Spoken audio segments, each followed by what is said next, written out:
FB Publishing presents Forgotten Secret, Book 2 of the Mirror Estate series by S.F. Baumgartner. Narrated by Paige Reisenfeld and P.J. Freeborn. Audio production by AB Book Services. Human trafficking is a scourge, a crime against the whole of humanity. It is time to join forces and work together to free its victims and to eradicate this crime that affects all of us, from individual families to the worldwide community. Pope Francis. Prologue. Clara and Michael. 20 years ago. A relentless throb pounded in the hollow of her skull, a rhythmic drumbeat that drew her from the comfort of unconsciousness. She forced her eyes open, wincing against the antiseptic brightness. Stark white walls towered around her, impersonal and cold, the ceiling sprinkled with tiny fluorescent lights that flickered like distant stars. She was lying on a bed, machines nearby, a thin hospital sheet barely covering her. How'd she end up here? Her breathing quickened and her heartbeat picked up speed. Her clammy skin threatened to soak the sheet. She couldn't remember. She blinked two figures into focus, men dressed in white coats.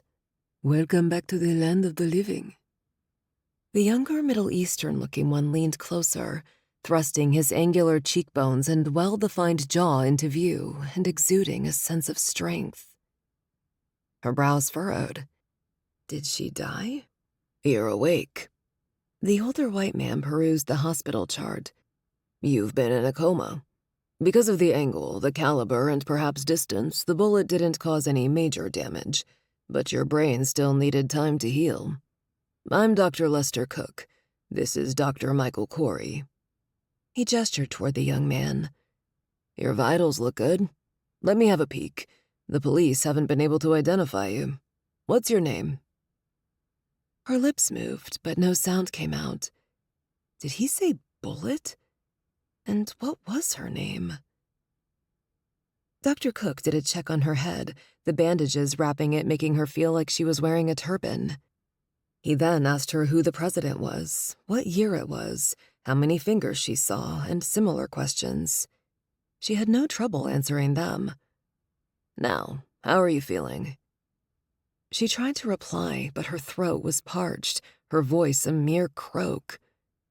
Dr. Corey fetched a glass of water from the bedside table, held it to her lips, and helped her to take slow sips. I don't remember anything," she admitted, her voice barely above a whisper. Why was she struggling to say a simple sentence? The two doctors exchanged glances. Then Dr. Cook scanned the medical chart, his brows furrowed. "You've been through a traumatic ordeal. You don't remember being shot?" The words hit her like a gut punch, her heart pounding a frenzied tattoo against her ribcage. "Shot," she echoed, a trembling taking over her body. "But why can't I remember anything?" Neither answered right away. Then Dr. Cook touched her hand. "The human brain is a fascinatingly complex organ. When it undergoes severe trauma, such as a gunshot wound, it sometimes shields itself by temporarily blocking out memories. You're fortunate to be alive."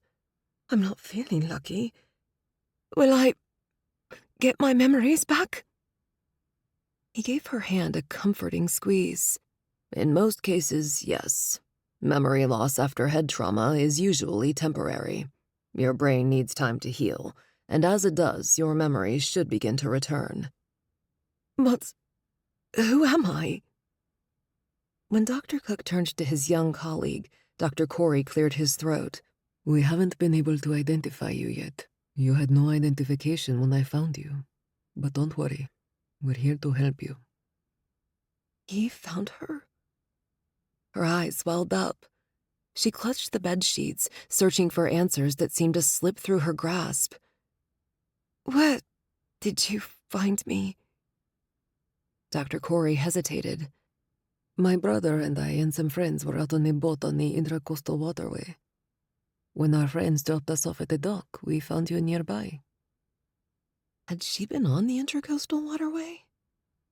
The blankness in her mind failed her. Are we in the Outer Banks? No, we're in Durham. We had to airlift you here because of the seriousness of your injuries. How long have I been out? 10 days. 10 days? The room's door swung open, breaking the heavy silence that settled upon them. Her heart quickened. Could this bring a breakthrough or a glimpse into her unknown history? No, just a nurse carrying a tray of medications. He exchanged a glance with the doctors, perhaps apologizing for interrupting. Her chest tightened, but her recovery couldn't be rushed. She took a deep breath and then pushed out words with the air. Thank you, doctors, for everything you're doing to help me. Don't mention it. Dr. Cook wrote some notes on the chart. That's our job. Remember, healing takes time, and in due course we hope to piece together the puzzle of your identity. When you feel better, we'll have a specialist to come and talk to you. She nodded. What kind of specialist would she need to see? Surely a difficult journey lay ahead, but she would reclaim her past no matter how arduous the path might be.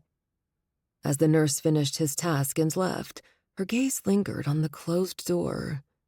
The weight of her forgotten memories pressed upon her, urging her to seek answers beyond her hospital room. Dr. Cook said, Do you have any other questions? So many. Starting with her name, but it wasn't the doctor's fault. Her focus was on the sterile white ceiling when she heard, Clara! Clara! Was that? She thought she'd seen her grandfather, but that couldn't be. He died years ago. The hazy figure was retreating, and she tried to stop him. Come back! Don't go! Clara, you need to stay there. It's not your time yet. Concerned voices murmured around her. She opened her eyes. She hadn't realized she'd closed them. Doctors and nurses now surrounded her. What happened? She asked.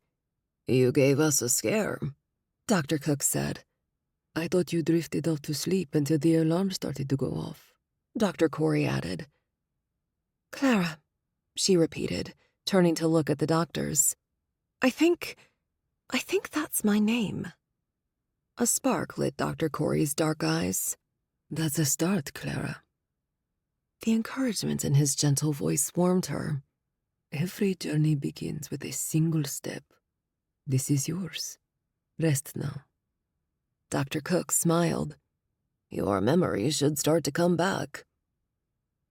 As the doctors left, Clara stared at the ceiling, her mind a whirlwind that refused to calm. But amidst the storm, a single thought stood out. She had a name. Clara. And with that name came a glimmer of hope, a tiny flame in the all-encompassing darkness. She wasn't just a gunshot victim or an amnesiac. She was Clara. And she was alive. That had to count for something. Exhaustion tugged at her consciousness, pulling her toward sleep's comforting embrace. But before she succumbed, she sighed. Dr. Corey had found her and likely saved her life. Dr. Michael Corey, formerly known as Amir, stepped into the doctor's lounge away from the bustling hospital corridor. He fumbled with his phone, needing to update his brother on the condition of the girl they rescued. That fateful weekend replayed like a vivid film strip. His brother had given his statements to the local police while Michael had been preoccupied with saving the girl's life. After she'd been airlifted to University Hospital in Durham, Michael had gotten the chance to provide his account to the authorities. Now, in the relative calmness of the hospital corridor, he dialed his brother's number. When the call connected, Majid's voice broke through the static. Amir, how's the girl doing? Michael had given up trying to make his family call him by his Christian name. He leaned against the wall, finding solace in his brother's presence, even if only over the phone. She woke up, still here at the hospital. Oh, good. Allah is looking out for her. Come on. What are the odds a neurosurgical fellow just happens to find her? I was there at the right time. But yes, I do feel God's hand in this. It's been a few weeks now. Found her parents yet? Nah, I'm more concerned about the cops. They got their fingerprints, but they didn't find anything. Unspoken worries and shared understanding filled the pause before Majid spoke. I saw a news report. The Coast Guard busted a boat full of illegal immigrants from Asia close to where we found her. Do you think she's one of them? Michael's brows furrowed as he recalled the news images, the desperation and hope on the faces of those who had risked everything for a chance at a better life. He exhaled, but he couldn't lift the weight from his chest. I don't know. She's Asian, but she speaks English quite well, with the slightest accent. British, I think? Well, we speak English quite well too, and we weren't born here. Point taken. So, maybe she is educated, but I don't know. Anyway, people don't embark on such dangerous journeys unless they're fleeing something unbearable, whether it's war or political oppression. Maybe that's what she was doing. He rubbed the tightness between his brows. By the way, her name is Clara, and she doesn't remember anything, so I can't ask her. The cops think it's a robbery gone wrong. Really? What I heard.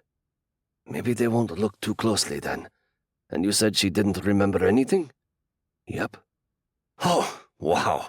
Imagine that. To end up here, injured, with no memory of who she is or where she came from. Michael nodded, though Majid couldn't see him.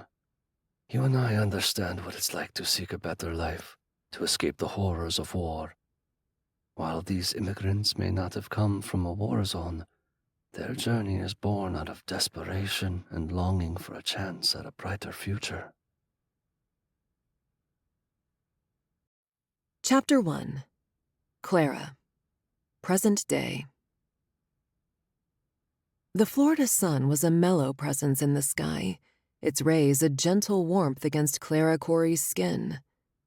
A soft breeze wafted through the minivan's open windows as she navigated the familiar Orlando streets. She glanced at the passenger seat. I'm sure you'll make at least JV, if not varsity. Another grunt from Jason, her freshman son. Sometimes she wondered if Michael needed to check Jason's vocal cords. Dad or I will pick you up. Okay. Boys. At least he said one word. She pulled into Orlando Christian Academy's parking lot and stopped by the gym entrance. Good luck. Jason hopped out. The school team had a no-cut policy, so it was only a matter of which team, varsity or JV. If nothing went wrong, Jason would make varsity. He'd been playing on elite basketball teams for years. Her next stop was the store. She strolled through the aisles, her daughter the predominant force in her thoughts. The move had come at a challenging time for Faith in her high school senior year. They'd thought about waiting till after the new year, but the hospital wanted Michael here pronto, and they'd secured spots for their children in an elite academy. Despite the typical teenage angst and resistance, Faith's recent breakup with her boyfriend eased the transition. The young man had, according to her dramatic narratives, made her life miserable. The breakup had lessened her initial resistance to the move. Now settled in Florida, she was adjusting well. She'd even made a friend, Josie. However, Josie appeared to be a trouble magnet, a wild streak visible in her languid swagger and defiant attitude. At least amidst the upheaval, Faith maintained her grades.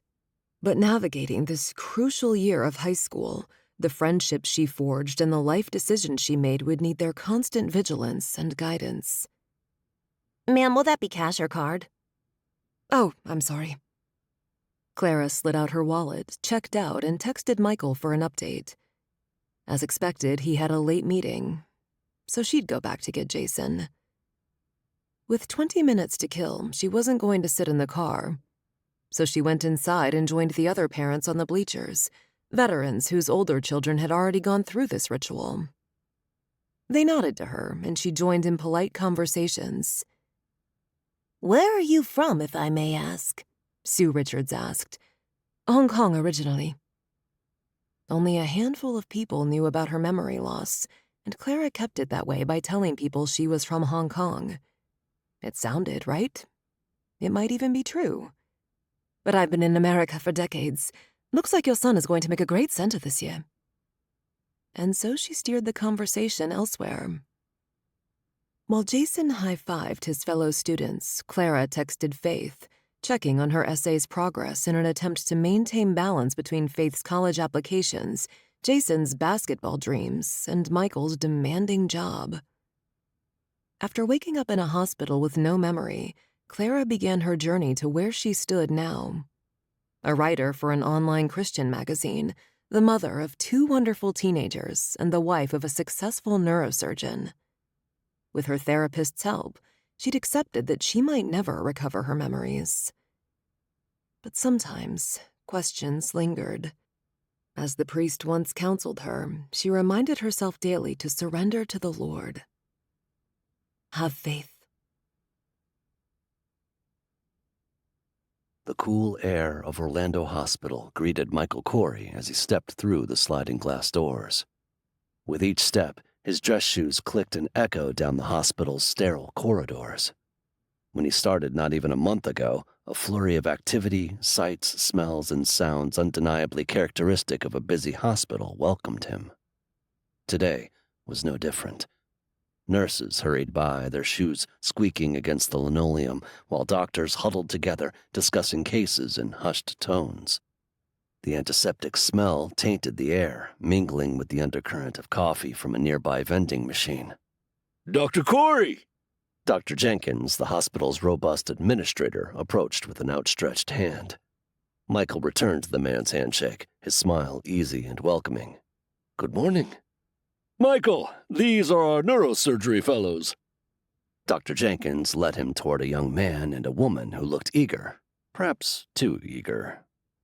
"Dr. Corey, it's an honor to meet you." A quiver slipped into Dr. Hill's voice, perhaps from nerves.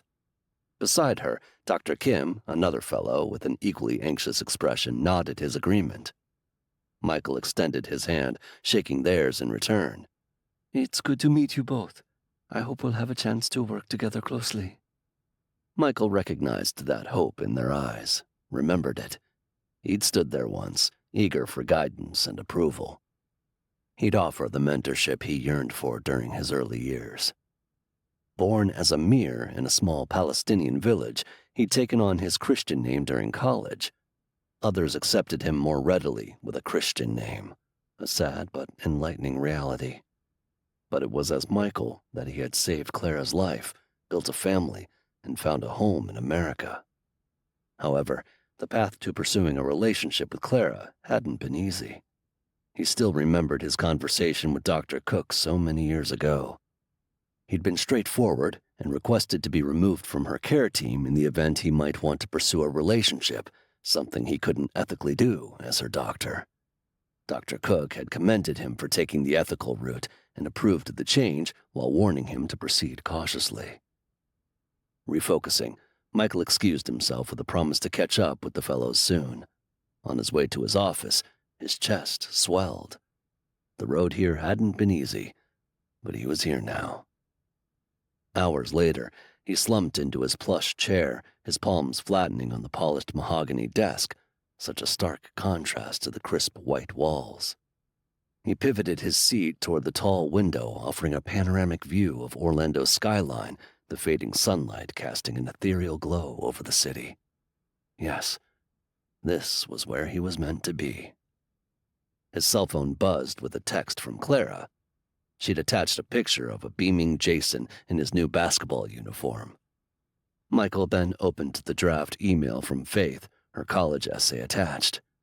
As he read her words, he let out a low whistle. What a girl. Her writing was poised and articulate.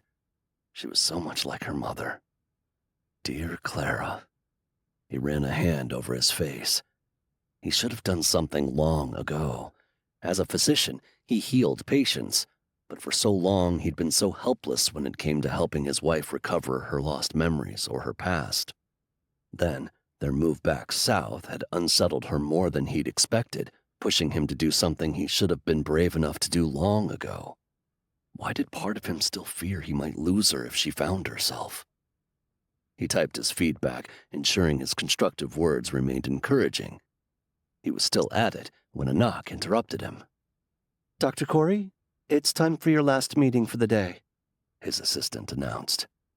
As he closed his office door, he wondered when the PI would report back. Chapter 2. Olivia. Thanksgiving. She will only talk to Ms. Tso. So many thoughts zipped through Olivia Tso's mind as Leslie Phillips, the assistant U.S. attorney, said those words. But first, she needed to know the specifics. Phillips did say the envelope might explain things. Olivia opened it, skimming a letter from the president requesting her assistance. No other explanation. She tucked the letter away. Did she specifically ask for Olivia Tso? I believe so, Phillips said. It didn't make sense. Olivia Tso was legally dead for over 20 years. Did the ghost know she'd been alive all this time? If so, why was she still standing? The ghost would have had people hunt her down and eliminate her. Anything else you can tell me? I'm just a messenger. You know as much as I do. Philip's lips flattened. However, we need you to come with us. What? Simon Roth, her new fiancé, and Agent Ron Peters, head of the task force, spoke over each other. It's Thanksgiving. Simon held up a hand. You need to understand. We've just gotten engaged. Can't this wait? I'm sorry. Phillips pursed her red-painted lips, a finger straying to fumble with the matching cranberry brooch pinned to her lapel. I came from my dinner, too. But this is one of those rare occasions. I can chopper you back here tonight after your meeting. And depending on what her demands are, if any, we can discuss those later. Simon was frowning. Can we have a moment, please? Of course. Ever the hostess, Ms. Carol Marino, the Marino family matriarch, touched her grandson's arm. Dylan, please invite our guests to have a seat.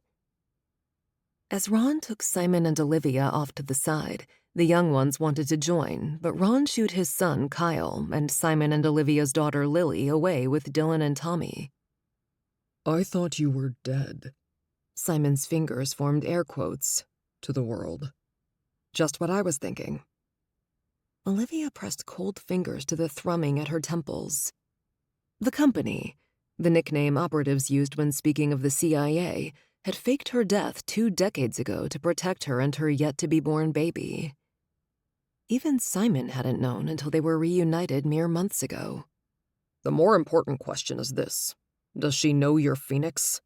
Asked Ron.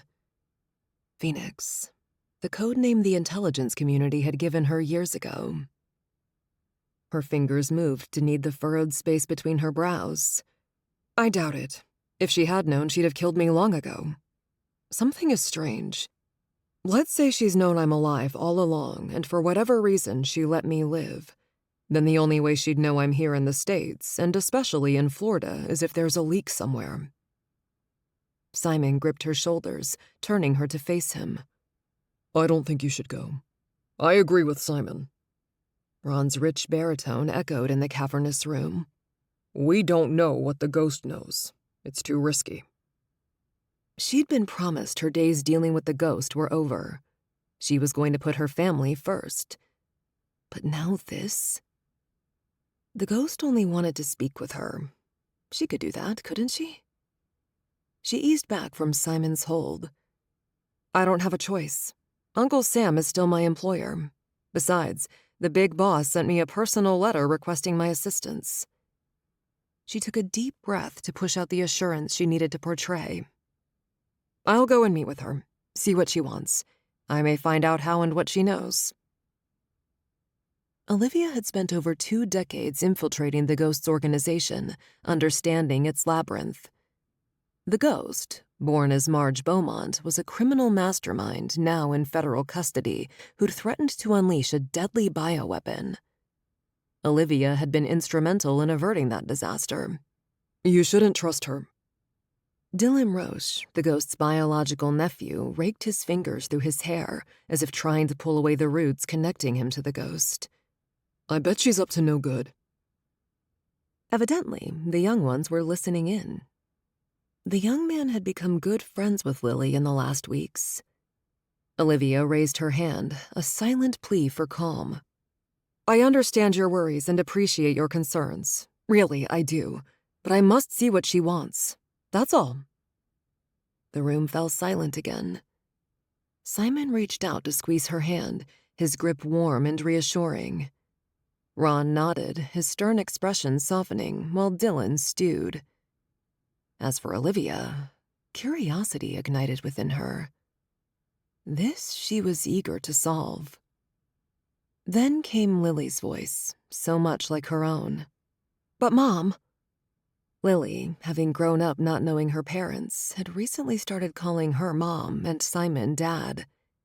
"You're supposed to be dead. How would she know you're alive? And how would she know you're here in the States?" Ron cleared his throat. "Good questions. We were just thinking about that. Don't you worry. I'll be looking into it. We'll plug the leak." Olivia pulled Lily into a tight embrace, the warmth of her daughter a balm against the uncertainty. Their family had recently reunited. Even Simon hadn't known about his daughter. "Oh, sweetheart, I don't have the answers. And maybe seeing her will get her to tell me something. I'll be back in a jiffy. Don't worry, baby girl." She gave her daughter one last squeeze, then met Phillips's expectant gaze. "Let's do this." As the heavy metal door clanged shut behind her, Olivia stepped into the secure room, her heart thudding against her ribs. She stood mere feet away from the Ghost. She'd gained the woman's trust and confidence while working undercover under the name Jade Lamb. Jade was killed weeks ago, and she hadn't worn her jade lifelike mask and wig. Today, she was coming as herself, Olivia Tso, and ditching the Hong Kong accent. The woman lounged in a chair, her posture relaxed as if she were settled in her own living room. Her eyes, cold and calculating, took in Olivia's appearance. "Surprised?" She smirked. "I've always suspected something was going on with your sudden demise so many years ago. Just couldn't figure out where they'd stashed you." Olivia's death, not Jade's. That was the sudden demise the Ghost was speaking of. Olivia had to keep it straight and not let anything slip. Still, a chill ran down her spine, the sterile smell of the federal facility doing little to mask the underlying scent of danger, an almost electrical odor lingering around the Ghost. Olivia shivered as snippets from her last conversation with this woman as Jade. Beaumont had a relationship with the deceased retired Senator Rifkin. Rifkin must have let her know about Olivia and Simon so long ago in Hong Kong. Could that be how they found out about Lily? "How did you know?" Olivia sat, keeping her Jade persona locked away. Surely the Ghost didn't know she was Jade. A nonchalant shrug was the response. "That you're here in America? Or that you're alive?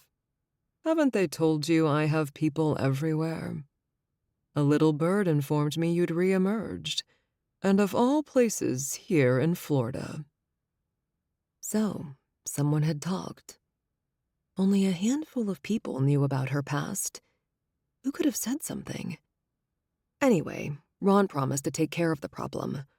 For now, Olivia focused on the problem sitting before her. "You asked to see me? I'm here. What do you want?" A slow, predatory smile curved Beaumont's lips. "I want to live on the Merino grounds." That had to be a joke. Don't waste my time. What do you want? I just told you. Olivia sucked in a sharp breath. The woman meant it. I doubt that will happen. There's no prison on the estate grounds. But they can always build something, can't they? You're asking a lot. Say if this were to happen, what would you do in return? I'd help you or the task force take down other criminal masterminds. Of all the audacity. The Ghosts organization spanned a sprawling global criminal network from New York's grimy underbelly to Tokyo's high-rise offices. In a complex hierarchy, much like the Yakuza in Japan, different families controlled distinct businesses and geographical locations. Plenty more villains were ready to step up, to carry on the activities she orchestrated. Of course, she also had her share of rivals, organizations now thriving without her interference. If she were to help the task force take down these threats, well, such a tantalizing offer could tip the scales in their favor. If they could trust her. Olivia crossed her arms, narrowing her eyes. And why would you do that? Chapter 3. Ron. Day after Thanksgiving. The bustling coffee shop created a pleasant background for their meeting. Agent Ron Peters sat at a corner table, sipping on his black coffee while waiting for his team. When Jose Hernandez, Nathan Tanner, and Ana Ruiz entered, he motioned each to join him. Once they settled in, he leaned forward, resting his arms on the laminate table. "Sorry for interrupting your holiday, and thank you for coming." They all shrugged off the apology, all but Ana, Ron's longtime friend, the DIA agent now serving his task force as liaison, who smirked. "Actually, thank you for saving me from dealing with extended family drama." "I have a question for you three." He scowled into the dregs of his coffee. How did he drink it so fast these days? Shoving the mug aside, he locked his gaze onto each of them in turn. Blenders churned ice in the background, his stomach churning with the grating sound. "I need you to be honest. Have any of you talked about Olivia? To anyone?" "Whoa, man." Tanner held up a hand in a stop motion. "Of course not." Hernandez shook his head, echoing Tanner's response. "Why are you asking?" Anna sipped her coffee, a crease forming between her brows. "What's going on, Ron?" He studied them for a moment longer before reclining in his chair. He had known these agents for years, trusted them, and expected these responses. Surely they were telling the truth. "I'm sorry." He rubbed the back of his neck, some of his tension sliding free with the air emptying his lungs. "I had to make sure. I trust you, but the stakes are high." "What's going on?" Tanner folded his arms across his chest, head cocked to one side. "Why did you ask us about Olivia?" Ron took a deep breath. This wasn't something a team leader ever wanted to say, but... "There's been a leak. Somehow the ghost has learned Olivia's alive and here in the States." They exchanged glances. Tanner's eyes went wide. Hernandez's mouth was hanging open. Ana simply stared at him. "Our job," Ron continued, "is to find the leak. The fewer people who know about this, the better. I'm counting on you all." His team nodded, silent under the gravity of the situation. A load lifted from his shoulders, and he breathed deep. He trusted them. Together, they'd do everything to protect one of their own. "I'm going to start a deep dive on everyone," Tanner said. Ron dipped his head. "Including me. You do everyone on the team and the office who knows about her. And Hernandez, you work on the senator, Lily, Dylan, all the young folks." "Yeah, boss. What would you like me to do?" Ana swigged her drink, sending it down with the thud she used when she was ready to take off on a task. "You and I work the other end. Who has the ghost been in contact with since she's been in custody?" She nodded. "If we know who gave her the info, we can work backward to find out who the source is." "Remember, we do this on the DL." Tanner scrubbed his hand down his face, leaving his bushy eyebrows askew. "Any idea what the psychopath wants?" If Ron had to guess, he would bet the ghost wanted some deal to get her off. However, he couldn't think of a leverage she could use. He shook his head. Don't know. Olivia texted. The ghost wanted something, but she didn't say what. I'm meeting with Olivia and Simon later today, and I hope you'll all find out on Monday. In the soft light of Simon Roth's study, Ron breathed slowly, inhaling the air of tension. He, Simon, and Olivia huddled around an antique oak desk, its worn surface scarred from years of use. The deep-seated leather chairs, which once might have been comforting, now seemed stiff and cold. Simon had always been a fastidious man, and while his home was no exception, this room in particular exhibited his penchant for the orderly. Bookshelves lined the walls, bracketing the credenza. Beyond the executive desk and chair, 2 other chairs perched at perfect angles facing the desk. Simon and Olivia now sat on the black couch in the corner while Ron attempted to get comfortable on his stiff chair, squinting in the glare from the floor-to-ceiling window falling across his face. Time to focus. He leaned back in his chair and stretched out his legs. I'm guessing she doesn't know you're Phoenix, or Jade. Olivia wouldn't be so calm if her cover had been blown. A faraway look glazed her eyes. I'm not getting that vibe from all the years I interacted with her, although most of those interactions were virtual. She blinked, her dark eyes coming into focus. It's just how I feel. Obviously, I couldn't ask her. Obviously. Ron smiled. No wonder Simon had fallen hard for her. Tell him what she wants. Simon's leg jittered. For Simon to display his anxiety, it must be bad. Look, Olivia rubbed her eyes. The ghost is offering information that can help us capture other individuals on our most wanted list. In return, she wants to live on the Merino grounds. Ron jolted into a more upright position. Of all the demands he'd imagined, this wasn't one of them. He lifted his eyebrows. Mirror State grounds? That's right. He gave a sardonic snort. I doubt the AG will go for it. He clasped his hands tightly, white knuckles revealing his tension. If we agree to her conditions, we'd be giving her a free pass. Simon leaned back, stretching an arm across the back of the couch. The sunlight slipping past the glass highlighted the lines weathering his face, deepening the thoughtfulness of his expression. It's tempting, though. If she's willing to cooperate, it could be a big win for us. But what's in it for her? Ron furrowed his brows, the pinched creases warning of an impending headache. That, Simon echoed, is the million-dollar question. Olivia sighed, that faraway look intruding in her eyes again. I asked her, I did, but all she gave me were vague answers and cryptic smiles. Can't I just do something good for a change? Yeah, right. No way she is doing this out of the goodness of her heart. Each word resounded in the following silence. The ticking of an old grandfather clock, a sentinel in the corner, was the only intrusion to their thoughts. The ghost had never been known for altruism. Whatever she was planning, they needed to be cautious. Very cautious indeed. She has an angle, Olivia murmured. I just need to figure it out. Chapter 4. Dylan. Day after Thanksgiving. Dylan Roche sat at his desk, surrounded by spreadsheets, notes, and copies of meticulously arranged evidence. His mother's dying message directed him to unearth these documents she and his father buried.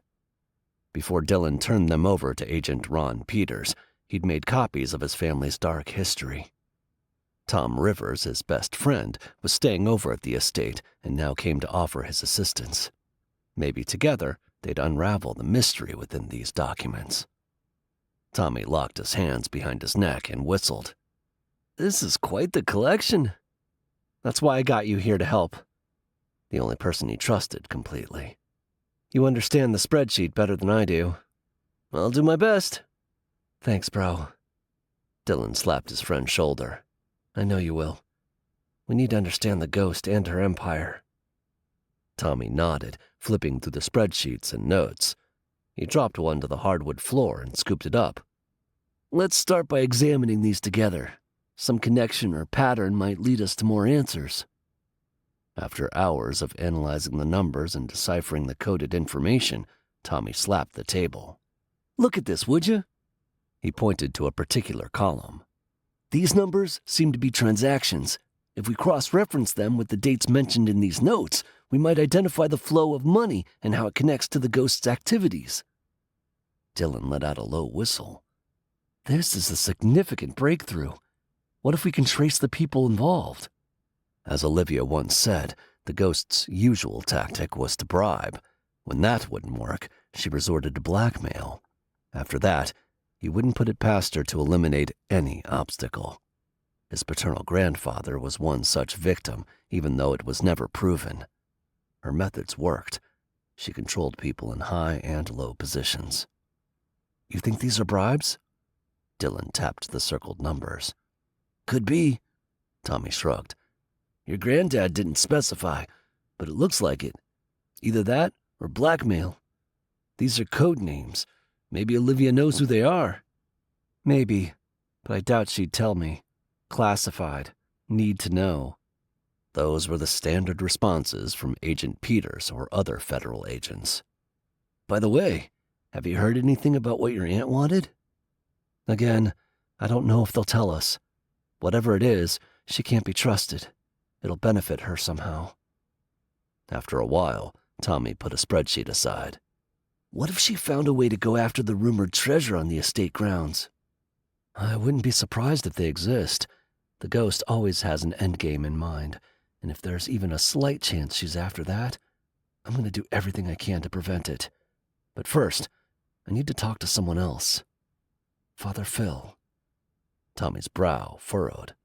Why Father Phil? I get the feeling he hasn't told me everything he knows about my parents. Dylan jerked up his chin. I'm sick of secrets. It's time to confront him. Want to come with me? Nah, I need to call my sister. Tommy tossed the beer can into the recycle bin. Let me know if you learn anything, okay? Dylan followed his friend outside and closed his room's door. 20 minutes later, he entered the tranquil chapel, its hushed atmosphere calming his inner turmoil. The flickering candles cast dancing shadows on the polished pews, creating a reverent ambiance. The middle-aged priest knelt engrossed in prayer by the altar, his figure shrouded in the soft glow of sunlight streaming through the stained-glass windows. After approaching, Dylan waited before clearing his throat. Father Phil glanced over his shoulder, and a smile curved his narrow mouth and softened his hard jaw. Hi, Dylan. He reached to shake hands. What brings you here today? He returned the smile. I was hoping we could talk. He turned the priest's hand, clamping his free hand atop their clasped ones.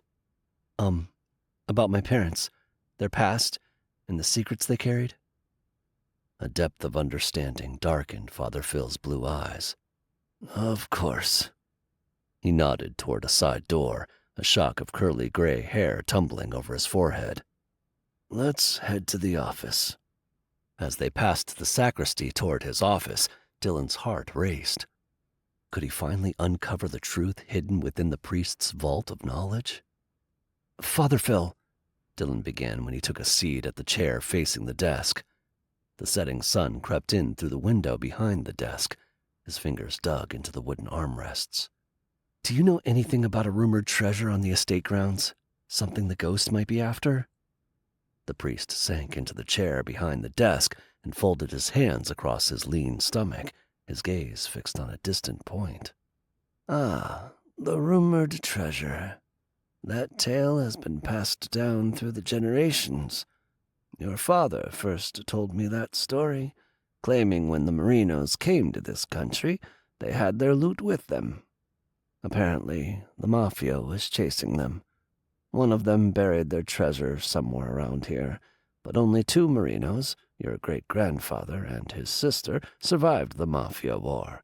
His sister married Charles Townsend Sr. Wait! Dylan held up a hand.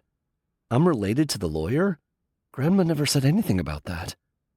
The lawyer, Charles Townsend Jr., had gone to Washington State several months ago to bring him to meet his grandmother. Father Phil shook his head. Remember, it's a legend. I can't vouch for its validity. Anyway, the one who buried the treasure died without revealing where he hid the money, and the survivors didn't care too much about finding it. Elbows braced on his knees, Dylan leaned forward. Father, if there's a possibility the treasure is real and the ghost has her sights set on it, I need to know. I can't let her profit from it. The priest's gaze softened. Your determination and bravery remind me so much of your grandfather on your dad's side. He possessed a similar fire, a relentless pursuit of justice and truth. That's why he was such a great cop. Dylan sucked in a sharp breath. I didn't know you knew my grandfather. Father Phil smiled. I did. Did you know him well? Well enough. Heat flooded Dylan's being. He'd come seeking answers. He'd found more questions. Why couldn't Father Phil tell him about his relationship with his folks and his grandfather? And how would he find out if the treasure was more than rumors? Father Phil tapped his index fingers together, his black clerical garb crinkling under his hands. I heard your parents had buried some evidence and notes, journals and such. Did you not find them helpful? Dylan forked his fingers through his hair, pulling at the roots in a vain attempt to stimulate blood flow to his brain. Journals? He hadn't seen any journals. They had journals? They weren't in the box. I can't say. They might have taken the journals with them when they ran away. Or if not, they could have hidden them somewhere else. What else can you tell me about my parents and my grandfather? You've no idea what it was like growing up believing my mother's family had all passed. Soon after her death, he met his maternal grandmother and learned about the family's checkered past.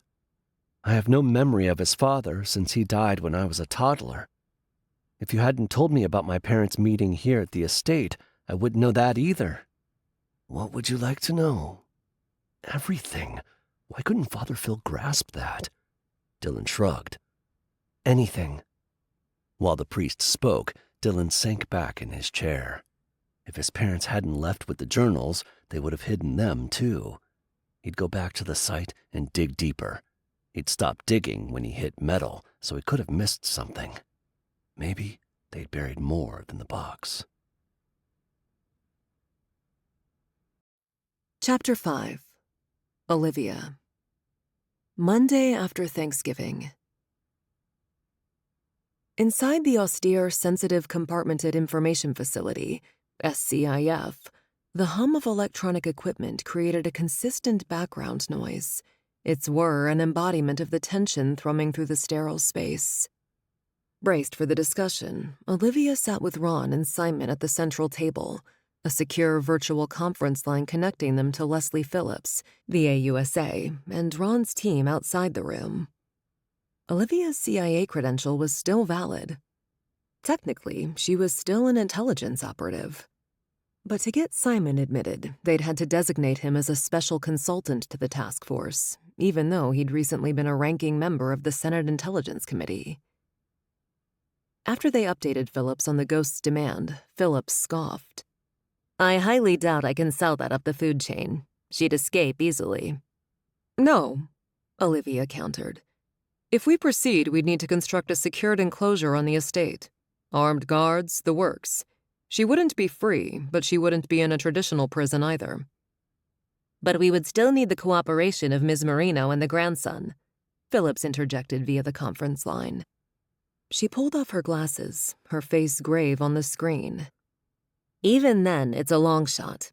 And how can we be sure the ghost, or should I call her Marge Beaumont, wouldn't go back on her word about helping us capture others on the most wanted list? Wasn't that obvious? Olivia tugged a stray hair behind her ear and tightened the ponytail. If she decided not to help, she'd win a one-way ticket to Supermax. Come to think of it.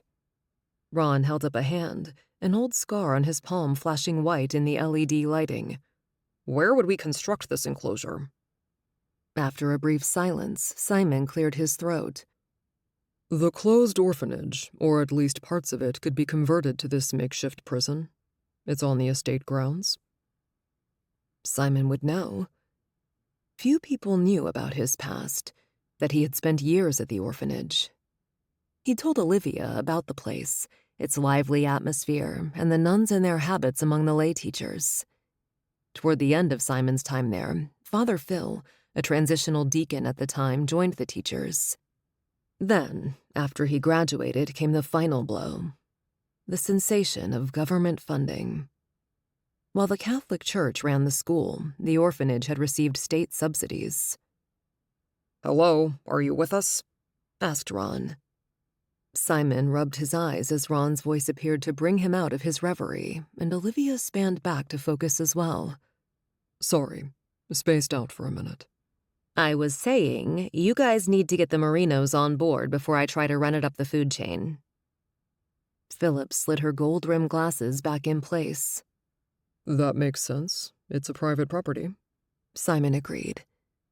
With that, they adjourned the meeting. The door clicked shut behind Ron, leaving Olivia with Simon. His gaze warmed her, not in a scrutinizing way, but more like someone piecing together a complex puzzle. He'd been like that, observing the changes in her since they'd reconnected. The spirit of her past, a burning desire for the adrenaline-pumping world of espionage, still simmered within her. Yet, alongside it was a newfound tranquility, a sort of stillness she had managed to cultivate. "You're thinking about it, right?" He broke the silence. "Getting back in the game?" Her gaze drifted toward the screen, veiling her internal struggle. When she finally spoke, her words came out soft, almost a whisper. "Part of me still craves it, Simon." "But?" His knit brows and his tender expression somehow conveyed a nuanced understanding of her internal battle. He leaned forward, making it not an interrogation, but an intimate conversation. "But?" The meeting of their eyes was like a secret language, an understanding only they, with their shared history, could comprehend. "But I'm back with you and Lily. That has to be my priority. Our family." A palpable relief stole the tension from his features, his shoulders unwinding. Yes, he understood the gravity of her choices, the potential sacrifices involved. She was choosing them, choosing family over a life she once lived and breathed. "So you're okay with being the mediator between the Ghost and the task force?" "Yes." Unwavering, she locked her eyes onto his, revealing a depth of conviction that needed no further explanation. For now, that's the plan. Chapter 6. Clara and Rook. Saturday. Clara was cleaning up after dinner while Michael watched the evening news. She seldom watched the news, preferring to glance at the headlines on her phone.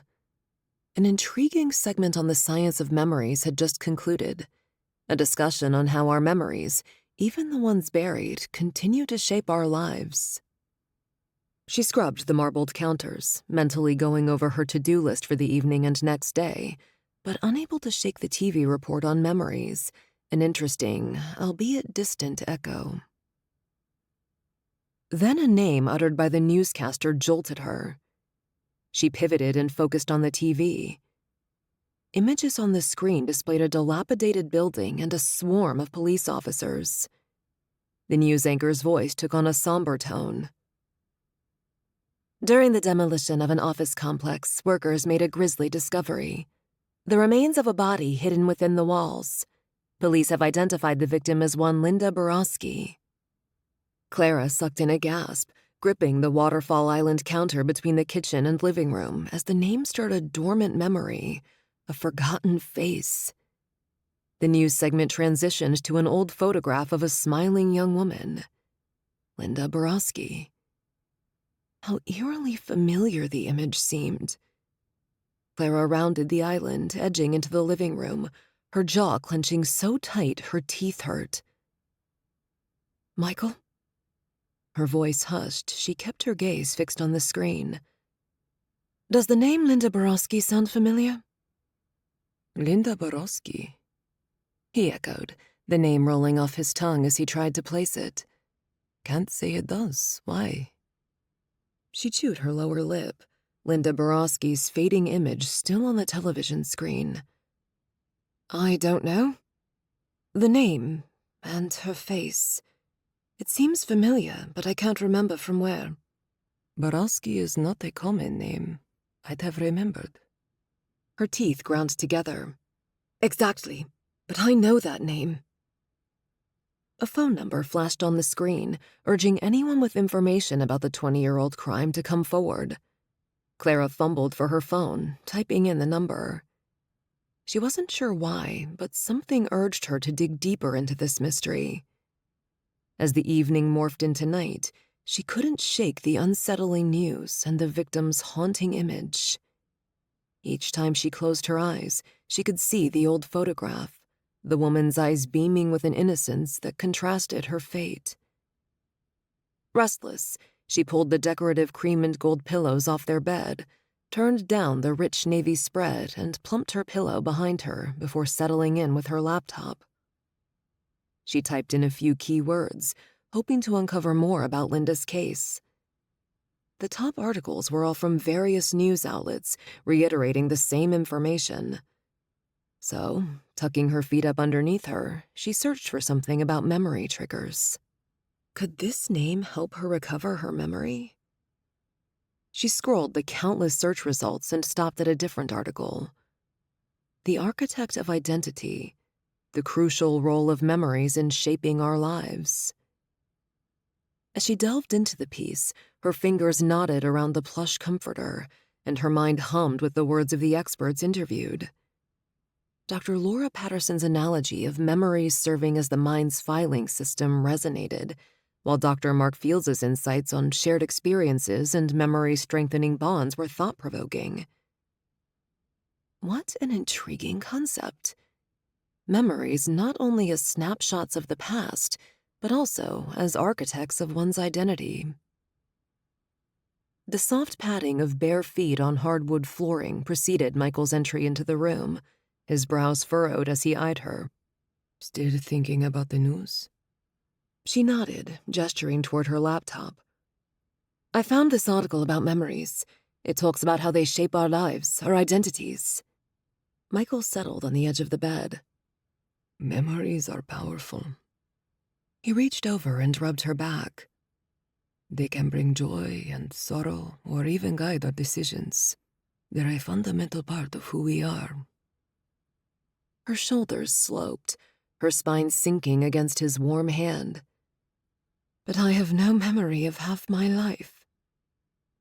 His grip circled her waist, drawing her in against him. His breath warmed her hair as he spoke. "Not entirely true." Yeah. She turned in his grip and cupped a palm to his face. "I know what you're gonna say. I speak Cantonese even though I don't remember when I spoke it or how I know the language. I know the places in Hong Kong. I know what dim sum to order at a Chinese restaurant and whether it's authentic or not." "That's right. Your memories are just locked in your head." He covered her hand on his cheek, then brought it to his mouth and kissed her palm. "But honey, you've been making new memories." "Yes." She nestled into him. "Good memories, too." But how do I unlock those hidden memories? A chill hung in the evening air as Rook, codename for one of the ghost's trusted lieutenants, ascended the winding path to U.S. Attorney General Koenig's sprawling Virginia residence. Situated atop a hill, the grand mansion loomed like an intimidating fortress shrouded in the deep hues of dusk. However, the imposing facade did little to deter Rook's mission. From his vantage point, his footsteps reverberated with a controlled, rhythmic cadence as he crossed the expansive foyer. Meanwhile, Koenig radiated nervous energy in his grand living room. his fingers entangled in restless motion and worry lines creased his forehead. Koenig's head tilted with immediate recognition when their eyes met through the security monitor. Koenig must be aware of why Rook was there. The ghost had sent him, and when the ghost sent someone like him, it meant business. The ghost was no petty criminal. She was leagues above that, which must heighten Koenig's anxiety. As the housemaid led Rook into the living room, Koenig dismissed her, seeming desperate to keep their conversation private. How amusing to see such a powerful man rendered so weak, especially while, for Rook, it was just another day on the job. "I can't spring her this time, Rook." Koenig crossed the plush carpet, his voice echoing in the silence, his gaze darting around, refusing to meet Rook's penetrating stare. Shadows accentuated the stress lines around his eyes and mouth, even with his face flushed. Rook shrugged. She doesn't want to be free. She wants to live on the Mirror Estate grounds. Koenig's pacing halted, his head jerked up, his eyes wide. "She wants what? Why would she want that?" Chuckling, Rook flashed his signature chilling smirk. "You want to question the ghost's motives, Koenig?" His hand delved into the pocket of his tailored suit, retrieving a tiny cassette tape. He held it up, the dim light glinting off its plastic casing. Koenig's face paled, his breath hitching. "What's that?" Rook twirled the tape between his fingers, enjoying the moment, the power and control. This was why he worked for the ghost. Sure, the pay was good, but nothing beat making men who thought they owned the world squirm. "Remember our little conversation, Koenig? The one you had with the ghost? The one about your daughter?" The blood drained from Koenig's face. The man had been desperate when his world collapsed, the brutal murder of his daughter, the miscarriage of justice. The fool had sought the ghost's help and maybe even made himself believe that secret was safely buried with the painful past. Rook leaned in closer with an intensity that likely sent a chill down Koenig's spine. "If you don't comply, Koenig, this will become public consumption." But this is a big case. Lots of senators are involved." "Don't worry. You'll have the support of the White House counsel." Rook's smirk widened, his fingers closing around the empty cassette. The real one was safe with the ghost. The implied threat was more than enough to push Koenig to the edge.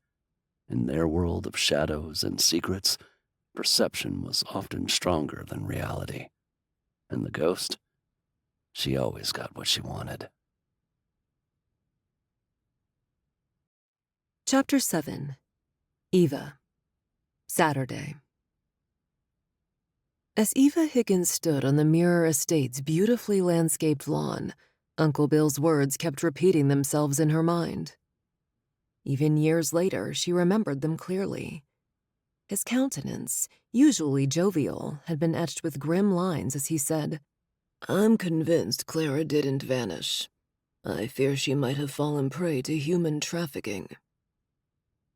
Those words impacted her decision to join the FBI. Now she strolled with her new friend, Lily, who was still unaware of this theory. With her dark, straight hair cascading past her shoulders and her brown eyes reflecting her mixed heritage, Lily displayed innocent curiosity and strength. "I never believed she ran away," Eva confessed, her voice barely more than a whisper against the leaves' soft rustling. She paused before a nearby rose, the crimson bloom basking in the sunset. Her fingers strayed to touch one delicate petal. "She promised me, Lily. Promised she'd be at my dance recital." As a cool breeze swept over them, Lily gathered her long tresses into her hand, then released them to fan down her back. "And she never showed?" Eva shook her head, the pang of her childhood disappointment still alive in her heart. "I was 5, but I remember." She swallowed, summoning the courage to continue. "The police didn't investigate seriously, claiming no foul play. She was a legal adult, blah, blah, blah. They believed she ran off. Of course, I know now missing persons cases aren't a priority unless it's a senior, a kid, or a VIP. But my Aunt Clara, she had plans. she wouldn't have just disappeared. Eva swallowed hard, her heart pounding with the weight of her next words. I think she might have been a victim of human trafficking. Why would you think that? Lily's eyes widened, but she held steady. Oops, the photo. Mom wasn't around when I went home the other day after you told me about the photo. You know, the one with your aunt being the third girl with my mom and godmother. I forgot to tell her about Clara. You watch. Once I tell her, she'll know what to do, and we'll find out the truth. Eva didn't want to believe her aunt was trafficked, but Uncle Bill's words and Clara's journal told a different story. But was she ready to share it with Lily? Then again, Lily's mom was a CIA officer. She might be able to help. My mom retrieved all Clara's belongings. Among other things, there was this journal. I started reading it and kept it since. Some entries in there made me think her disappearance was more sinister than it looked. She was investigating a human trafficker. A frown crinkled her friend's flawless forehead. I thought you said she was a graduate student. She was, but she had a part-time job as a staff writer for a magazine. She met this figure during one of the events she covered. Oh, wow. Who? Who did she meet? I don't know. I'll tell my mom. She'll know what to do. Thanks. I hope so. But would Olivia know? Aunt Clara had met the ghost's public persona of the ghost. Clara even saved a few articles she had penned as a junior staff writer. A Night with the Visionary. An interview with Marge Beaumont, CEO of the Beaumont Foundation. Beaumont Hotel's grand ballroom, replete with futuristic art pieces symbolizing hope and progress, hosted the Beaumont Foundation's annual gala, Building Tomorrow. Symphonies played, champagne flowed, and chandeliers illumined the city's elite. Philanthropists, social leaders, and visionaries, all coming together for a common cause. But the most captivating presence was Marge Beaumont, the Foundation's young and dynamic CEO. This journalist was granted an unexpected opportunity for an interview when Marge expressed interest in talking. We found a quiet corner and settled into plush velvet chairs. Her presence exuded grace and authority, and her eyes sparkled with a genuine passion, while her warmth set the tone for our conversation. Beaumont Foundation was her parents' dream, focused on empowering others through education and healthcare. After their tragic accident, Marge carried on their legacy, becoming the CEO contrary to her planned path and determined to turn the foundation into a beacon of hope. The evening's Building Tomorrow theme signifies the foundation's commitment to the future, Marge Beaumont said. By investing in education and healthcare today, we're nurturing a brighter tomorrow for all. Marge went on to speak passionately about their focus on STEM education for girls and all collaborations with hospitals to make healthcare accessible to those in need. When I asked about the balance between being a CEO and maintaining a personal life, Marge acknowledged the constant challenge, but emphasized the importance of family support and self-care. Though my days are often filled with meetings and hands-on involvement, I find time to recharge and reflect on my goals. Without goals, any person, any foundation can stagnate. Those goals shine through Marge's work. Her drive comes from a deep sense of compassion that makes it obvious her goal is not just to grow the Beaumont Foundation, but also to touch as many lives as possible. She has faced challenges such as funding and skepticism, but has overcome them through transparency, alignment with the right partners, and a clear vision. Among the success stories, Marge shared the story of a young girl named Aisha, who is now studying medicine and is determined to give back to her community. Her story epitomizes what the Beaumont Foundation stands for, Marge said, symbolizing hope, empowerment, and the ripple effect education can create. The evening continued with a gala dinner, a silent auction, and speeches that moved many to tears. Marge's speech was a highlight, filled with conviction, inspiration, and a call to action. Her words resonated, leaving an indelible mark on this journalist and seemingly all present. As the night wore on, I reflected on the experience. The grandeur of the ballroom, the glamour of the guests, the sumptuous food, and the eloquent speeches were all part of a beautiful tapestry. But the core of the evening was Marge Beaumont herself. Her dedication to a cause, her unwavering belief in humanity, her vision, and her ability to turn dreams into reality set the night apart. Marge Beaumont is more than just a CEO. She is a symbol of hope, a beacon guiding us toward a better future. Through her leadership, the Beaumont Foundation is not just a charitable organization, but also a force for change, a movement that promises a brighter tomorrow for countless lives. Her story is a testament to the fact that age, gender, or circumstances don't define us. Our actions do. It was a story of dreams realized, of barriers broken, and of a young woman's relentless pursuit in making the world a better place. As I left the grand ballroom, now bathed in soft lights, I knew I had witnessed something special. A night with Marge Beaumont was not just an event. It was an inspiration. The article only proved Aunt Clara had met the ghost. However, the next few entries disturbed Eva the most, and persuaded her Clara's disappearance was more sinister than the police thought. Chapter 8. Olivia and Rook. Sunday. In the Mirror Estate's great room, afternoon sunlight shone through the wall of windows, gleaming off antique mahogany furniture and those faded family pictures on the walls. The room smelled like old wood, overplayed by a little whiff of roses coming in from outside. Olivia stood with Simon just outside the door, talking in hushed voices. "I promise that's all I'm doing. Just a go-between for the task force and the ghost." She tipped her face, catching the warmth from the fireplace. When Simon didn't say anything, she kept going. "No one knows I'm Phoenix, but Ron will figure out who's leaking info and stop it. This needed to happen, like, yesterday." Simon nodded, his hazel brown eyes dimming to a muted shade. "I agree. It's a priority. Knowing him, he's already started." They stepped back inside, joining Miss Carroll, Dylan, and Ron in a nook of cream leather wingback chairs clustered over a Persian rug.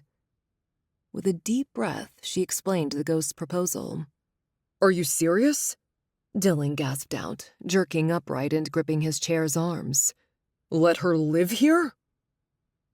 Miss Carroll let out a soft sigh. "She's still my daughter and your aunt, Dylan. If she wants to live on our grounds, she can." "But—" His knuckles whitened, his fingers clawing into the leather. He loosened his grip at a stern glance from his grandmother. "You know she has to have an agenda, and it's not good." "Be that as it may." The older lady's chin rose, dignity in her pose as the sunlight falling over her shoulders cast a halo's glow on her gray hair. "Where is your Christian charity? These good people won't let her roam about freely, and I may get to see her finally." Miss Carroll had offered to help and wanted to see her daughter whom she had assumed to be dead, but the ghost had refused. That might motivate the matriarch to allow Marge Beaumont to live on the grounds. Dylan palmed the back of his neck, kneading it as he ducked his head and mumbled, "Whatever." He plucked at one of the brass studs beating the front of the armrest. Poor kid. After all, he was the one the ghost tried to kill several months ago. Facing down the barrel of a gun wasn't something one would forget. The grandfather clock's soft ticking marked their silence until Olivia cleared her throat. "Miss Carroll, you're right. She won't be roaming about. If, a big if, the AG office accepts the deal, she'll be in a maximum security ward with an ankle monitor." Dylan snorted. "But where would this maximum security ward be? Last I checked, there's no prison on the estate grounds." "Right." Simon held up a hand, acknowledging Dylan's sarcasm. "They can convert a portion of the old orphanage. It's not being used anyway. If I'm not mistaken, it's on the estate grounds. With enough security, it could work." Miss Carroll nodded, the weight of her decision apparent in her expression. "We could do that." "It's settled then. You'll need to ensure it's properly equipped and guarded." "Yes, ma'am," Olivia responded, alongside Simon and Ron. "Ensure it's more than properly guarded." Dylan crossed his arms over his chest, his expression stern. She's a criminal mastermind, remember? She'll have something up her sleeve. I know who she is, Dylan, Miss Carroll said, her tone sharp. Yet her gaze softened on her grandson. but you need to know she's also family. Simon slapped his raised hand on his thigh. We're all aware of the risks involved. That's why the maximum security ward, the ankle monitor, and of course, the guards. It all sounded feasible, but Olivia's heart weighed heavy. The ghost will have to stay put in the federal detention center until the arrangements are complete. I suggest she gives us a name as a good faith gesture before any deal is signed, Ron said. Good idea, Olivia nodded. But keep your eyes peeled, Dylan warned. If she tosses us some small-time player, it's smoke and mirrors. Good point. Ron smoothed his slacks as he stood. Better be someone on our wanted list. Olivia dipped her head. We'll see. First, we need the AG to approve the deal. At the Federal Detention Center, Rook sat at the cheap table, disliking the cold and uninviting facility. The drab gray walls contained a sterile antiseptic scent strong enough to make anyone's nose scrunch. Yet there he was, adopting the persona of the unassuming attorney Adam O'Shea to report his progress to the one they called the Ghost. At least the concrete attorney visitation room provided sparse impersonal furniture and a single frosted window filtering the feeble sunlight.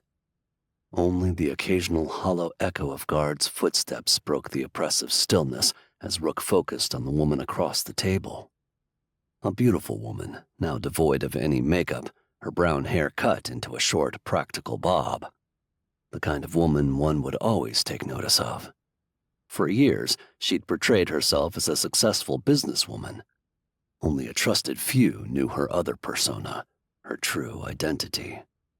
She'd also used a body double, had perhaps even made her doppelganger undergo plastic surgery so they were almost identical. But nobody could mimic her steely eyes, stare, or seductive voice if she needed to use that. Those eyes now held his attention as they projected an unspoken challenge to anyone who dared meet her gaze. And few would, for this formidable woman inherited a regional criminal organization and turned it into a global empire while maintaining her philanthropist persona. Admirable, really. He scanned the dummy papers in front of him. I've established contact with the AG.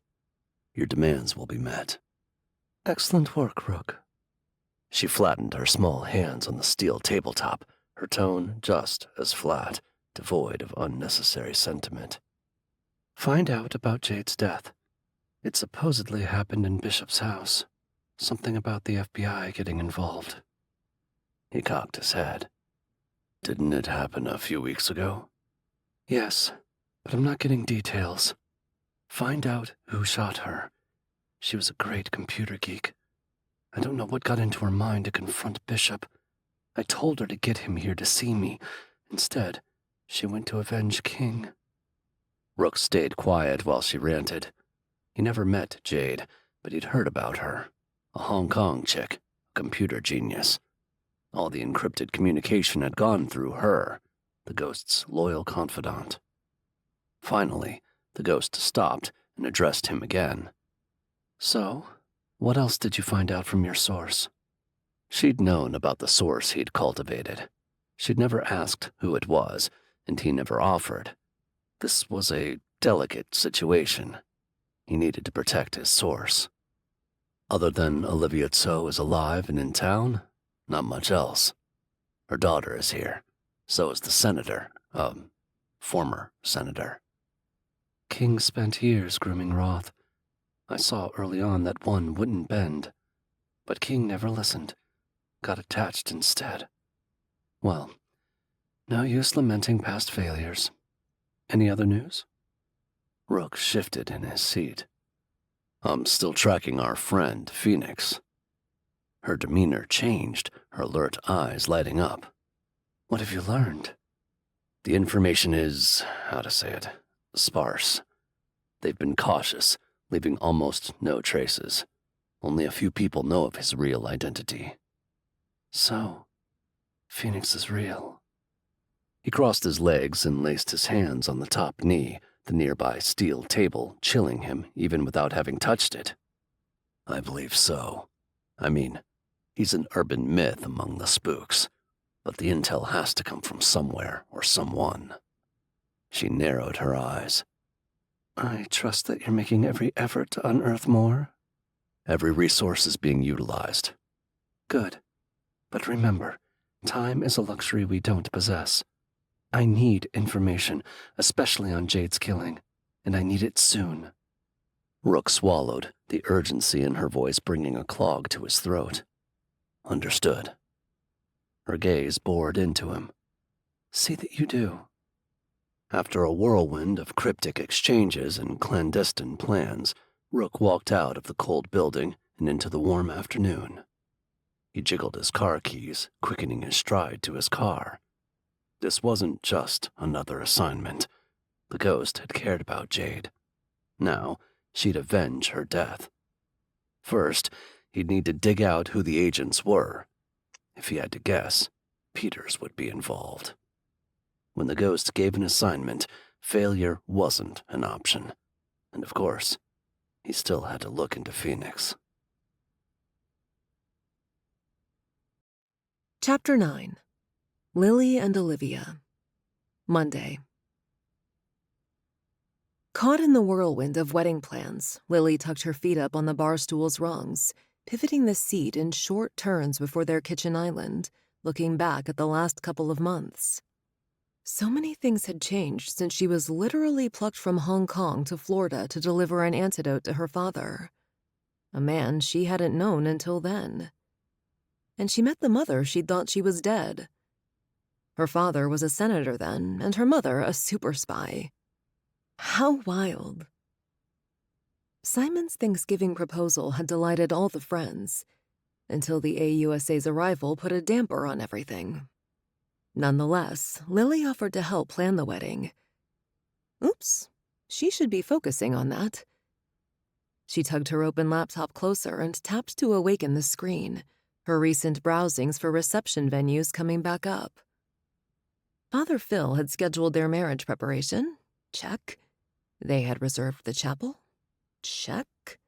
Now they needed a reception venue. The garage door opened and Olivia walked in, followed by Simon cautioning her to be careful of the ghost. And Mom told him she knew the ghost very well as Jade, and yes, she'd be careful. Lily hopped from the bar stool, her bare feet slapping cool tile as she hurried over to have her say.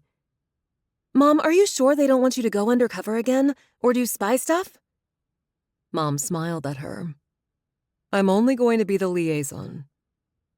Dad huffed, but Lily avoided eye contact as she said, Okay, if you say so. I do say so. Enough of that. Now, tell me, who's the boyfriend of the week? Dylan? Kyle? That got Dad's attention. He'd been rooting for Kyle while Mom was on Team Dylan. However, Lily wasn't quite ready to pick either one. They're not boyfriends. Lily slid her long hair over her shoulders, then flicked away a fallen strand stuck to her long-sleeved top. Actually, I don't know. We're all friends. I never go out with just one of them. It's always a group thing. After crossing to her side, Olivia gripped Lily's shoulders, her mother's touch a comfort she'd yet to take for granted. Yes, but I sense some underlying tension between the two guys whenever they're together. Wonder why that is. Lily could sense the tension herself. It was subtle, and everyone acted friendly, but she could tell. Well, what am I supposed to do? I like them both.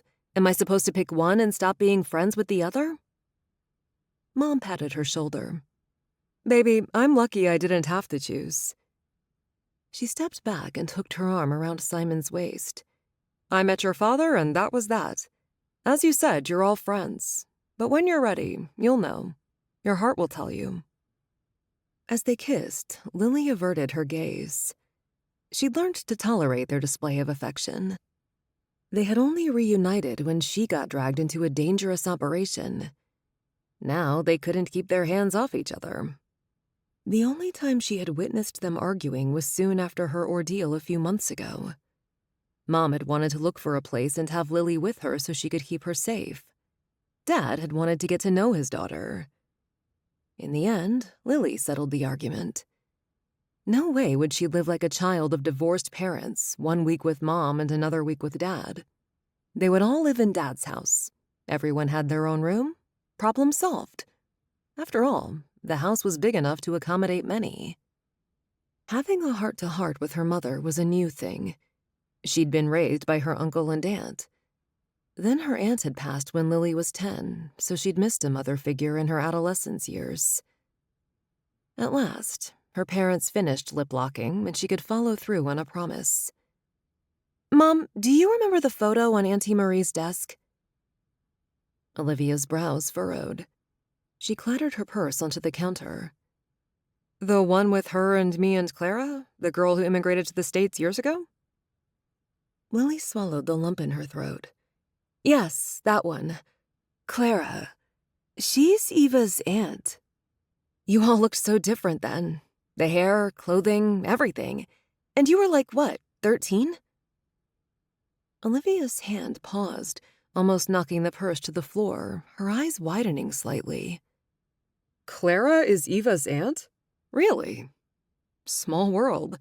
And yes, we were about 13 then. We lost touch after we started high school. Marie managed to stay in touch longer. Where's she? I'd like to reconnect." She touched Simon's arm. "We were best friends back then, and then Clara's family immigrated to the States." Lily inhaled deeply, preparing for the next part. "Here's the thing. She's been missing for 20 years.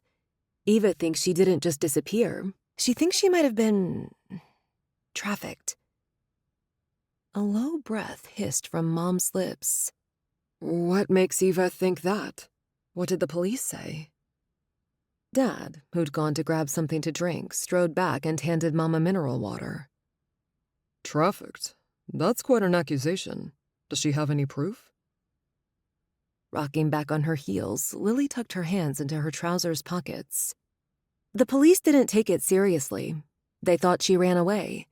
Eva said missing persons cases weren't a priority, especially with no suspected foul play. But she read her aunt's journal. Clara was investigating a human trafficker. I don't know if that counts as proof." "Really?" Mom grew still, her lips pursed. "Was she in law enforcement?"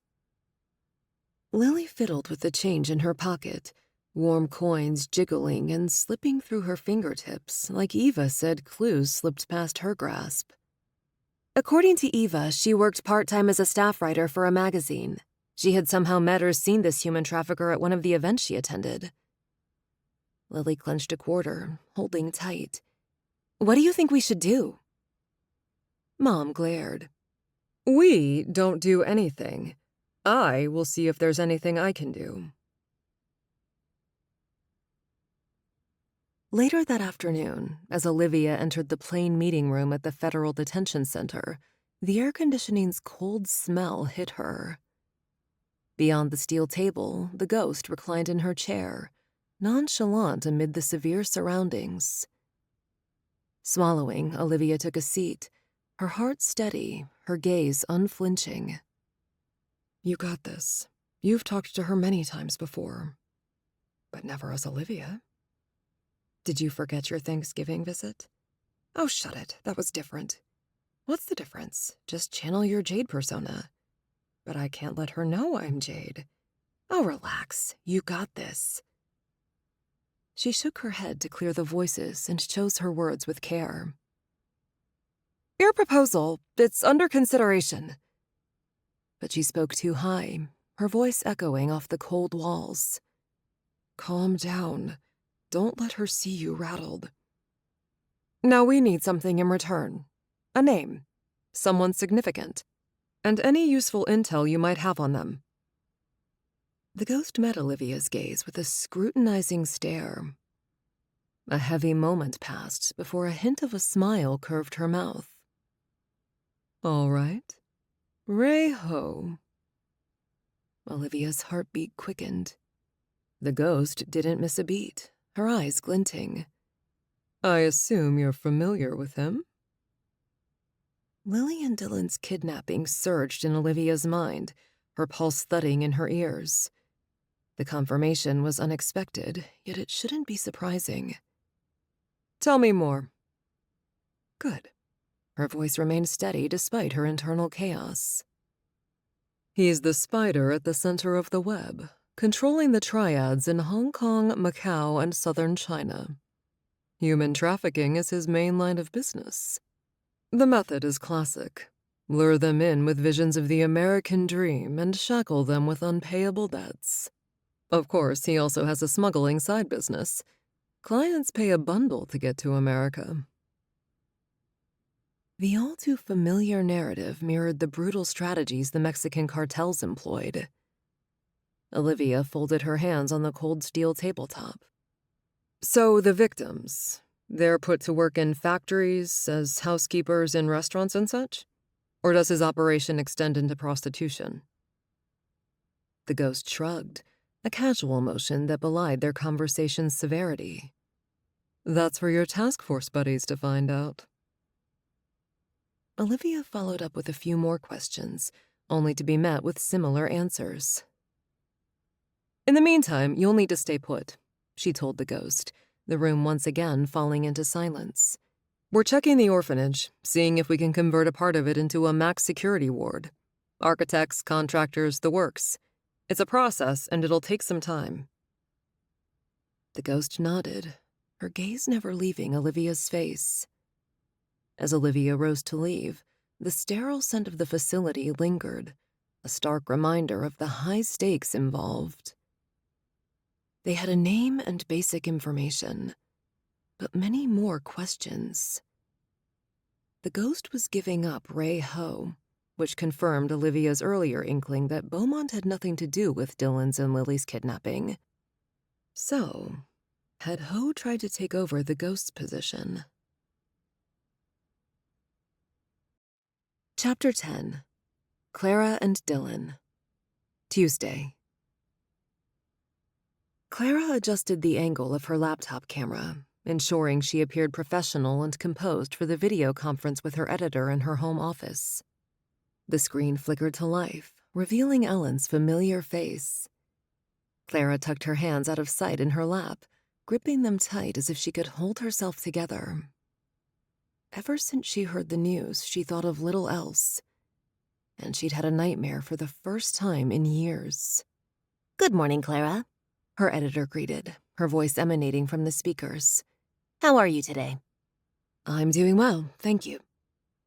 Clara managed a slight smile. I've been thinking about a potential article idea, and I wanted to run it by you.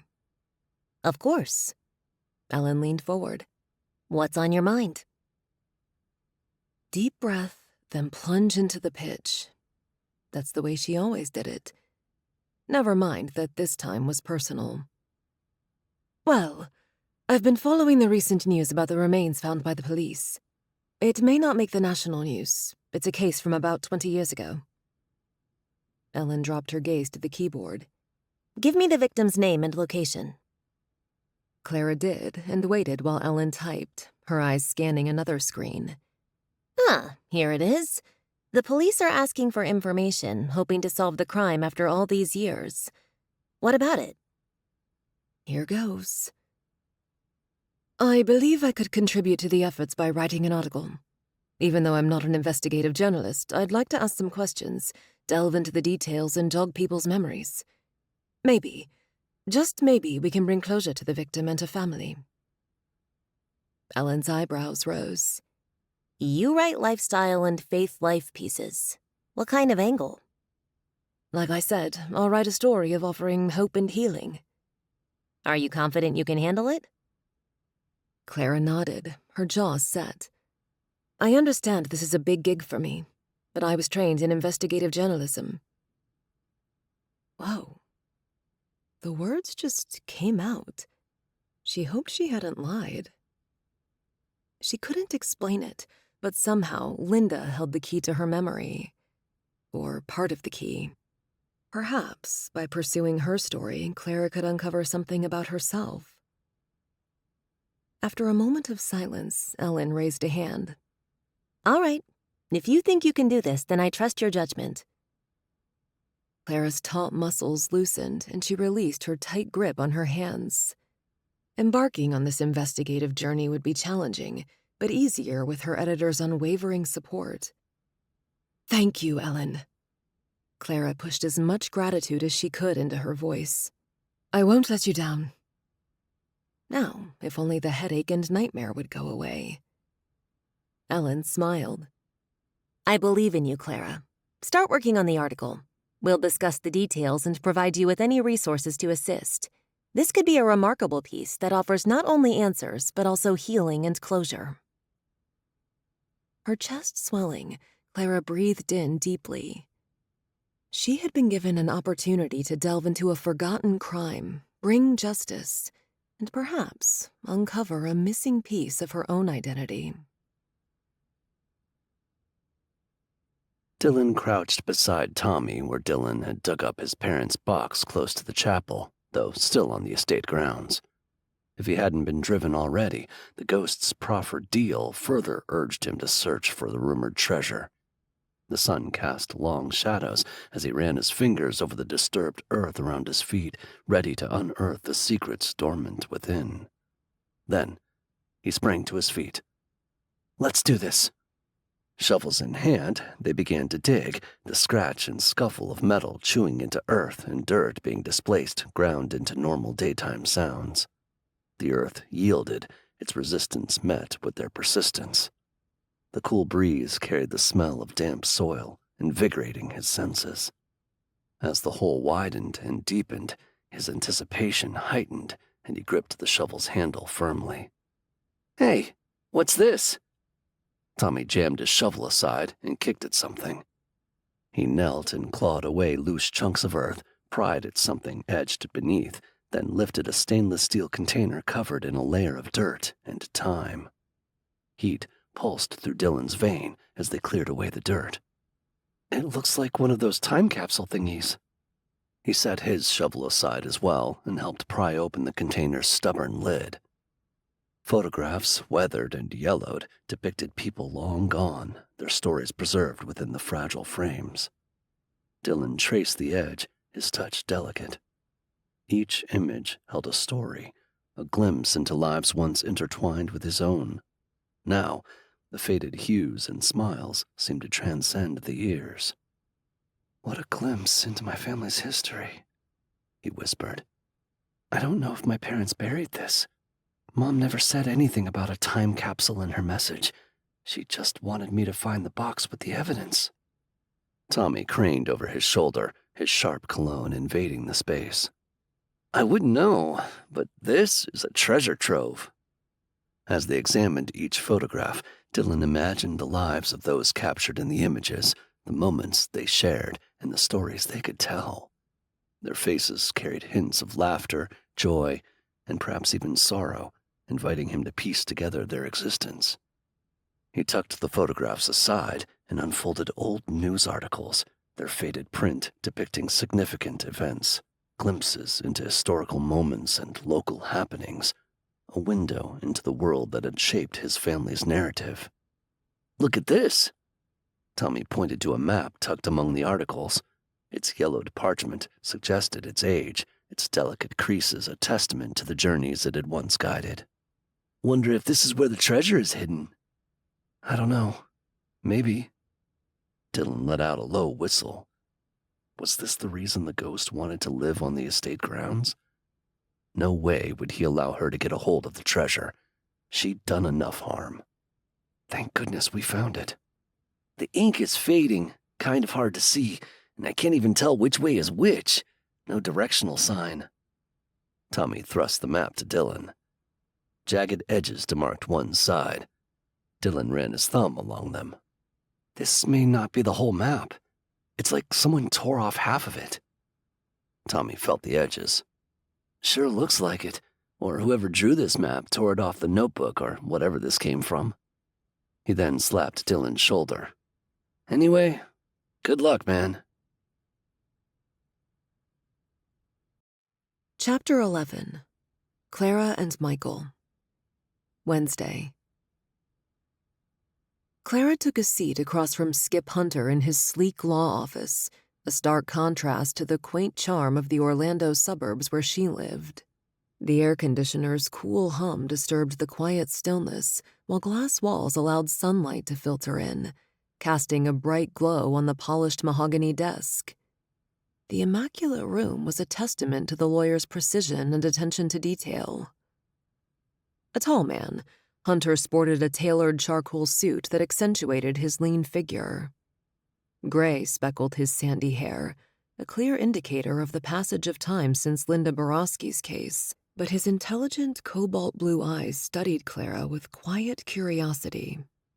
"First of all," she began, "thank you so much for seeing me. I'm trying to write a piece on Linda Borowski's case. I got your name from the case detective.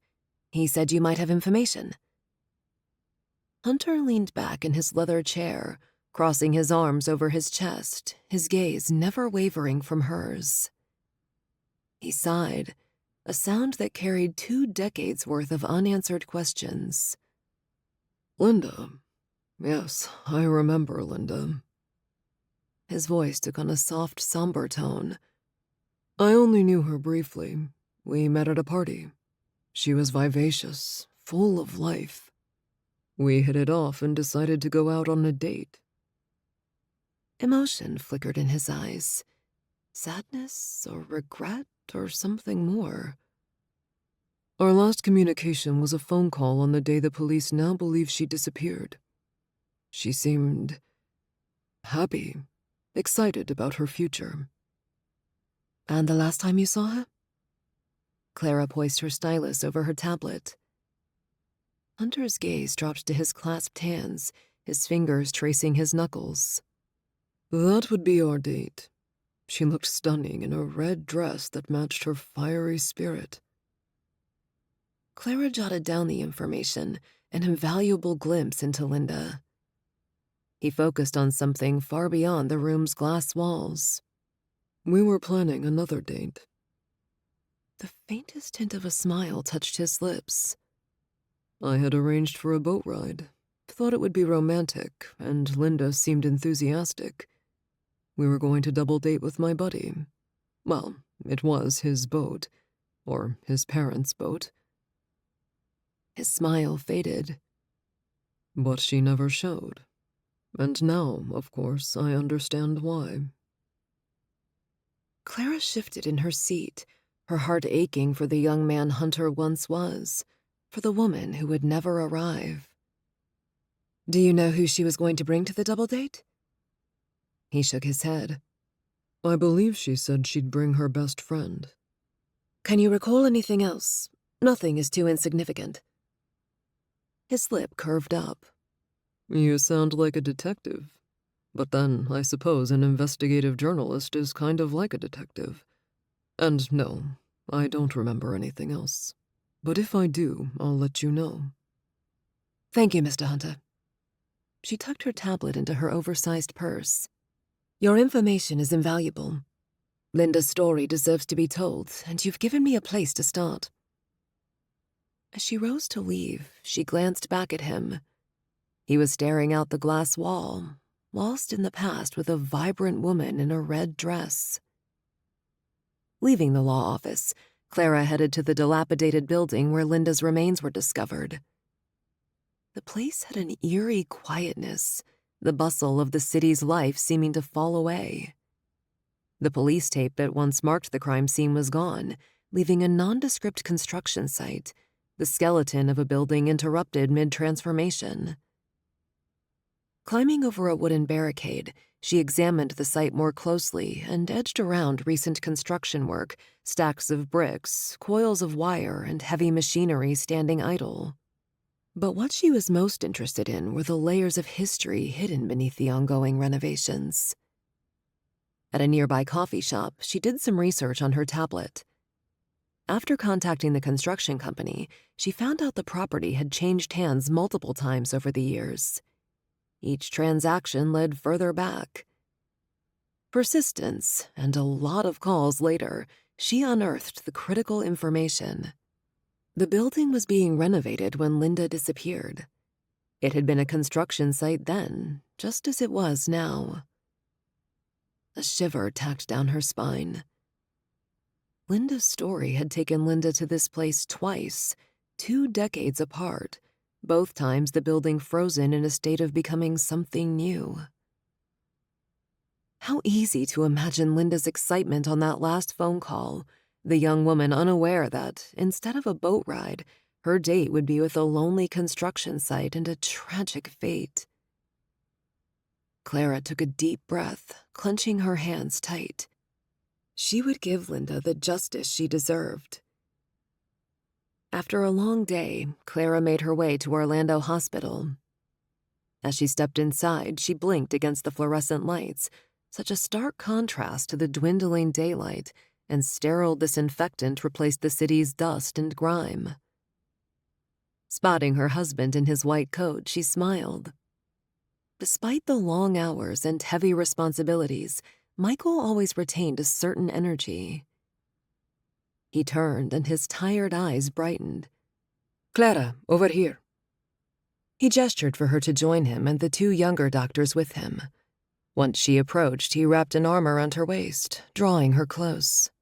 "Clara, meet Dr. Kim and Dr. Hill. They're our neurosurgery fellows." She poked at his side. "I remember you were one of them when I met you." "I wasn't so eager, was I?" He winked. Dr. Kim, a tall man with dark hair and a friendly smile, extended his hand. "It's nice to meet you, Mrs. Corey." Dr. Hill followed suit, her gaze serious. "Yes, very nice to meet you." Their introductions were a pleasant conclusion to Clara's day of investigation. After chatting, Clara and Michael left the young doctors to their rounds. "That Dr. Hill worships you." Clara slid free of her husband's arm. Michael waved a dismissive hand. "Nah, she's just me 20 years ago. I was always trying to impress Dr. Cook." Michael would make a good mentor, providing what the fellows needed just as he gave her unwavering support in her pursuits, no matter where they led her. Today had been a long day, but she'd see this case through to the end, for Linda's sake. His phone's shrill ring cut through the night, jolting Michael from his sleep. He squinted at the screen, the bright light searing his sleep-heavy eyes as the screen flashed the contact for Dr. Harris, Clara's therapist. "Michael?" The voice that greeted him was crisp, carrying the distinct undertone of professionalism, yet an unmistakable hint of concern laced the word. "Apologies for the late call. I lost track of the time difference. I'm in the Bay Area attending a conference." He brushed off the apology with a weary wave of his hand, despite knowing the gesture wouldn't translate over the phone. He had Clara's medical power of attorney, so Dr. Harris often discussed Clara's treatment with him. "It's okay, doctor. What's the matter?" After a brief pause, Dr. Harris resumed. "I've been going over Clara's recent episodes these last few days, these nightmares and headaches. It's curious. They seem to have started around the news report about Linda Borowski's remains. The report might be acting as a trigger, stirring something in her subconscious." Michael ran a hand through his hair, his gaze drifting to Clara asleep beside him, her face pale in the moonlight, a sheen sweat on her forehead. He winced at a pang of helplessness. "What should we do, doctor?" "For now, reassure her. If these nightmares persist, we may need to consider a more intensive therapy approach." As he ended the call, Clara was thrashing, her brows furrowed. He reached out, running his fingers through her hair, a silent promise to stand by her through the storm. Clara jerked upright, gasping. Her wide, fearful eyes found his, and in that moment, he knew their journey was only just beginning. "It's okay," he whispered, pulling her close. "You're safe. We're going to figure this out together." Her fingers clung to his shirt, her trembling body seeking solace in his. As he held her through the remainder of the night, he ground his molars. Just what was her subconscious trying? Should he tell her what the PI found out? Chapter 12. Dylan and Eva. Thursday. The office building, a towering monolith of concrete and glass, dominated the downtown skyline. Dylan was with the executives from M&M Enterprises, assessing the mostly deserted structure as a potential acquisition. They toured the building, their whispered debates on its merits and renovation prospects echoing off the empty walls. But the map and photos kept intruding on his focus. They were about to descend the staircase from the penthouse floor when an Asian woman headed toward the rooftop. In this near-empty building, her presence seemed out of place. Excusing himself, he moved toward her, suspecting she might be lost. "Can I help you?" The woman glanced at him with a vacant smile, but shook her head and continued her journey. Could she be contemplating something drastic? Not wanting to overreact, he followed her discreetly. The woman seemed dazed, moving with an eerie calmness. Maybe Lily could help. As if his thought summoned her, Lily called. "Hey, just the person I need." He answered the phone and explained the situation. "You want me to call the cops?" "I don't know. Why don't you try talking to her? Maybe she'll listen," he said. "In Chinese, I mean." "How do you know she's Chinese? Maybe she's Korean or Japanese." "We won't know until you try. She doesn't look like she understands me." A beat later, she said, "Okay, put me on speaker." He did. Lily started speaking in fluent Cantonese. That would be his guess.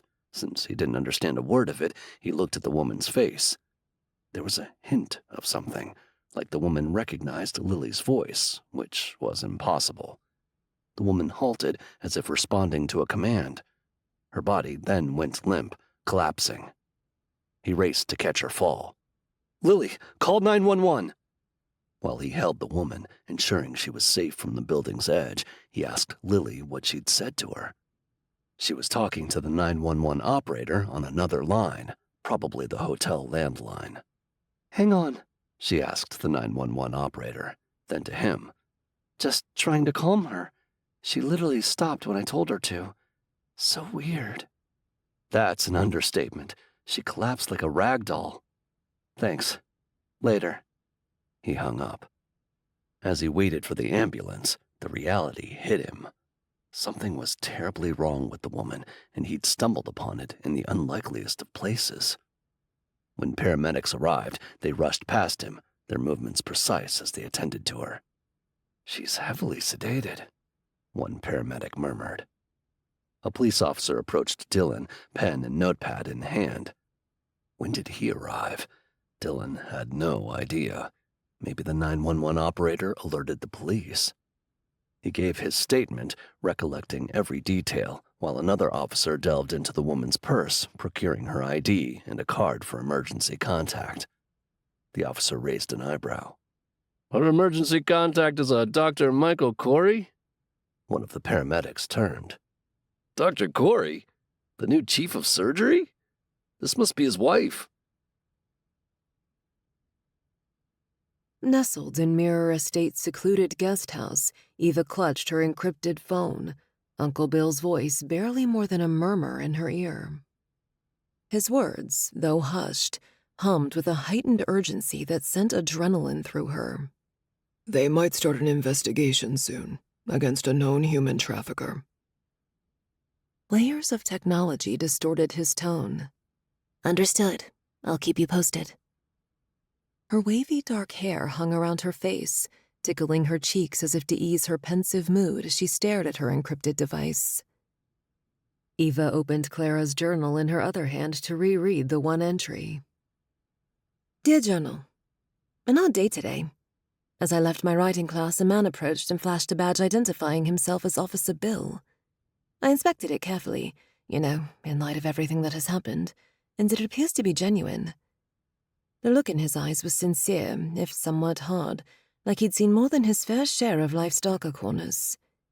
His words, however, left an impression. He warned me to be careful of Miss Beaumont. Even stranger, he mentioned that a guest at the event, seemingly an innocent businessman, was suspected of being involved in human trafficking. A terrifying prospect. I didn't know how to react or what he expected me to do, but I thanked him, promised to be cautious, and parted ways. As I walked away, fear and curiosity churned within me. I now feel like I'm peeling back layers of a town I once thought was simple, unassuming. Dark secrets hide beneath the surface. It's daunting, but I can't ignore what I know. I'm teetering on the edge of a mystery far greater than anything I'd ever imagined. Later, Clara. Eva closed the journal. Had that suspected human trafficker been the one Uncle Bill said the task force would investigate? If so, it would be time to insert herself into the investigation. This might be her only way to find out about Clara. She headed outside, beneath an ancient oak on the grounds, his words still echoing in her mind. I need to know everyone you've come into contact with at the estate. Eva agreed, her mind mapping the faces she'd met so far. And I have a feeling they'll be calling on you. To do what? She'd asked. You'll see. He'd disconnected. Now she was about to meet Kyle, a childhood friend turned FBI special agent. She had buzzed him in moments ago. Security at the estate was stringent. He approached the gazebo as she'd requested. Hey, Eva, what's up? You sounded serious. After a friendly embrace, she attempted to keep her tone light. Wanted to ask you something, and I didn't think it should be over the phone. Shoot. Have you heard anything about a possible human trafficking case? A flicker crossed his face as he hesitated. There's been some talk? Why do you ask? She shrugged, her nonchalance practiced. Just, I'd like to be a part of something meaningful. If you guys are working on a human trafficking case, do you think your dad would grant my request to join the task force this once? Kyle raked a hand through his short brown hair. You know how it goes. He doesn't tell me that kind of stuff. Birds chirped melodically in the background.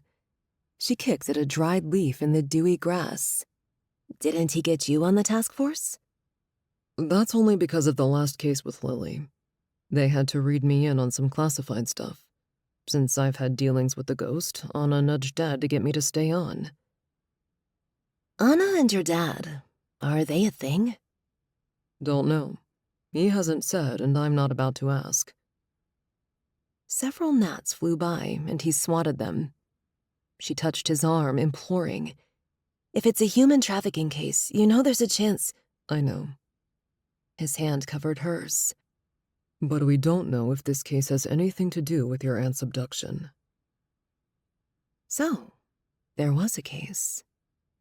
She scooped up the leaf, the only thing out of place on the immaculate grounds. She'd have to believe Uncle Bill's prediction that Kyle's father, Agent Peters, would call on her soon. He'd already told her Agent Peters would get her working with the Marinos, and it came true. Chapter 13. Clara and Dylan. Friday. Surrounded by comfortable familiarity, Clara found the situation almost surreal. The ER hadn't seen fit to admit her yesterday, although they'd run a lot of tests on Michael's insistence. Now she was sitting on her brown leather couch opposite Detective Clive Jordan, and his intensity left a cold knot in her stomach. Mrs. Corey, you mentioned you have no known enemies, no one with a motive to harm you. That's correct. She twisted her hands together in her lap, a nervous habit, then smoothed out her pants. The sole thing she was working on was the article on Linda Borowski. So far, she'd only interviewed the lawyer and dug up some background information. That couldn't have anything to do with the incident. He hesitated, the lines of his forehead creasing as he formulated the next question. And your marriage? It's stable? Defensive irritation sparked within her. Yes, Detective, very. Any issues at all? Affairs, past or present? Either you or your husband? No. We don't have heated arguments or fidelity issues. I'm not sure where you're going with this. He held her gaze unblinking. Your husband's a doctor, right? Something thrummed at the base of her skull. She moved her hand to grip the cushions on either side of her, grinding the leather into her palms. Yes? And as such, he'd have access to medical substances, including GHB, ketamine, rohypnol, and other substances? She shivered. He'd just named date rape drugs. The lab had found traces of a drug, gamma-something acid, in her system. Are you implying that my husband might be behind this? That he drugged me? Jordan raised his hands in a placating gesture. We have to consider all possibilities. It's procedure. A fire ignited in her chest. She sprang to her feet. Well, you're wrong, Detective. Michael could never hurt me. He saved me. In the silence after her outburst, she sat back down, smoothed her pants, and struggled to calm her breathing, to cool the heat sluicing through her veins. I understand your frustration. When he spoke, his tone was softer. I'll continue looking into other leads, but I had to ask. She sat still, the heat receding to a dull simmer. She trusted Michael. The culprit was still out there, and Jordan better focus on finding them. What's your last recollection from the day of the incident? Clara took slow breaths, her brow furrowing. She rubbed the pinched spot between her eyes. I had an appointment with a therapist in the morning. My usual therapist is based in Chicago, where we lived before moving here. I was trying to find a therapist locally. She paused, a blank void in her memory where the rest of the day should have been. After the session, the pinched spot throbbed now. Her temples started thrumming too. This would be one of the more brutal headaches. I'd planned to return home and finalize the arrangements for our Christmas party. The detective poised his pen over his notebook. Was this appointment held at the hospital your husband works at? She shook her head. No, it was in a medical office adjacent to it. And that's the last thing you recall? His question was gentle, almost reverent in the face of her growing distress. Her vision blurred as she stared at some indistinct point beyond the detective. A nebulous shape skirted the periphery of her recall. There may have been someone... I can't be certain. The elusive figure remained just out of reach, an echo dissipating in the recesses of her mind. Why can't I remember? In the bustling hubbub of M&M Enterprises, the residual sound of hushed phone conversations, the tapping of computer keys, and the murmur of ongoing meetings melded into a symphony of productivity. Dylan had barely returned to his office from a meeting when the duty manager called to let him know Dr. Corey was here to see him. Just what would the doctor want? Had Mrs. Corey taken a turn for the worse? After a light knock, a figure emerged from the glass and steel foyer. A cautious relief tinged the man's watery eyes, but his person carried the weight of sleepless nights and worry-infused days, despite the firm resolve in his stride. "Mr. Roche." The man extended a hand, his grip strong. "Dr. Michael Corey, you saved my wife's life." Dylan stood. "Dr. Curry, I'm glad I could help. And please, call me Dylan. How is she now?" "Stable. And it's Michael." Dr. Curry's voice caught slightly. He swallowed hard. "She was drugged. The police are looking into it." Dylan grimaced. Michael's next question jarred the silence. "Who was the young woman who spoke Cantonese to my wife? Clara mentioned her. She'd like to meet her." "Lily. She works at Merino Hotel. Would you like me to take you there?" "If it's not too much trouble." Of course it's not. Dylan reached for his keys, jangling them in his palm. Perhaps he'd go to lunch after this. Maybe Lily would join him and Tommy. The hustle and bustle of M&M Enterprises faded into the background as they exited the building and ventured into the Marina Hotel in the adjacent office tower connected by the elevator bank. The aroma of freshly brewed coffee and the pleasant chatter of guests infused the lobby where Lily lingered by the concierge desk, multitasking with an effortless grace. "Lily, this is Dr. Michael Corey." "Oh." Lily's luminous eyes widened and her plush little mouth curved up as she reached for Dr. Corey's extended hand. "It's a pleasure to meet you, Dr. Corey. How's your wife?" "Recovering, thanks to you both. And it's Michael." The doctor reached his free hand to cover Lily's, holding on longer than necessary. "You, dear girl, were a calming influence when she needed it most." The praise left Lily blushing as she freed her hand, and it fluttered to tuck escaped wisps of her glossy hair behind her ears. She always wore her hair up at work, a mistake to conceal her long, glossy tresses. "I didn't do anything. I just talked to her, Michael." Michael rested both hands on the marble-topped concierge desk, his fingers drumming out nervous energy. "My wife and I would like to invite you both to dinner. It's the least we can do to show our gratitude." Lily and Dylan shared a glance, a silent communication passing between them before she smiled at the doctor. "We'd be honored. Thank you." After they finalized plans for the dinner, they exchanged cordial goodbyes with Michael. Once he was out of earshot, Dylan gripped Lily's arm.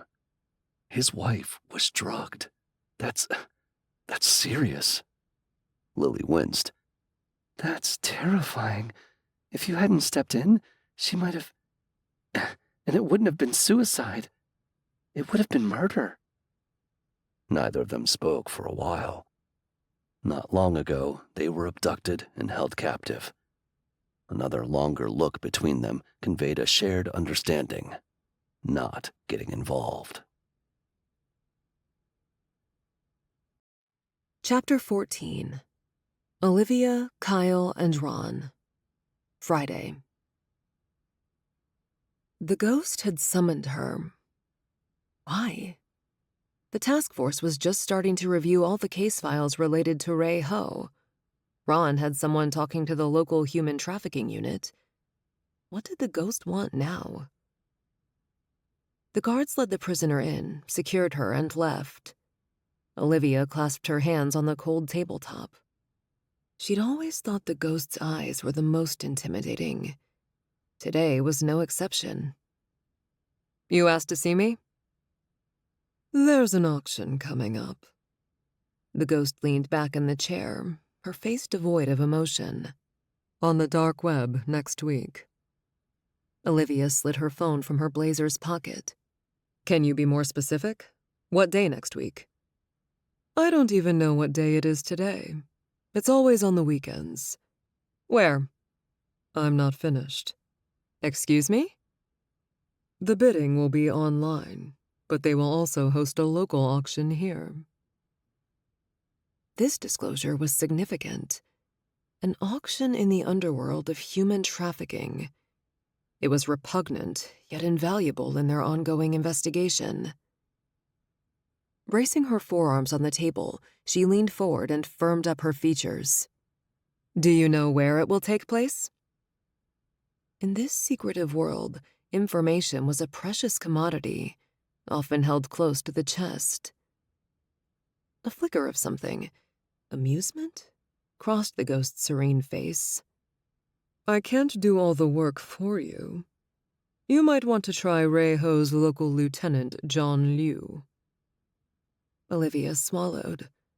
The taste of the cold coffee she'd consumed earlier lingered in her mouth, now bitter and faintly metallic. "You've got to give me more than that." The ghost sat back, her eyes steady, but her fingers were tapping a rhythm. A few beats later, she exhaled. "Well, when you locate John, mention that I sent you."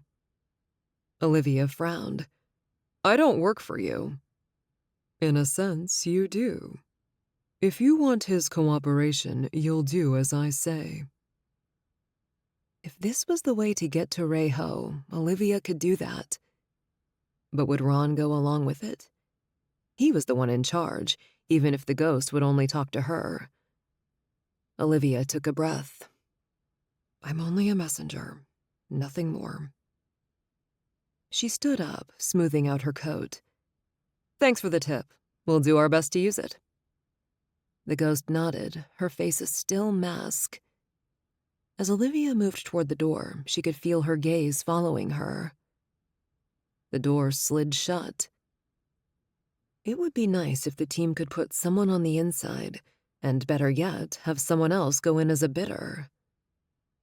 The human trafficker brought Clara to mind.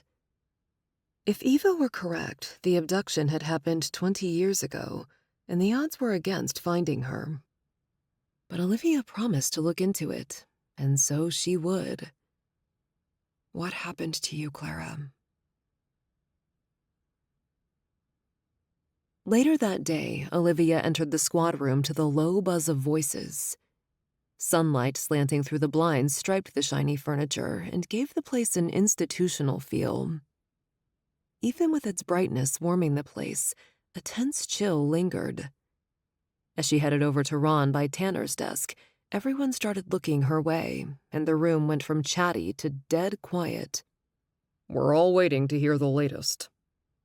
Ron broke the silence. Olivia plopped a stack of papers onto the nearby desk and straightened her shoulders to carry the seriousness of their task as she updated them. Assuming it's next Friday or Saturday, that's not a lot of time.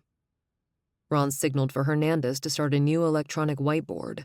And we don't know where it's going to be. Ana Ruiz, a DIA agent now serving as a liaison and a familiar face since Lily's kidnapping, sat down at her desk and began tapping the keyboard. I'll start digging on Lou. His network, his hideouts, everything.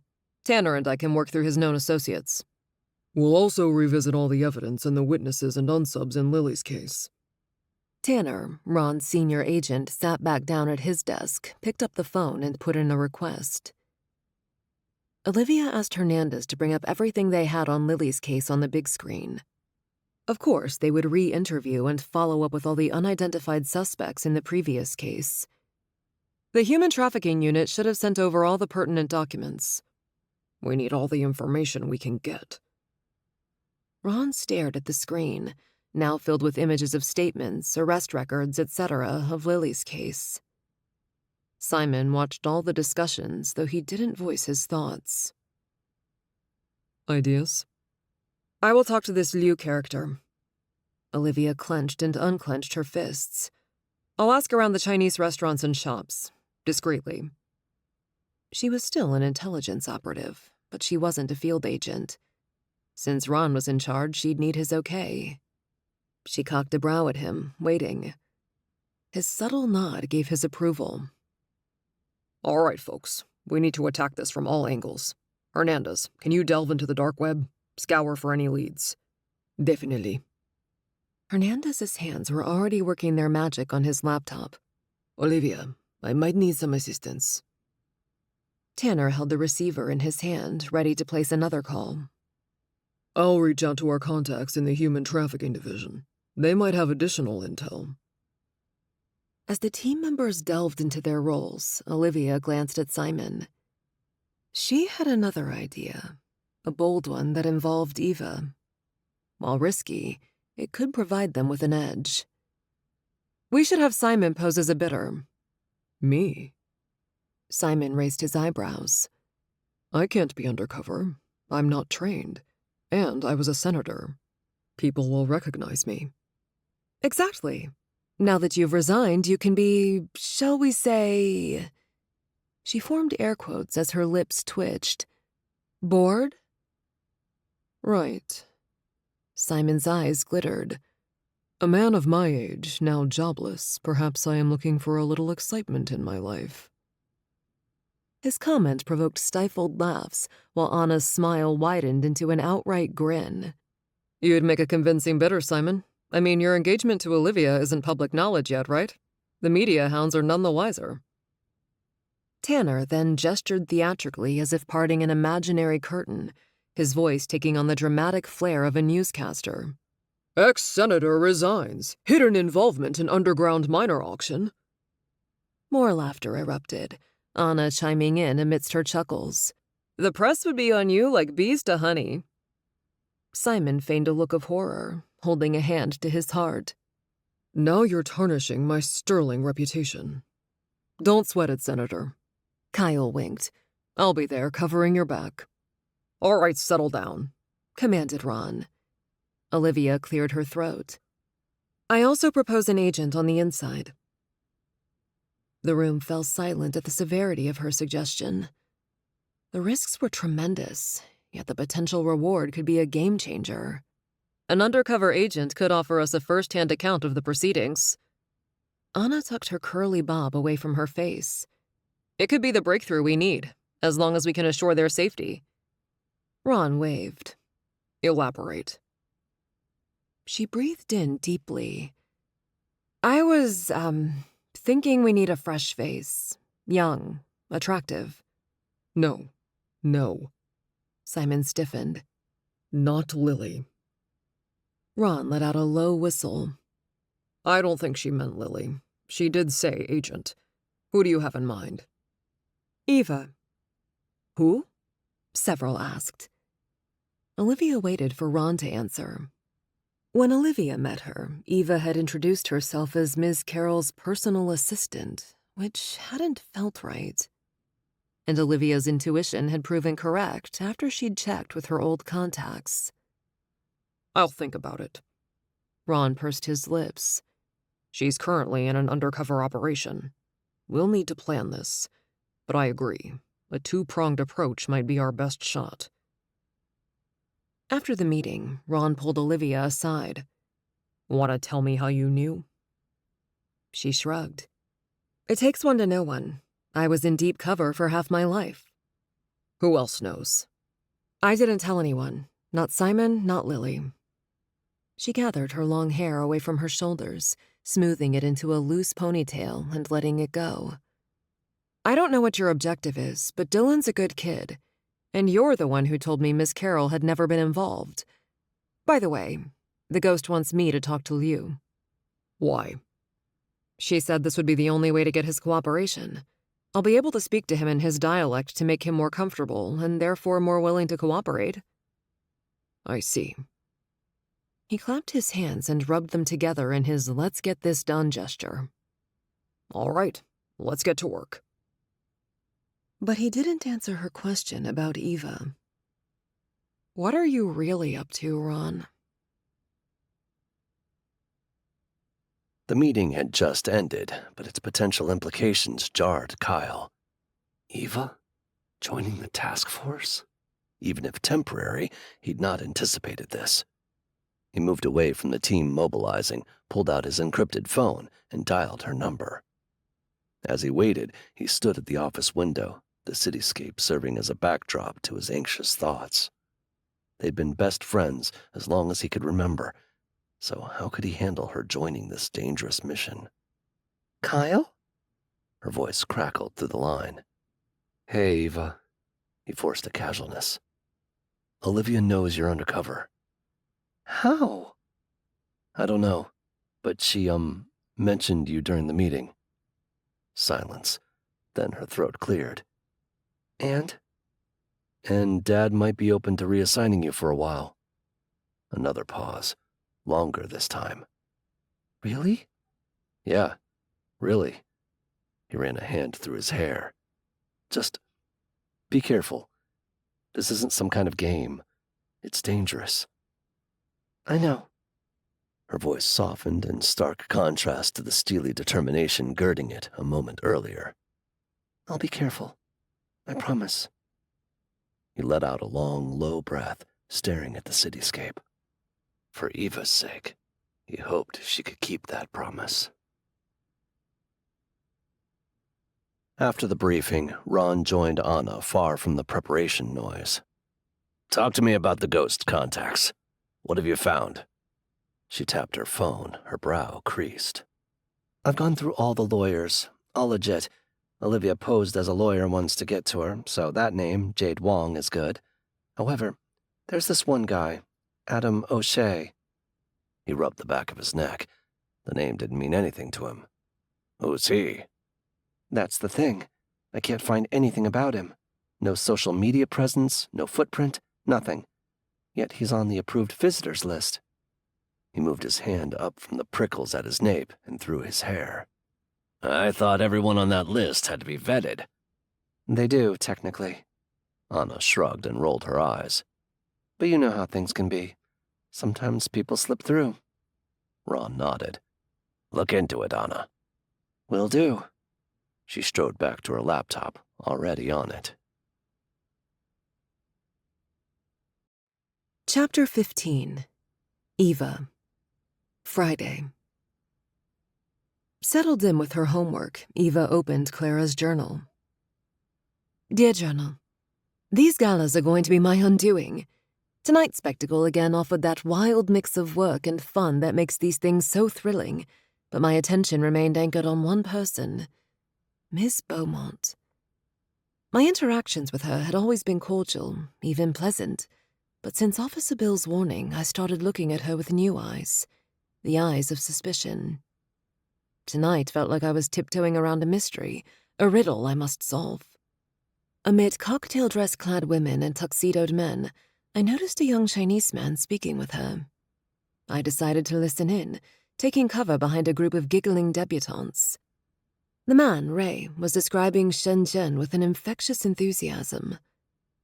The tech scene is extraordinary, Ms. Beaumont, he insisted, hands waving as he painted a vivid picture of a city on the precipice of greatness. The government is supportive of foreign investments and most interested in cross-border ventures. Miss Beaumont's eyes gleamed with what I can only describe as a predator's instinct, clearly finding the prospect of a new untamed market attractive as she asked him to clarify the special economic zones. They have been a game changer, Ray replied. The incentives for businesses are unlike anywhere else. Then someone called out for Mr. Ho and Ray excused himself. The conversation seemed normal, even promising. But Officer Bill's warning cast a shadow over the interaction. What hidden layers did this have? What was I missing? The questions continued to whirl as I retreated from my hiding spot, more intrigued than ever about Miss Beaumont and her dealings. I guess only time will reveal the truth. Until tomorrow, Clara. Dear Journal, I've been rattled since Officer Bill gave me that cryptic warning. I can't shake feeling like something's lurking beneath the surface, something much more dangerous than I suspected. Seeing Ray Ho and Miss Beaumont together oddly heightened my suspicion. So I've begun snooping, online at least. If something's to be found, the internet is my best bet. Of course, this investigation is still a secret from my editor boss. I dare not raise any alarm until I have something substantial. If I can gather enough evidence, hopefully I can sell the story to a newspaper. But do I tell Stella? So far, digital channels haven't yielded much. Ray Ho, it seems, is quite the social butterfly. He appears in a handful of articles hobnobbing with some celebrity or socialite. This glittering facade to his life, a veneer, distracts from any potential underlying menace. But then I shifted my focus to Hong Kong. There, Ray Ho isn't just a wealthy socialite. He is a prominent underworld figure, a gang leader according to the tabloids. I find myself fascinated and terrified in equal measure, and left with more questions than answers. How can a man with a criminal past move so effortlessly within the world of the elite? What's his connection to Miss Beaumont? And more importantly, what does this mean for me now that I've tangled myself in their world? I need more information, more concrete evidence, but I must tread carefully, make sure I don't alert anyone. Maybe it's time to look beyond the internet. This might turn out to be the biggest story of my career. It might even put me in real danger. Either way, I can't back down now. Clara. Eva closed the journal, her hand lingering over its spine. Was Clara investigating Ray Ho? Had that contributed to her disappearance? She caressed the fabric cover. Uncle Bill might have been right. Clara might have been abducted. Was Uncle Bill Officer Bill? Ray Ho was wanted in a few countries, including the U.S. The task force believed he'd ordered Lily and Dylan's abduction and had intended to put Lily up in an underground auction. Could this be the one human trafficker the task force was now focusing on? It couldn't be a coincidence that Clara had encountered him at a business event and seen him speaking with the ghost. Agent Peters had called earlier and wanted to meet. Maybe it was to assign her to the task force. She set the journal aside. A girl could hope, couldn't she? An old chandelier lit the drawing room, throwing shaky shadows on the fancy furniture and expensive paintings. Surrounded by the scent of old wood and shiny leather, Eva sat in a tall chair, her heart going crazy like it wanted out. All that rich stuff made what was about to go down feel even more serious. In her last conversation with Uncle Bill, his voice strained as he said the words, "Kingpin of human trafficking," and divulged the task force's new undertaking. The memory added weight to the opulence around her, reinforcing the stakes. The towering double doors made a creaking sound, and in walked Agent Ron Peters. The big guy seemed way out of place in the fancy room, and the twinkle in his eye had given way to a chilling seriousness. As he greeted her, she checked behind him to ensure they were alone, then relaxed. After all, they'd known each other since her teens. He sat across from her, the leather of the chair creaking under his weight, and when he cleared his throat, the small gesture somehow enhanced her anticipation. "How are you liking your role so far?" "It's good." Her heartbeat raced, and her hands wouldn't stop fidgeting. "I reported everything as requested, sir." "Yes, I got them." He crossed his legs and gripped both hands on his knee. "I may have a new assignment for you, but I'm giving you the option to stay put." Eva nodded, her palms clammy against her jeans. "Thank you, sir. I want to help in any way I can." Her words echoed in the vast room. Oops. She hadn't meant to speak so loudly. Head cocked to one side, Ron studied her for a beat. "I'm not going to lie. It's a dangerous situation. The plan Olivia proposed involves a high-risk role for an undercover agent." "I understand." Chin high, voice steady, she met his gaze head-on. "Good." The slightest twitch at the left of his mouth revealed his approval. "We need someone to pose as one of the trafficked girls. I want to make it clear. If you're not comfortable with this, we will not hold it against you." "I'm ready." She meant it. More than ready. I want to do this. "Atta girl. Then be at the task force office first thing tomorrow morning. I know it's Sunday, but when we have a case, we work. Although, if you need to go to any church services, you may. Just come in as soon as you can. We have extensive briefings and preparations to cover, and a deadline to make." He shoved to his feet, but as he turned to leave, he glanced over his shoulder. "Here's what you'll do. Explain to Ms. Carroll you have a family emergency and need to take a leave of absence. She'll have no problem with it. If there's any problem, let me know." His figure receded into the shadowed corridors, leaving Eva alone in the dimly lit room with emotions surging through her. Fear, anticipation, exhilaration. Yes, she was in. Was this the first step toward finding the truth about her aunt? Chapter 16. Clara. Saturday. Feeling more like herself, Clara carried a mug of coffee to her oak desk in the master bedroom. Once she settled in, she typed in various keywords, sifting through articles, forum threads, and archived digital records. A neighbor's bright security light filtered through the curtains, lending a gentle illumination to the bed. The soft radiance turned the navy spread into a shade of deep indigo and gave the creamy walls a warm, inviting hue. The click-clack of her typing offered a comforting rhythm, an echo of her returning strength and resolve as she attempted to trace back to the company in charge of renovating the building where Linda Borowski's body was found. Yes! She gave a fist pump as, after countless dead ends, she found it. A construction company still operating after all these decades.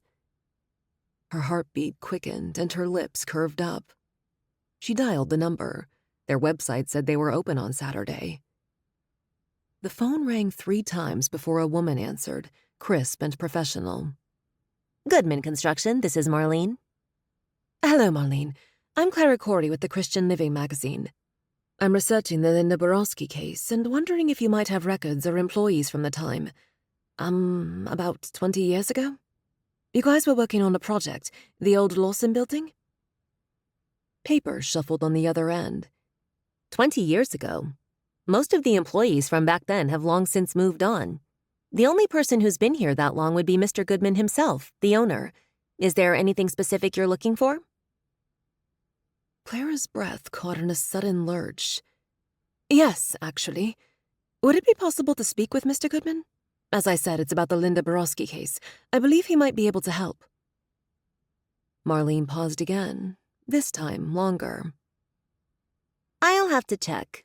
Can I take your contact information and have him call you back?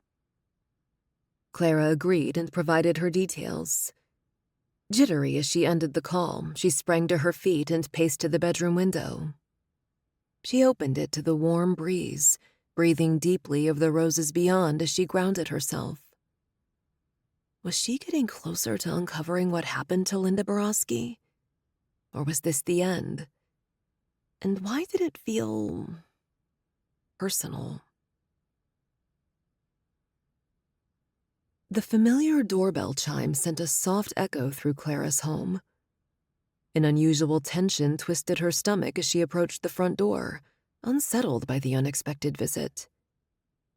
Through the doorcam, Detective Clive Jordan's piercing gaze peered at her, and the tension loosened its grip as she unlatched the door. Mrs. Corey. He inclined his head. The formal politeness reinforced her discomfort. May I come in? Of course, Detective. She stepped aside to let him in. She didn't bother inviting him to sit. What brings you here today? Mind if we sit? She took a deep breath and gestured to the front room. Sure, please. He claimed the cream-toned accent chair, seeming impatient as he waited for her to sit in its twin across from him. I've come across some information in my investigation pertaining to a life insurance policy on you. For $1 million. Clara's eyebrows furrowed, but she kept her composure. I'm aware of that policy. Michael and I thought it was a sensible decision for our family's security. Jordan maintained his steady gaze, his expression impassive. Dr. Corey has also made several substantial withdrawals from an investment account jointly owned by you both. I'm interested in knowing if you were aware of this. The air around Clara seemed to turn cold, her breath hitching in her throat. How long ago had that been? Yes, Thanksgiving. She'd been hanging out in the crowded living room, the mouth-watering smell of roasted turkey overplaying her guests' laughter and chatter. Then, amid the family fun, Michael and his brother edged away from the crowd, near the fancy windows, their faces serious as they leaned into each other, deep in heavy conversation. When she asked Michael about it later, he'd chuckled, his answer casual. Too casual. Oh, that was just Majid being Majid. But hadn't there been something she'd missed at the time? A quick flicker in his eyes, like he was nervous or something. He hid it fast, and she'd ignored it with all the holiday fun. But that shadow now looked way bigger and turned the memory into something creepy. She cleared her throat, then raised her chin. No, I wasn't aware of that. That quiver in her voice gave her away. She firmed it. But Michael wouldn't need the money. We're comfortable. The detective's unwavering stare held fast. That may be the case, but the facts suggest a different narrative. I'm sure there's a good explanation. I'll ask him when he comes home tonight. Please don't. This is an active investigation. She recoiled at his words. The detective seriously thought Michael would harm her? So, what's that got to do with me asking my husband why he withdrew large amounts of money? Jordan's attitude cracked for a sec, and he rubbed his tired, rough face. His palm rasped against a days-old beard, and the tough glint in his eyes made her stomach flip. If you were to confront your husband, you might alert him to our investigation. It could lead him to change his actions, cover his tracks, or even take steps against the investigation. A shiver ran down Clara's spine. Could Michael be capable of such things? The man she built a life with, the father of her children. A suspect in a criminal investigation? Are you saying Michael is a suspect? The headache started pinching the back of her skull. The room had been plunged into icy cold. Her breath should be visible in the chilling silence. Jordan held up a hand. I'm just doing my job.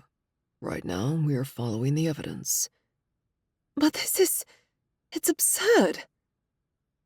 But even as she protested, a small voice in her mind raised the terrifying question. What if it wasn't? He stood. Bear with us, ma'am. I've got to go now, but I will be in touch. And like that, he left her there in her big, fancy house, a house that suddenly felt like a stranger's place. And beyond the pounding at the base of her skull, the words reverberated again and again. Even this house she loved seemed distorted somehow in his wake, creepy with the fancy light she'd selected throwing weird, spooky shadows on the walls.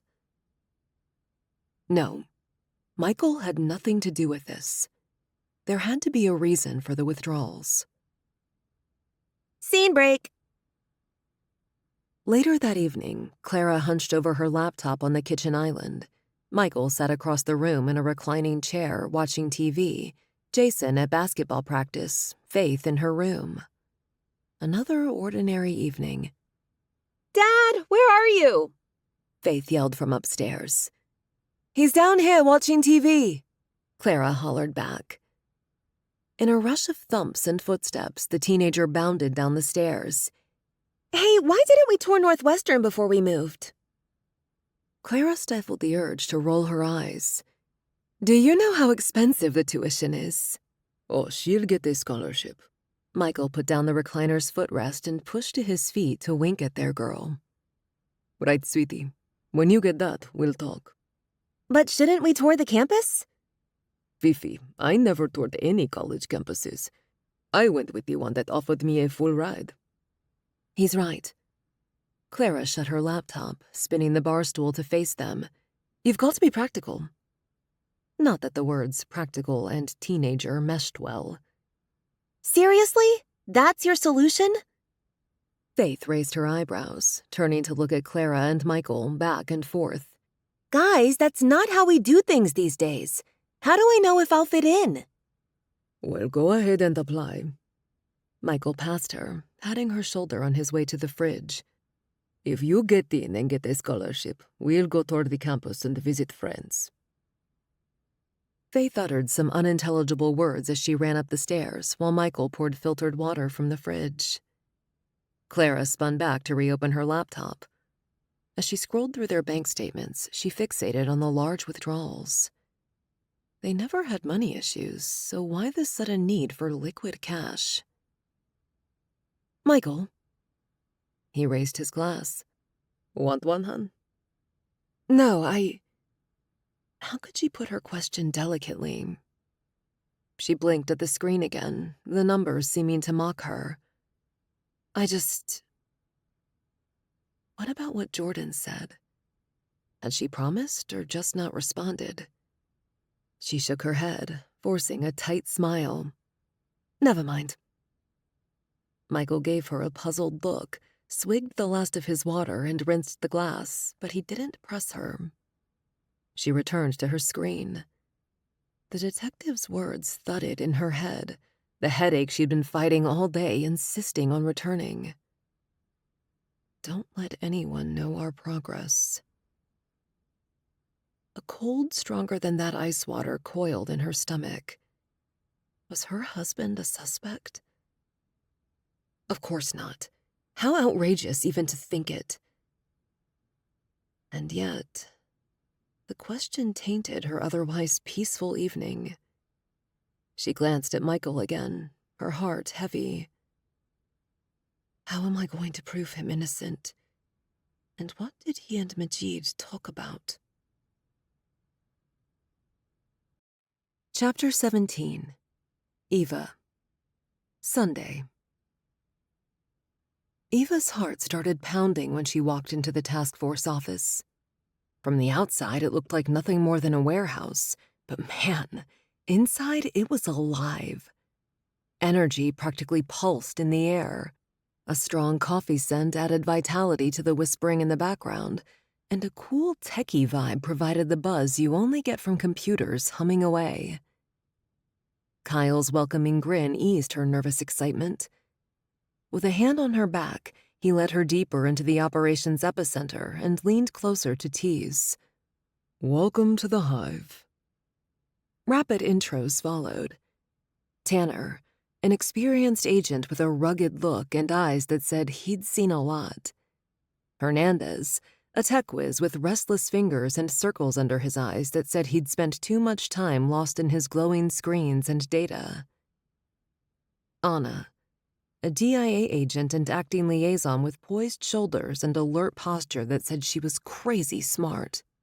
Oh, and Deanna, our lab tech, is in her lab. Kyle tossed in. I'll get you two together later. Eva raised herself onto her toes to crane around. What about Officer Tso and the senator? Kyle shrugged. They drop in as needed. Perks of being consultants. Speaking of. At the elevator, Senator Roth and Officer Tso walked in together. Officer Tso, Olivia, was one of her aunt's best friends and one of the girls in the photo. Her features had matured with age, but similarities remained from her teen years. Of course. No wonder Lily looked familiar. She resembled her mom.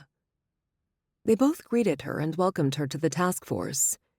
Please, call me Olivia. Officer Tso shook Eva's hand.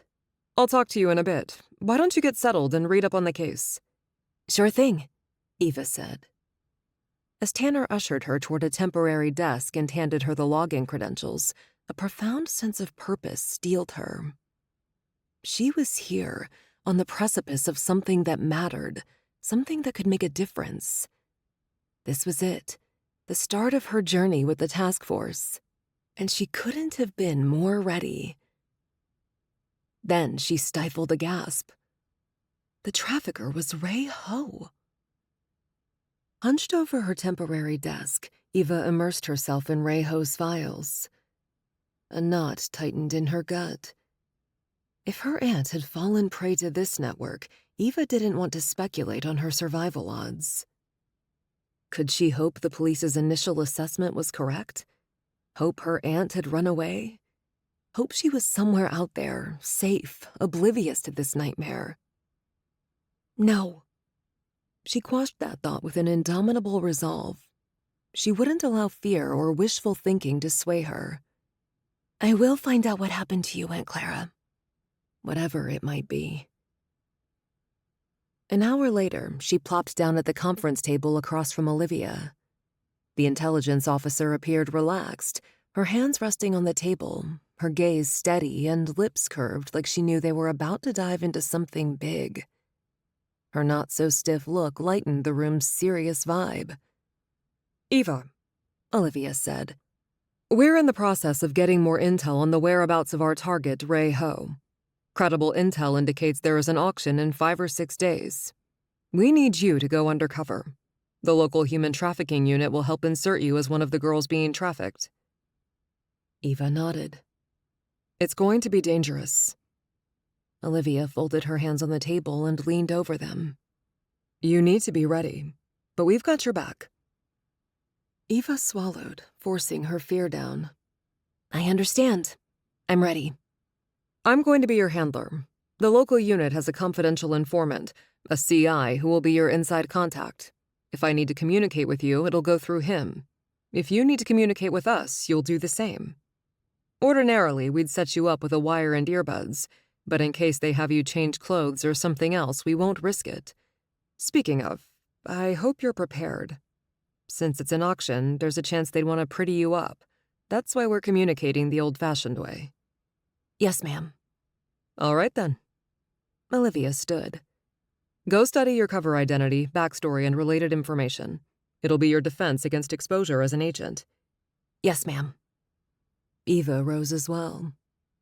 That afternoon, Olivia pulled her aside with pointers about staying undercover. Then Eva was off. This is Detective Annie Kwok from the Organized Crime Division of the Metropolitan Bureau of Investigation. Tanner introduced a stern woman in her late 30s or early 40s dressed in plainclothes. She'll get you set up with her CI. Kwok looked Eva up and down, nodding. You look young enough, but you're too well dressed. To make this work, you'll need to speak with an accent, and I'll get you dressed accordingly. Let's go. After a round of instructions, a change of clothes to a t-shirt and short jeans, and more prep work, Kwok took Eva to meet her CI, David Chun, a worker in a Chinese restaurant. With his assistance, she'd soon be assimilated into a hidden factory, presenting as another unfortunate caught in human trafficking, working off an imagined debt to the Chinese equivalent of a coyote. With sizzles, clinks, and whispers enlivening the restaurant's atmosphere, Eva became Mei Yi. Behind this Chinese restaurant was a hidden factory. Smart, but creepy. Her heart was thumping so loud it overrode the other sounds as she stepped inside, walking right into trouble. The manager, a cold, calculating gaze set in his hawkish face, approached immediately, his eyes raking her from head to toe, sizing her up. Where do you come from? Beside her, Chun stepped forward. Her date. She's here to work it off. The manager's scrutinizing gaze didn't waver. He seemed to weigh Chun's words before nodding. Come. Then he led her away from the factory, through the restaurant and into a basement. Eva steeled her jaw to control her fear. She was Eva Higgins of the FBI, not a victim. Inside a dimly lit room, a group of teenagers huddled together, their eyes wide with fear and hollow with exhaustion. Girls and boys no older than 16 or 17. A pit opened in her stomach, a grim reality setting in. The manager whispered something in Cantonese to a burly guard. Then she and a few others were separated, grouped into another category, and the apprehension in her fellow captive's expression sent chills down her spine. The dim basement lights cast haunting shadows across their huddled forms. They were kids, really, their young faces hardened with a forced maturity. Eva? No, Mei Yi, she reminded herself. Sticking to her cover was crucial. She moved toward a girl, her face pale and her clothes loose on her thin frame. Hi, I'm Mei Yi. The girl's brown eyes flicked toward Eva, and her lips pressed into a thin line but remained silent.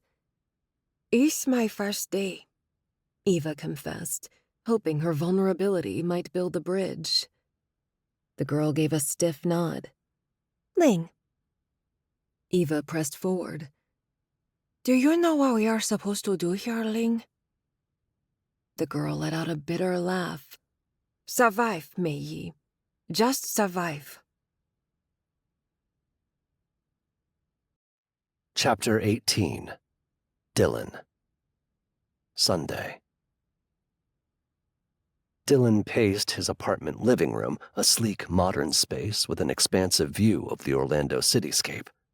The glass-topped coffee table and matching dining table, as well as the granite bar separating the kitchen, played host to the papers, documents, and photos he and Tommy recovered from the estate. Once again, Tommy acted as his Dr. Watson.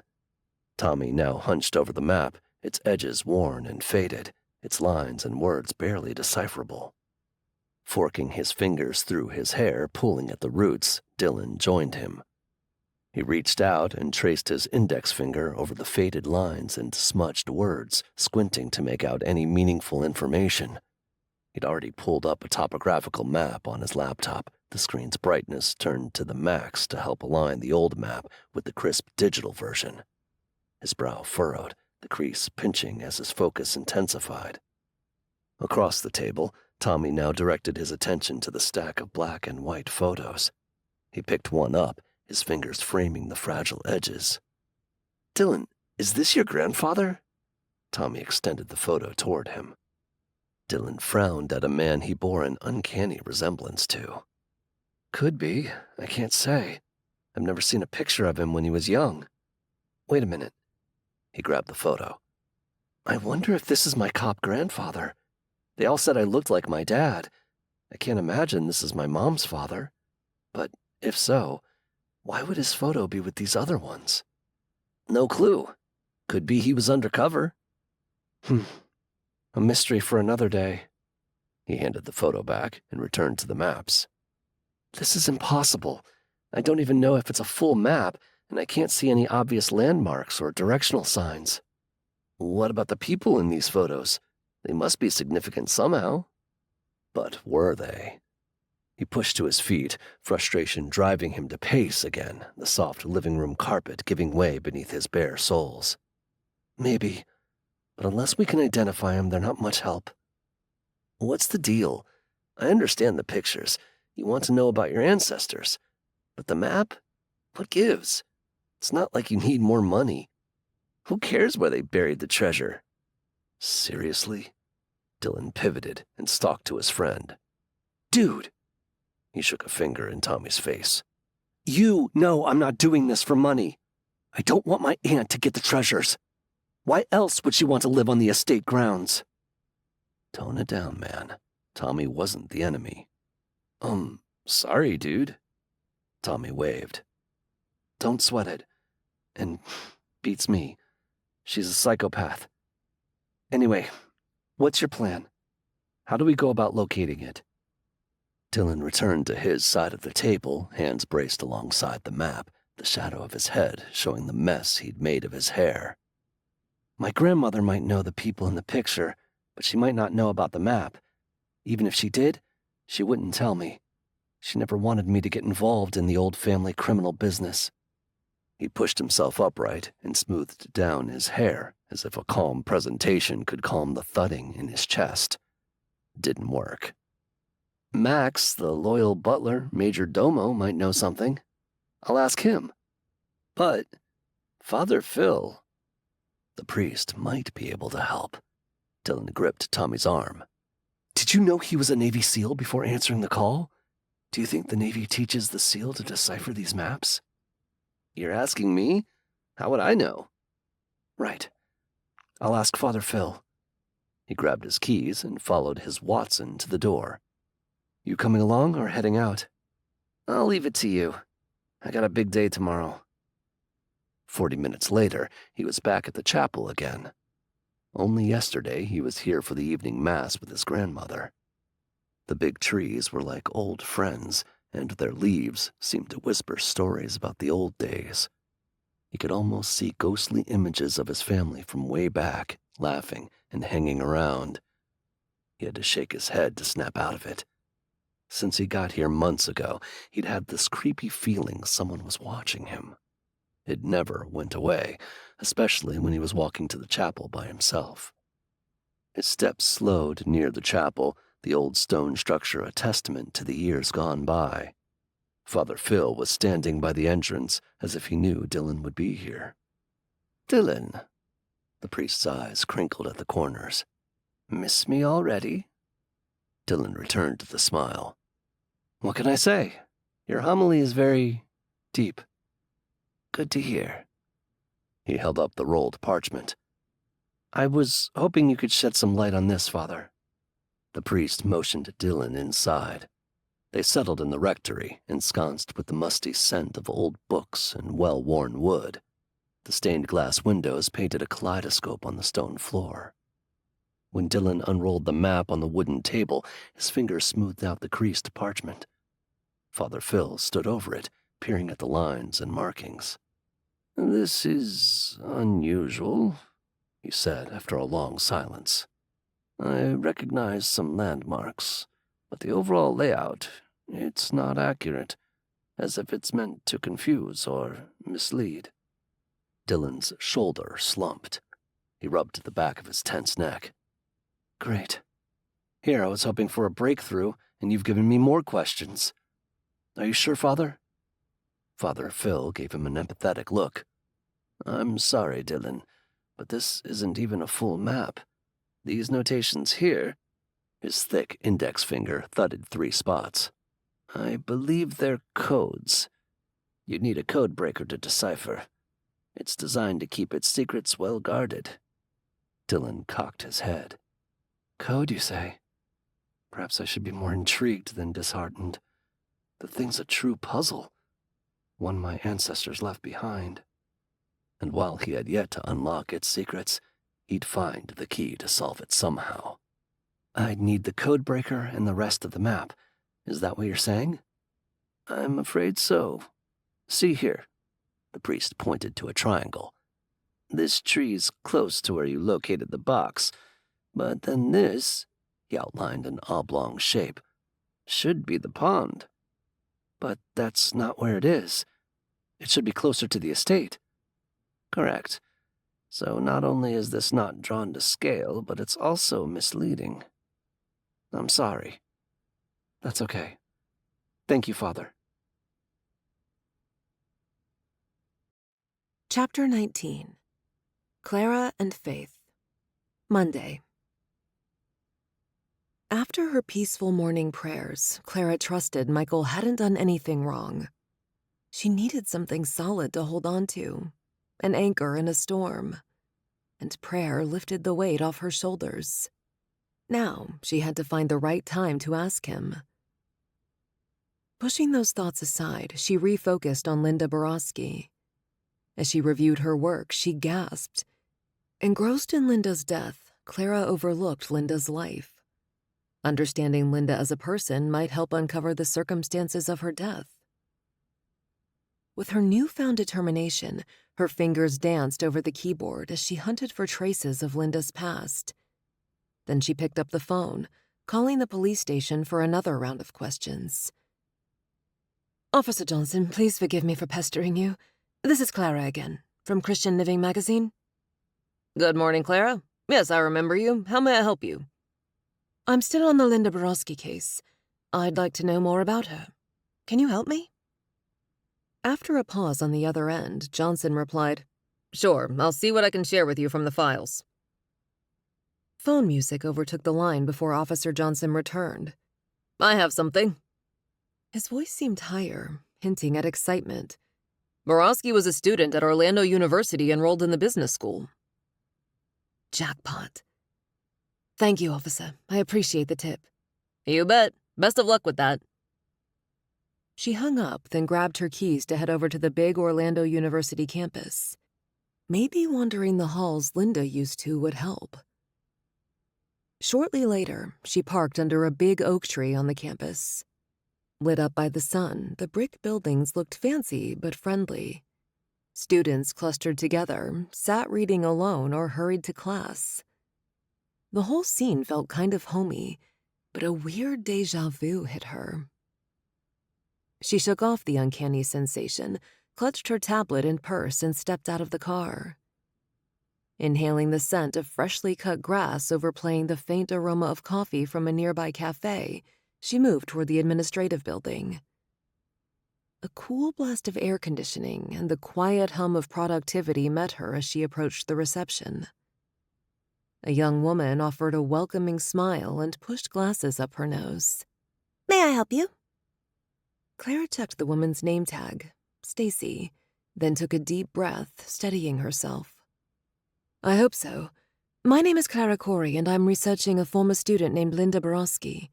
She would have been here about 20 years ago in the business school, I believe. Might there be any old records, or perhaps even someone who knew her might still be around? Stacy's brows knit together, the motion edging her glasses downward again. I'm afraid those records are archived and not easily accessible, and we don't give out such information without the student's consent unless there's a court order.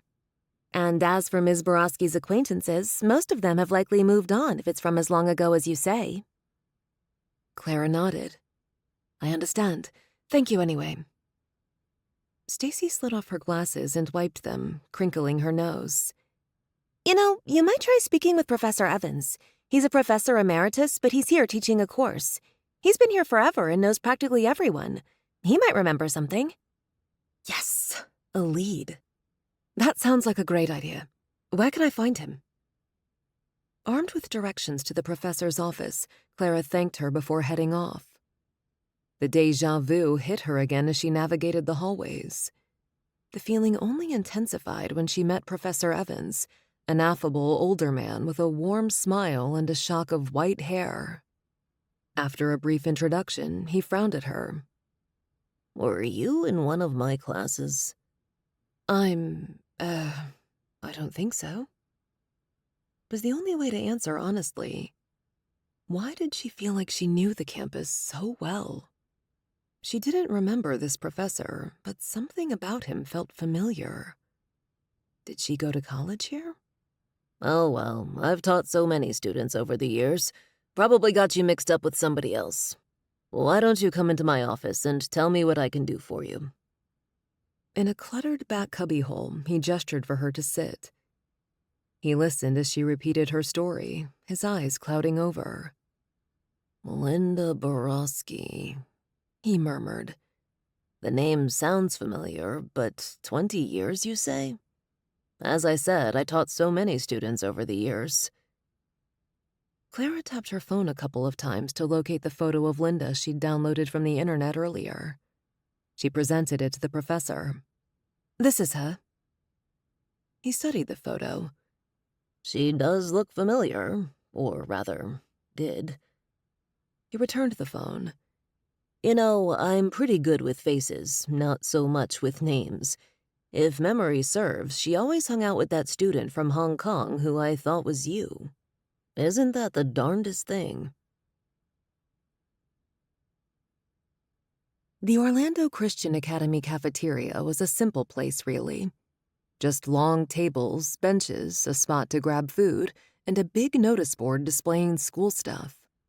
But with its buzz and laughter, it felt homey, revitalizing even with its backbeat of energy. The tall ceiling took in all the noise, turning what could have been a crazy racket into a nice background hum. And the smell of lunch? It mixed right in with the sound of chatty teens and the flip of books and papers, making the place just what Faith needed to unwind.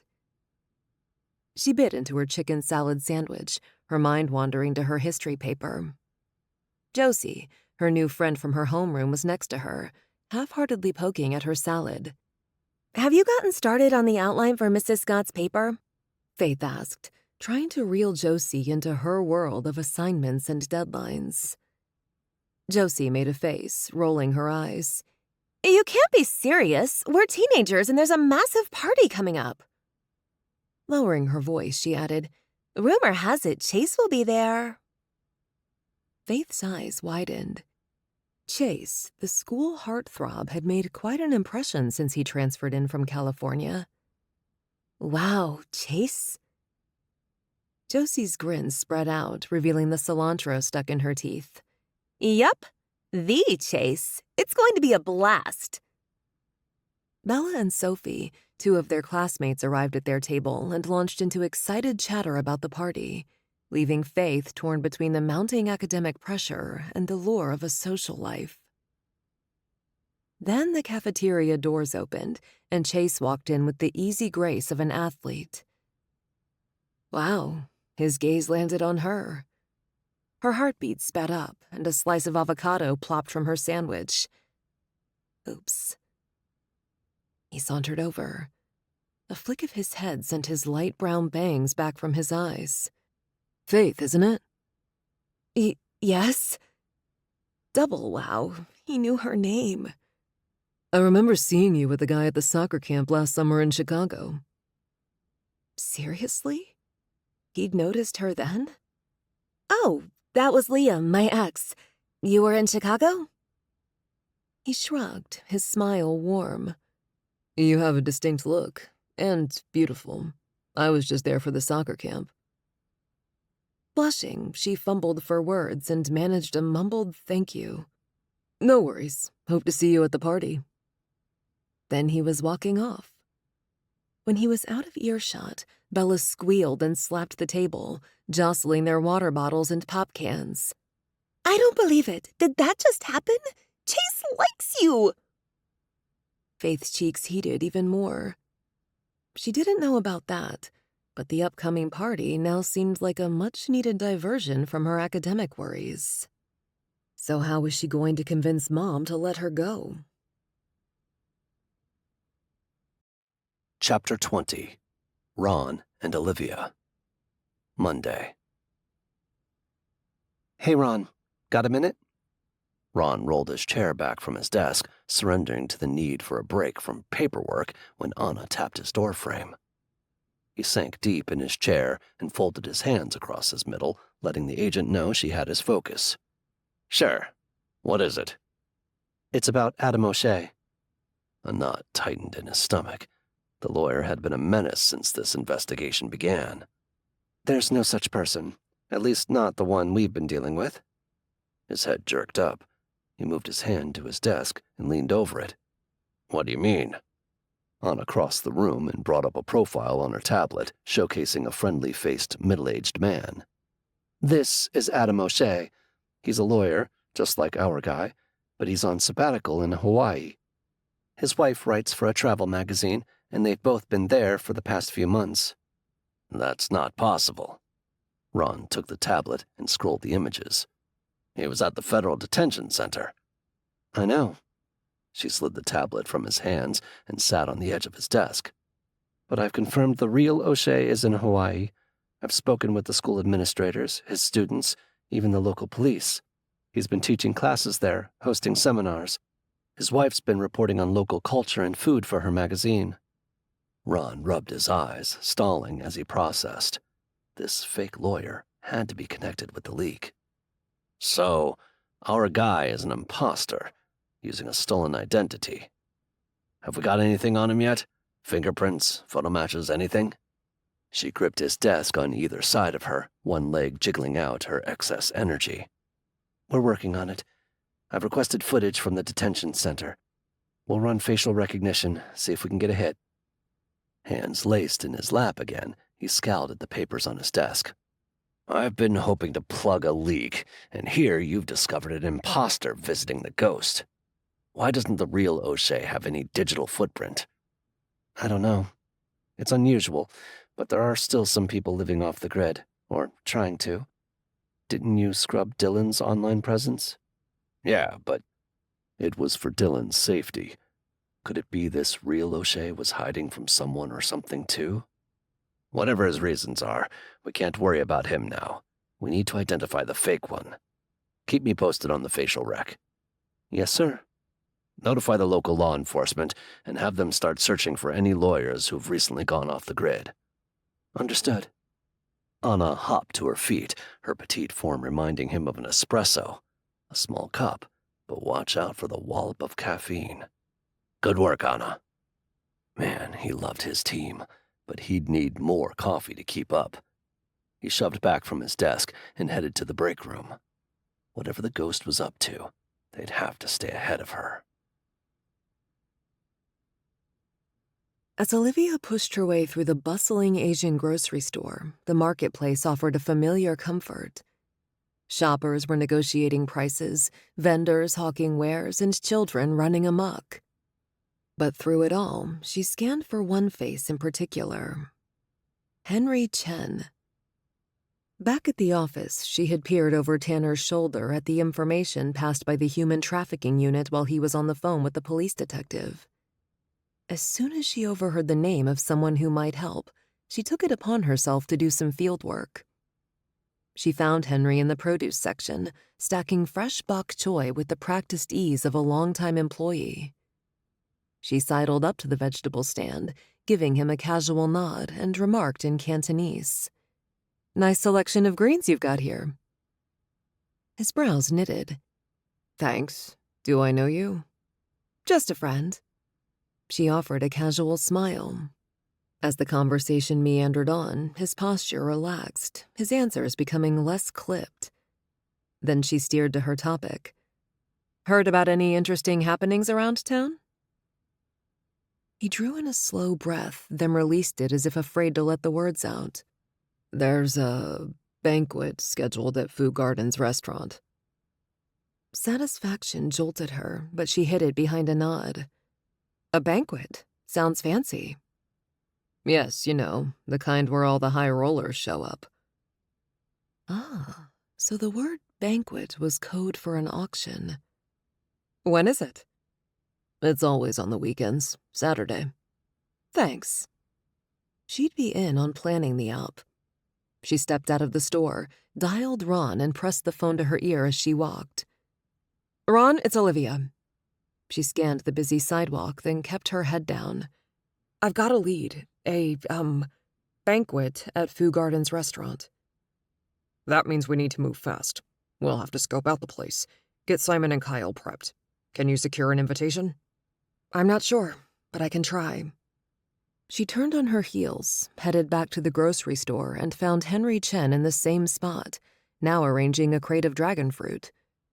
"Hey, Henry, this banquet at Fu Gardens, is it open to anyone, or do you need an invitation?" Henry glanced around before leaning in closer. "Well, it's not public, but if you're famous or rich, they might let you in." "And if I'm not?" Henry hesitated, then edged in closer and lowered his voice to a whisper. "Just tell them Fat Uncle invited you." She nodded. Fat Uncle. Simon, as a former senator, might not need that. However, it was best to be prepared. Poor Simon. He'd never been an operative. Would he be convincing enough to act as a bidder? If only she could go along to ensure his safety. Chapter 21. Clara. Monday. Seated at a round table waiting for their dinner companions, Clara scooted her chair closer to her husband's. "Do you think I went to Orlando University?" Michael stretched his back, stiffening in his crisp mint polo shirt. That would be a crazy coincidence, wouldn't it, to end up here again? I mean, I found you at the Outer Banks. Not here, although I suppose you could have taken a trip up there." "You didn't see the professor. He believed I'd been a student of his." He shrugged. "I'm not sure what to tell you. Maybe you can ask the registrar." "If I did go there, my social wouldn't be the one I'm using now." Majid had somehow procured a packet of identification for her long ago. They'd thought she was an undocumented immigrant, and Michael wanted to protect her from trouble with the police. Neither of them asked where Majid obtained the documents. Michael didn't say anything, just pressed his lips together. But the line that drew his thick brows together when he was pensive appeared, and the skin tautened over his well-defined jaw. She touched his hand. "There are these little things I know. Like I believe I'm Christian, and I have a strong feeling I'm Catholic since all the prayers are familiar to me. And I can drive. It's so weird." He turned his hand to grip hers, swallowing it in warm comfort. "Memories aren't motor skills. Dr. Cook was hoping your memory would start coming back once you remembered your name. But then, it's like you wanted to forget, have a clean slate." "Did you really think I was an undocumented immigrant?" Her throat clogged. Do you still think so?" He looked around to make sure no one was paying attention. Well, there was that big bust of illegal immigrants right where we found you. So, yeah, it seemed likely. But after knowing you, I doubt it. If you were, you'd have come here long ago. Before she could say anything, their guests approached. Dr. Jenkins, the hospital administrator and chief medical officer, and his wife, Rhonda, orchestrated the evening intending to get better acquainted. They'd also invited Dr. Miller, chief of the emergency department, and his wife. Dr. Miller's eyes widened and his mouth slid open as he sighted Clara. He staggered, his hand fumbling for the back of a nearby chair. His wife, Elaine, rushed to his side. Ben, are you all right? She steadied him with her arm. You're not having another episode, are you? He regained his composure and shook his head, though his gaze remained fixed on Clara. No, I'm fine, Elaine. But with the way his voice wavered, he didn't sound fine. You sure? Michael got to his feet, ready to take action. Dr. Jenkins also leaned around Clara to better focus on the disturbed doctor. I'm okay, really. Let's sit. Dr. Miller sat with his wife and again assured everyone he was fine. Once the awkwardness was dispelled, dinner proceeded, their conversation ranging from hospital politics to personal anecdotes. Yes, Faith is a senior. She's hoping to go back to Chicago for college, but we'll see. Clara sat sideways in her chair, facing Elaine, whose daughter was a freshman at the University of Miami. Well, at least she's at a good school.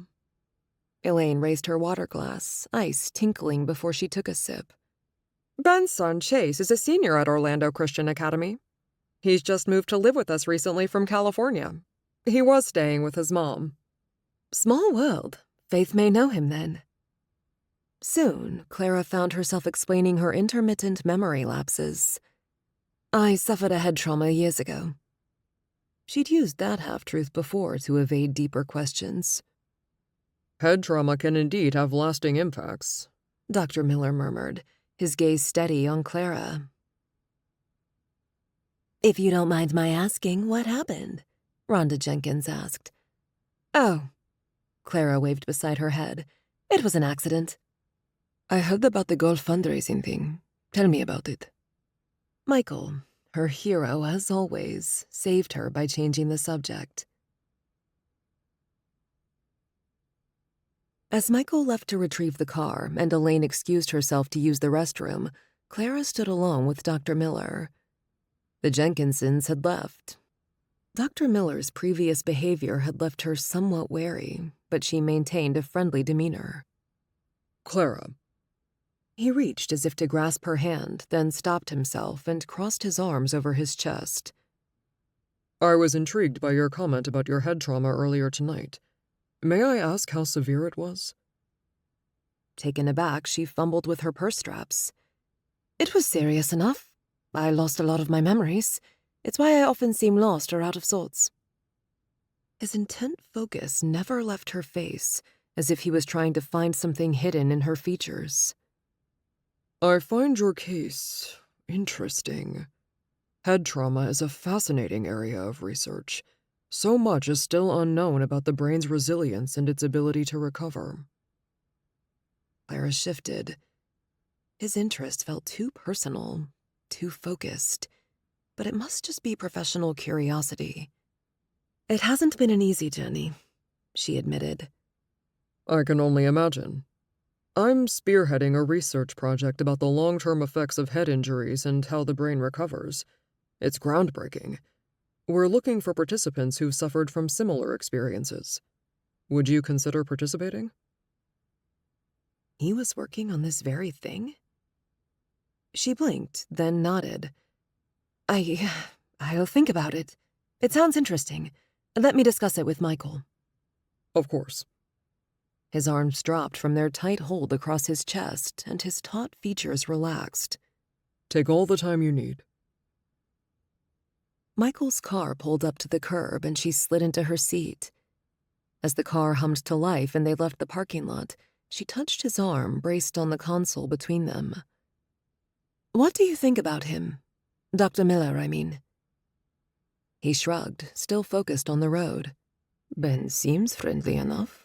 Another doctor. There was a pause, a flicker of curiosity as he glanced her way. Why do you ask? Nothing. Except he was talking about a research project he's leading, about head trauma and brain recovery. He asked if I'd be interested in participating. He arched his brows. He did? Interesting. I haven't heard about this project before. I'll look into it. Also, she lowered her voice. Did you notice his reaction when he saw me? It was, odd. He stopped for a red light, eyeing her again. Odd how? I don't know, really. He looked shocked, almost scared. You know, like when they say someone had seen a ghost. The light changed. A few blocks passed by in silence before Michael broke into a light chuckle. Ben? Scared? You're overthinking this. He recently had a mini heart attack. It might just be his health. Maybe. She nodded, but she wasn't convinced. She dropped the subject for now, but she couldn't shake the nagging feeling. Surely there was something more to Dr. Miller's odd reaction. Chapter 22. Clara. Tuesday. Clara settled in her home office, a sunlit corner in the master bedroom, soaking in the quiet, the room's silence accentuated by the ceiling fan doing its thing and the old grandfather clock ticking away next door. Papers covered her wooden desk, all messy but somehow making sense, each one scribbled with her notes on Linda Borowski's case. Getting ready for her chat with Dr. Harris, she kept thinking about Michael's suggestion. Maybe she should call the registrar at Orlando University, where Linda attended college and Clara might have gone. It wasn't a bad idea. Would they demand her social security number? And what would she tell them? She rubbed between her eyes, but couldn't push the questions to the back of her mind. I might as well be trying to untangle an endless knot. Steeling herself, she dialed. Orlando University? A woman with a crisp, professional voice answered the call. This is Brenda. How may I assist you today? Clara took a deep breath, inhaling a cautious optimism. Hello, Brenda. My name is Clara Corey. I'm a journalist with Christian Living, and I was wondering if I could get some information about a former student. What kind of information? Are you looking to verify attendance? If so, there's a form online you can fill out. You'll need the student's name, years of attendance, and student ID. Student ID? Yes, usually it's the social security number, and the student will need to sign it to release the information, unless the student already signed a blanket release form. What if I don't have the student ID? Clara held her breath during the pause. Then I don't think we can locate the student's records. Even if I was the student in question? And you don't know your social? I know it, but I believe I didn't use it to register back then. Oh, yes, that happens. If you didn't provide your social, the university would have assigned you a student number. However, without it, it would be difficult to locate your records. Would a name be enough? What you can do is submit a form online with your full name, the address at the time of your attendance, the years of attendance, and the pertinent information like the degree and college you were in. Clara thanked her and ended the call, but she wasn't about to surrender. She dialed Professor Evans, who'd recognized her on campus. His warm voice was welcoming, but his memory of names, as he had admitted, wasn't great. Oh, Clara, I'm sorry, but I can't remember her name. I do remember her being from Hong Kong. She was a bright student, full of enthusiasm and curiosity. Clara listened, her heart pounding. I thought she worked as a part-time staff writer somewhere. Some big foundation, as far as I remember. Do you happen to remember the name? No. Oh, wait. I do. It was the Beaumont Foundation. She was in their public relations or publicity department. Every year, the foundation gives the college several scholarships, and I've just seen an application floating around. Thank you so much, Professor. She hung up, her mind racing. If she couldn't do anything about the Linda Borowski case, maybe she could uncover Michael's cash withdrawals. Her husband wouldn't harm her, but with the detective focused on him, they'd never find who did hurt her. Since Michael had gone to work, she could survey his desk. First, she logged into their joint bank accounts. Nothing seemed out of the ordinary. There were no large withdrawals. They each had their separate accounts in addition, though their savings account and various investment accounts were jointly held. She hovered the cursor over 2 partial liquidations of an investment account. Sometimes, depending on the market, they might sell off an asset and reinvest. However, she wasn't seeing any reinvestment or deposit into their joint accounts. I'll have to ask him about it.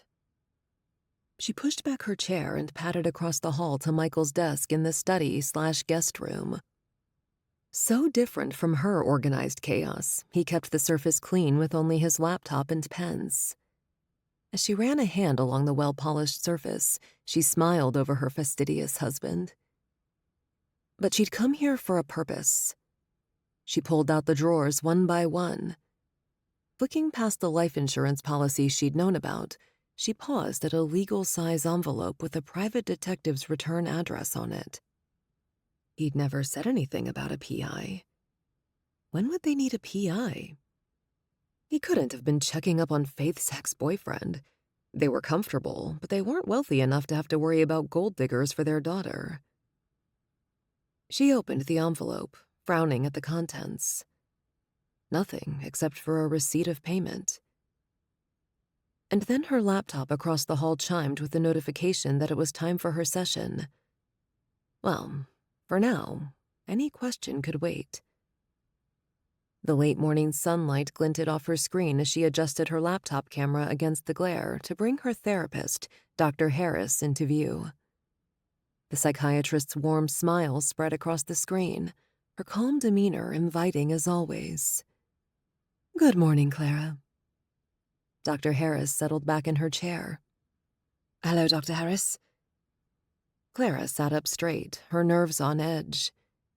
After discussing Clara's general state and the recent social changes, Dr. Harris broached Clara's recurring feelings of familiarity and unease.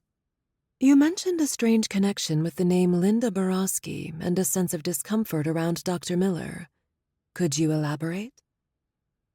Clara relayed her unsettling sensations. "I can't pinpoint any specific memories, but the vague sense of knowing is there. I've read about hypnotherapy. Do you think it'll work?" "I'm not sure that's the best approach." Dr. Harris tapped against her armrests. "I hesitate to suggest that because it hasn't been proven completely effective. At best, it would allow deeper access to your subconscious mind. But it doesn't hurt to try it, right?"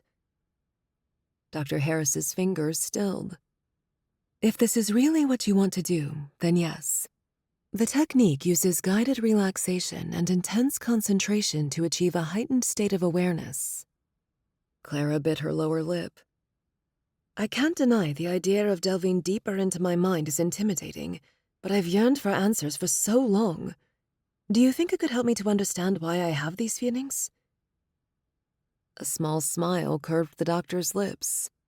"Again, it's not been proven effective, but it's a possibility.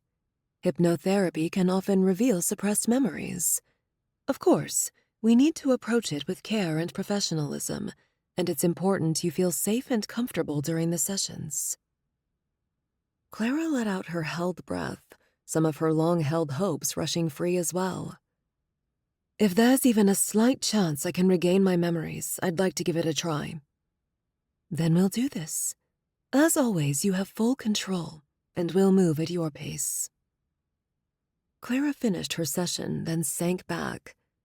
Rocking in her chair, she twisted it to face the bay window, sunlight now pooling on the hardwood floor. Maybe hypnotherapy could unravel the mystery of her mind. She got some leftover salad out of the fridge and took it to her desk so she could go back to the Linda Borowski case without losing momentum. Headquartered in Texas, the Beaumont Foundation maintained a local office in town. After frustrating transfers, Clara got hold of a live person only to discover the PR department wasn't part of the foundation, but was a PR firm under the umbrella of Beaumont Inc., its for-profit counterpart. At last, she secured the name of the PR department's key person during the time Clara might have worked there, Stella Beckett. Beckett had since moved on, but Clara found her on LinkedIn, then dialed the number on the profile.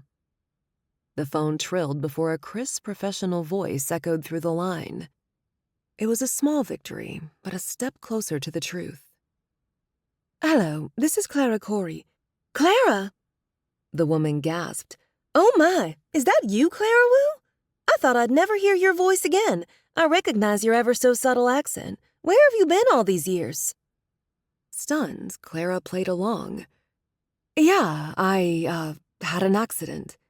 "I knew it. I told those cops you wouldn't run away. You were going to write a story that would launch your career. You had such big plans, too big to disappear in the middle of them. We did check with the hospitals ourselves, but you weren't in any of them. Anyway, are you in town?" Stella was in Texas. "No, I'm in Orlando. What story was I working on?" "Hang on, let me get to the archives." Keys tapped. Then Stella said, "Here we go. The notes only said you had a source, a reliable source, something about a human trafficker. Once you had something solid, you'd let me know everything." That didn't help. So, she was working on a story involving a human trafficker. Could this be real? Was she Clara Wu? All right. Was I going somewhere to chase the lead? "Not that I know of. You were taking the weekend off first. Why are you asking me? Did you not write the story?" It's a long story. The accident messed up my memories. That was the closest to the truth, right? "Oh, how terrible. You know what? I have a meeting to go to, but is this your number? Let's catch up soon, okay? We'll video chat." Clara thanked her and hung up. If she'd been working on the story, how did she end up in the Outer Banks? Was this finally leading somewhere? Clara Wu.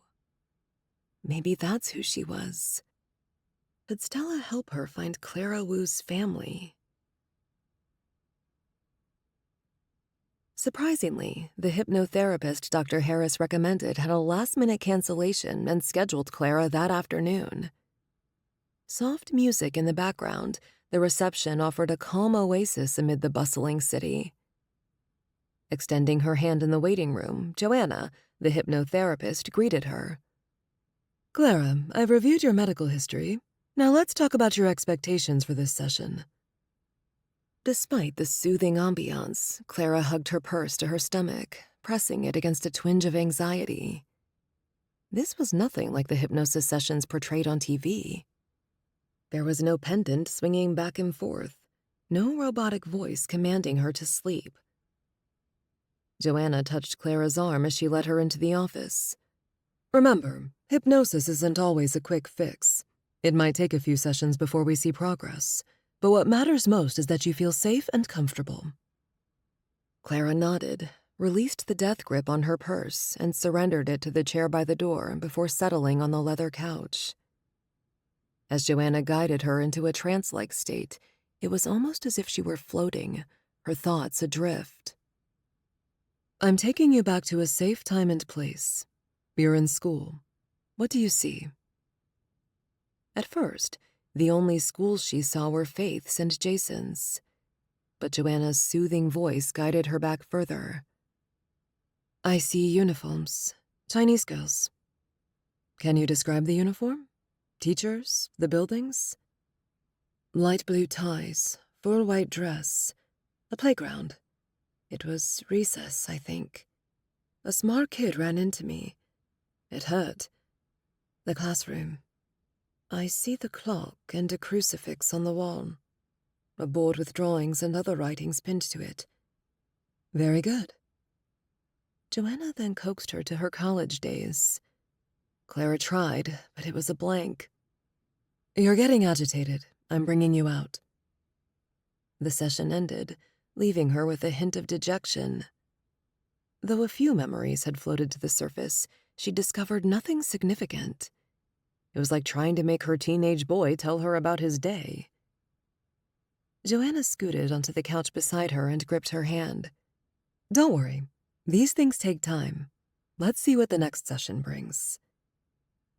Clara forced a smile. Maybe the next session would produce the missing pieces of her past. Chapter 23. Ron and Michael. Tuesday. After the meeting, his team members began to filter out, their conversations fading into the distance, leaving a contemplative silence. Ron massaged his temples. So many items on the agenda. Anna lingered, her brows scrunched and lips pressed tight the way she did when holding back information. She moved to his desk and pulled a flash drive from her pocket. We've retrieved the footage from the prison. When he plugged it into his computer, their version of Adam O'Shea sprung to life, encapsulated in pixels. Anna braced her hands on his desk, steady against the quiet hum of office machinery. I've run it through facial recognition, scanned every available database, but there's nothing. Ron enlarged the image, the contours, the way he held his jaw. There's something about him, but I can't quite place it. Anna pushed away from the desk, her palms leaving steamy handprints on the scarred wooden surface. He's due for another visit to the ghost soon. Tomorrow, if the pattern holds. We could put a tail on him. Ron's eyebrows shot up. If this guy's as good as we think he is, he'll spot a tail faster than we can say surveillance. We need something more covert, something he won't expect. Anna smirked, her eyes sparkling. What about spy toys? Olivia could lend us some. A chuckle slipped loose as he ran a hand through his hair. Spy toys, huh? Who would have thought I'd consider it one day? Let's see what the girl has in her bag of tricks. I'll ask her. After Anna left, Tanner and Hernandez came in. Boss? Tanner stood at attention, his gravity drawing Ron's attention. He'd known Tanner long enough to understand the man's nonverbal cues. This was serious. We've finished our deep dive into everyone with even a peripheral connection to Olivia. Ron sat up straight. Yes? Nothing, absolutely nothing stands out as suspicious. Tanner glanced toward Hernandez, hesitating. Hernandez gave a subtle nod, his expression firm. Except for one person. Eva. Ron's head snapped up. He tried to suppress the quick jolt at her name. He wanted to vouch for her, but personal feelings couldn't cloud his judgment. This was about Olivia, and they had to exhaust every possibility, no matter how unlikely. He cleared his throat and kept his voice steady. What's the issue? Hernandez raised the file in his hands a fraction. During one of her interviews, she mentioned an Uncle Bill. According to her, this person was her inspiration to pursue a career in law enforcement. I thought I was her inspiration. Ron leaned back, lacing his hands across his middle. Eva once told him he'd inspired her to seek out the FBI. Hernandez smirked. You were, boss. You're the reason she ended up in the bureau. But according to her, this Uncle Bill sparked her interest in law enforcement. Ron tapped his thumbs together. And you didn't find the guy in her records? We thoroughly examined their family tree. No male relative matches the description. Ron moved his hands to his desk, thumbs still tapping. If, a big if, Ava was the leak, he refused to believe she had done it intentionally. He'd known that girl since she was a kid. Plus, she was already in the field. He'd have to ask Olivia to be extra diligent in monitoring her reporting. I'll update Olivia. In his hospital, Michael kicked back behind his big oak desk, Majid across from him. Outside, the hospital was doing its usual noisy dance, announcements over the speakers, people hustling around or chattering, and that ever-present hum of machines. But him? He zoned out from all that, zeroed in on this plain manila folder hanging out among the clutter of medical files and articles on his desk. That called out to him, or something. The folder had a secret, a deeply held truth he'd carried close to his heart for days. A secret about Clara, his wife, a woman who bore scars on her mind. Yet now, as she began to pierce the veil, the truth could send ripples into their world. "Let me get this straight." Majid massaged his temples. "Her real name is Clara Wu. She emigrated from Hong Kong in her early teens, sponsored by her uncle, a U.S. resident. She lived a life entirely different from what she knows now, yet she has no recollection of it." Michael let out a heavy breath, his fingers tracing the manila folder's soft edges. Yes, the private investigator I hired months ago pieced this together. The police couldn't because Clara's fingerprints didn't match any existing records, perhaps due to inefficient information sharing between the states, or so the PI suspects, or they didn't check against the federal database. Her prints should be on record with immigration. The office door creaked open, and a young nurse poked her head in. "Dr. Corey, I'm sorry to interrupt, but there's an urgent message for you from the ICU." He gestured for her to come in. The hospital's pace offered no pause for personal predicaments. No need to apologize, Lisa. He slipped into his doctor's facade, read the message, scribbled a response, then handed it back. Get this to Dr. Thompson in the ICU, and thank you. As Lisa left, Dr. Kim stepped around her. "Sorry for the interruption. Would you like to do the rounds?" Michael waved him off. You can do it. Let me know if you run into any problems. "Yes, sir." Once Kim had left, Majid laid down the magazine he was reading. "Amir, why didn't you tell her as soon as you got it?" "I've only received the report a week ago. After I read it, I was going to, but then she got drugged and started having nightmares. I thought I'd wait for a better time." Majid scowled at the diplomas displayed on the wall. "As much as I hate to say this, she has a right to know, and there's no better time when it comes to something significant." Then he rubbed his hands on his thighs. "In other news, I put down a deposit." Michael replayed the words in his mind. Oh, Majid must be referring to the hair salon he was opening. "Well, that's great. The location is good. I went by it the other day." "All thanks to you, big bro." "That's what family is for." Would Clara's family have been there for her? And would they now? Chapter 24. Lily and Clara. Tuesday. Lily followed Dylan up a rock pathway to the Corey's elegant residence, bordered by groomed gardens, the upscale neighborhood reminiscent of her father's house. Michael Corey swung the front door open. Clara stood at his side, her captivating blend of features suggesting Chinese heritage. Lily, being half Chinese herself, noted the familiarity but refrained from asking about Clara's origins. "Welcome." Michael greeted them, then gestured toward his wife. "You met my wife, Clara. Well, wish it was under better circumstances." Dylan shook hands with Michael.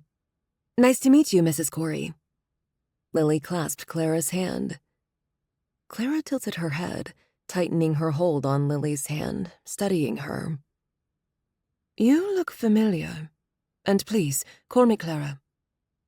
Lily studied the woman. "You do too, but I don't know. I've only recently moved to the States. Perhaps we might have seen each other in Hong Kong at the Marina Hotel? I worked at the business center." "No, we haven't visited Hong Kong." Clara furrowed her brow, then laughed. "Oh well, do come, sit. Dinner should be ready soon." She showed them to an immaculate living room where cream-toned accent chairs offset the brown leather couch. In the before-dinner conversation, Clara settled onto the couch beside Lily. While she spoke, Lily scooted closer, fascinated by the woman's resilience. "You speak Cantonese. Are you from Hong Kong? Almost every Cantonese speaker I know is from Hong Kong or second generation, with parents insisting on speaking Cantonese at home." Clara fluttered her fingers by her face, perhaps to wave off the question, but a quiver seemed to go through them as she lowered them to her lap. "I wish I could tell you for sure. I had a traumatic head injury years ago and I lost most of my memories." "Oh, wow, that sucks. You don't remember anything? Dylan braced his elbows on his knees, hands locked by his chin, frown fixed on Clara. I don't know how I'd have survived. Clara reached across the oak coffee table to squeeze her husband's hand. I often doubt I would have if not for him. Clara and I met during that challenging time. Michael clasped hands with Clara. I was a neurosurgery fellow then. It was a serendipitous meeting, but one I am grateful for every day. As Dylan observed them, his eyes soft, Lily tried to imagine him in a similar scenario. Would he be as supportive and loving? Then again, she hoped she would never have to find out. So you were her doctor? Dylan asked. Initially. Then I withdrew from her care team. Michael brought her hand to his lips. We moved to Chicago after my fellowship when I was offered a position there. Clara was still recovering. We returned to Florida only when I was offered the role of chief of surgery. That's quite a journey. Lily draped her arm over the side of the leather couch. It must have been hard, though, especially for you, Clara. It was, Clara admitted, but having Michael there made it bearable. He was, and still is, my rock. And over time, our bond evolved, leading to us getting married. But fragments of the past are still hazy for me. Touched by their story and the bond it forged between them, Lily glanced at Dylan, hoping he would feel the same. Their friendship was built on their shared ordeal. Well, I'd better check on dinner. Clara pushed to her feet and crossed to the kitchen, stepping around the island, her bearing displaying a woman who knew who she was, even if she didn't. Minutes later, she gave them a wave. Dinner's ready. All right, then. Michael rose and gestured to the dining table. Follow me, folks. Faith and Jason, Clara and Dr. Corey's teenagers joined them, and Dr. Corey presented a toned-down version of Clara's near accident, casting Dylan as the hero of the day while leaving out the disturbing undertones. While Dylan and Jason bonded over sports and video games, the more reserved Faith showed a keen interest in Lily's stories about life in Hong Kong. They lingered after dinner. Then Lily fell quiet during the ride back, and Dylan didn't try to engage her.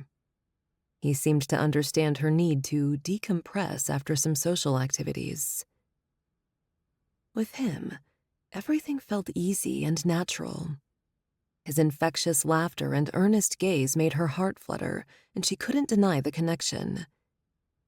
Yet when she was with Kyle, the charming FBI agent, a different but potent chemistry fizzed. The two separate connections tugged at her heartstrings, and though no one was declaring relationships or exclusivity, she'd soon need to untangle her affection. For now, she'd revel in the ambiguity, basking in this moment between friendship and possibilities. What am I going to do? How am I going to choose? After Lily and Dylan left and the children retreated to their rooms, Clara nestled into the leather couch across from Michael, who was watching TV in his favorite armchair. The sun had set, and the evening wind rustled the leaves. Michael. She put her cup of tea on the coffee table. Please turn off the TV. I need to tell you something. Shifting to face her, he muted it. Yes? I called the registrar. No luck. But Professor Evans said the student he thought was me worked at the Beaumont Foundation. So I tracked down the editor who was the student's boss. You won't believe what she said. She said I'm Clara Wu. But that can't be right, can it? You found me in the Outer Banks. His face paled, his eyes widening. He said nothing, his mouth opening and closing as if he wanted to speak but couldn't find the words. Michael? The breath hissed from her lungs. Going lightheaded, she leaned forward, a chill settling over her. What's going on? Why are you looking at me like that? Michael stammered, his voice low. I didn't expect you to find out this way.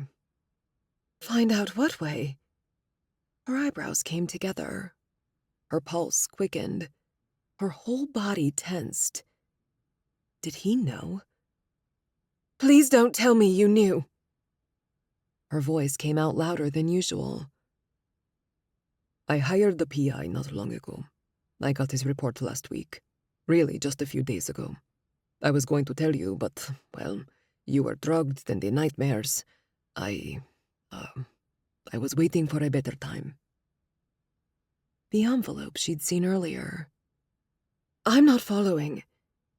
This was not happening. How could he not have told her if he had known? What did you hire the PI to investigate? Your background. He sprang from his chair and settled onto the couch beside her, taking her hands into his overly hot ones. Or perhaps her hands were overly cold. All of her felt abnormally chill. Holding fast to her, he told her what was in the report. She pried free, her heart thudding so hard her chest felt ready to explode. He'd known for days and hadn't bothered telling her. Oh, Lord, give me the grace to forgive. I'm sorry. I should have told you sooner, but... Right, the incident. Her temples thrummed. Any minute now, the headache would return. But whatever she was feeling now, it could wait. So, I am Clara Wu. It makes some sense. But how did I end up in the Outer Banks? That I don't know. Family. She had family. Did the PI find my family? No, not in the report. You can read it yourself. The report said your uncle sponsored you.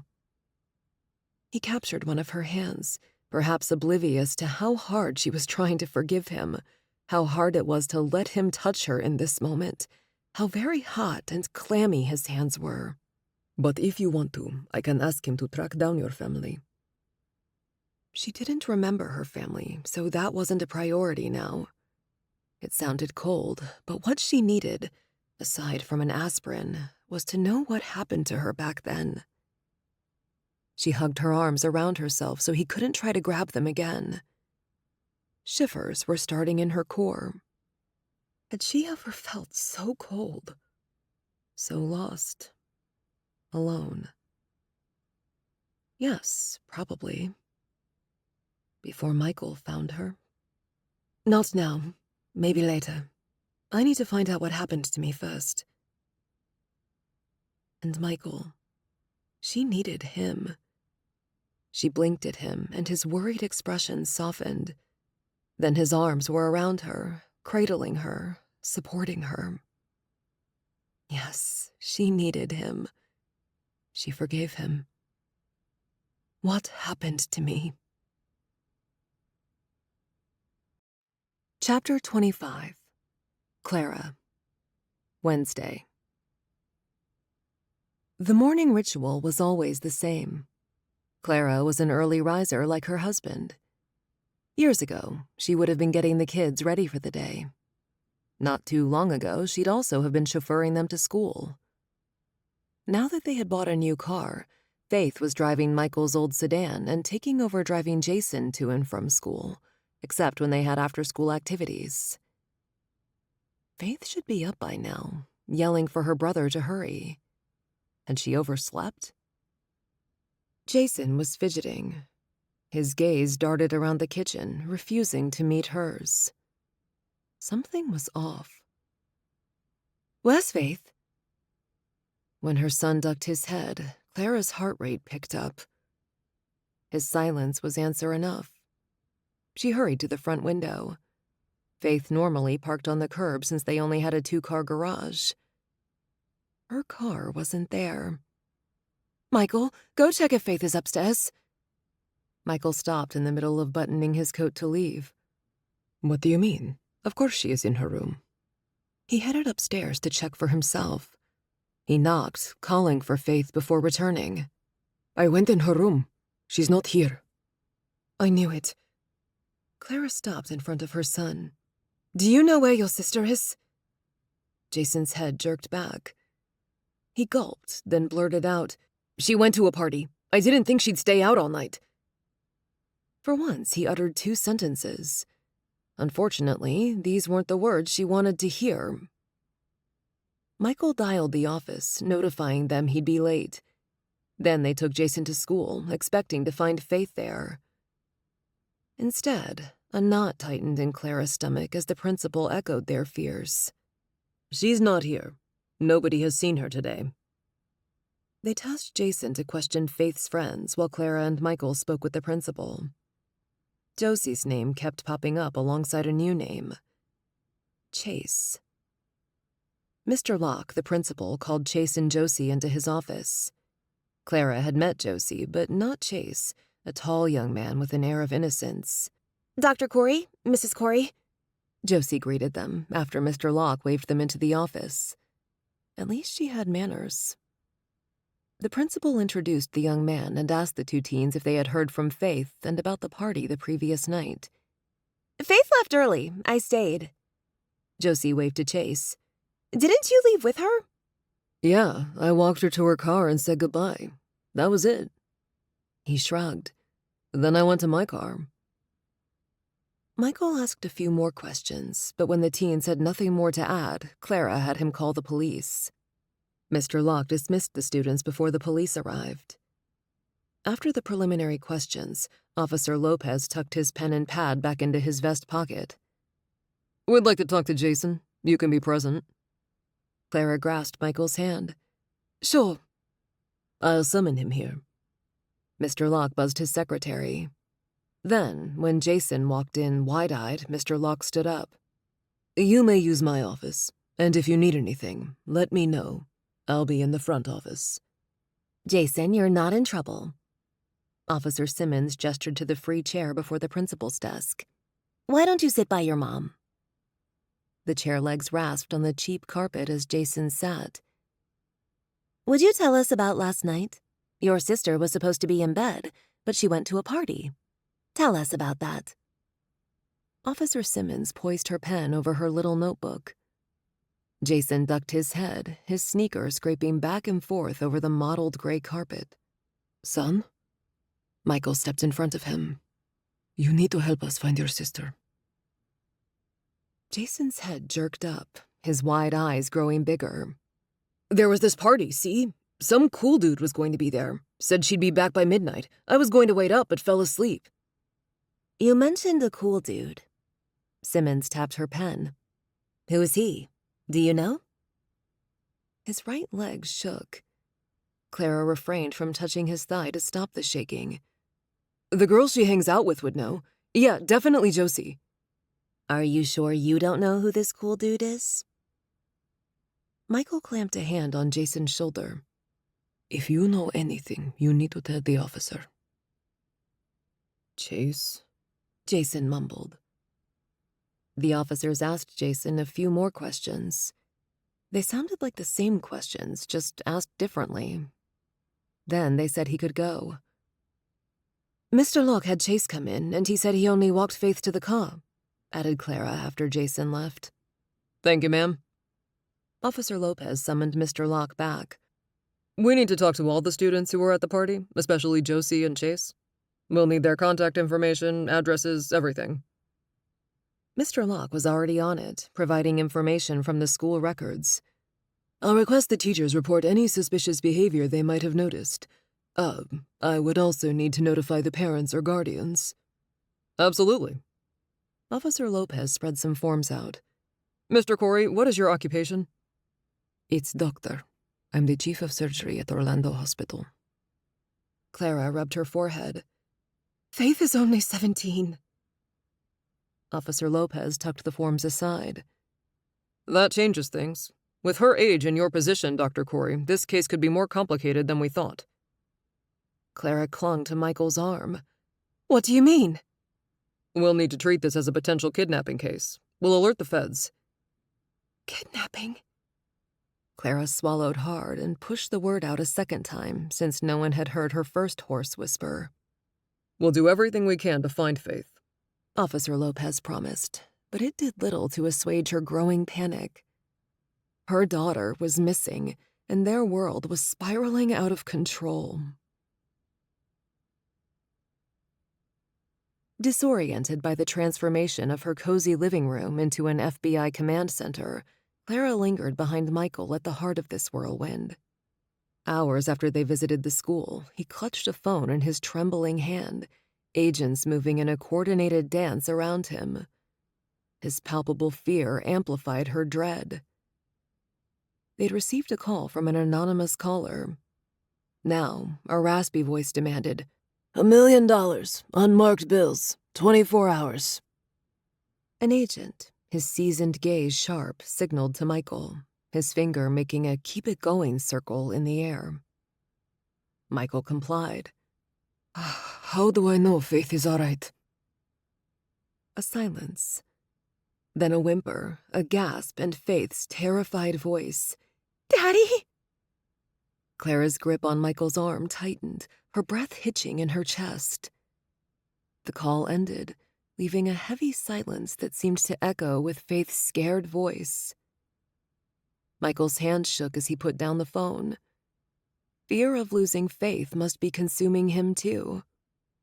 Agent Price, the special agent from something called the CARD team, Child Abduction Rapid Deployment, approached.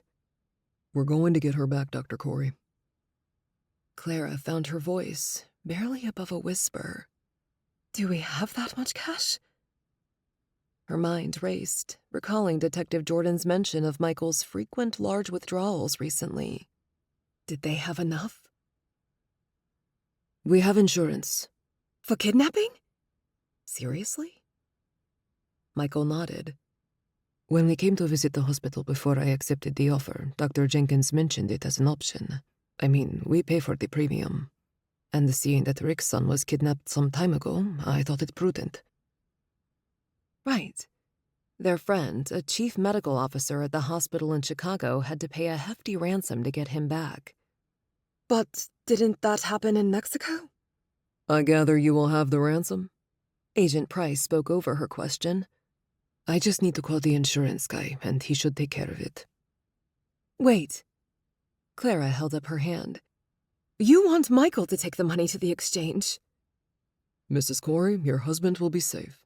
We'll catch this guy and bring Faith home. A fine layer of sweat coated Michael's forehead as he spoke with the insurance company and arranged for the cash delivery, his usual composed demeanor replaced by an undercurrent of anxiety that matched hers. The doorbell chimed. Agent Price turned toward the door. Expecting someone? When Clara and Michael shook their heads, the agent signaled for them to stay back, pulled his gun out, and yelled, Who is it? Detective Clive Jordan, came the response. The agent opened the door upon seeing the badge and ID. Do you have some new information? Jordan's brows furrowed. Who are you? Special Agent Dennis Price. The agent showed him his credential pack. Card? Who's abducted? Jordan asked. Faith, the daughter. You haven't said why you're here. Jordan folded his arms across his chest. I'm here to ask a few questions about the insurance. Insurance? Clara stomped to him. I already told you. I knew about the life insurance policy. Detective Jordan's tight features softened. Yes, but did you know about the kidnapping clause? I do now. What about it? Before Jordan could answer, Michael interrupted. This is not the time, Detective. We're trying to save our daughter's life here. Agent Price stepped forward. I agree with Dr. Corey. This is not the time or place for your questions, Detective. The detective nodded, his gaze lingering. I understand. I'll return another time. As the door closed behind Jordan, Clara hugged her arms around herself to still their trembling. With their daughter's life in jeopardy, her questions would have to wait. Chapter 26. Olivia and Ron. Olivia sat back on the hardback chair. Today's visit was nothing more than an excuse to come to the Federal Detention Center and chat with the guards, trying to figure out this Adam O'Shea. Ron had mentioned Ava might be a possible leak, however unintentional her slip. As a young agent, Ava might not be as vigilant as veteran agents. And who was this Uncle Bill? Well, Olivia couldn't do much about it now with Ava undercover. Unless Ava was working for the trafficker. Totally unfathomable. She couldn't leak anything while undercover. So nothing to add? Olivia asked the ghost. You want us to capture Reiho, don't you? I already told you everything you need to know. Hands pressed against the cold steel table, Olivia waited a beat. You know your deal would be off if you're holding out on us. The ghost tilted her head. I understand. You have all you need to catch him. Now, is there anything else? She stood up. Until next time.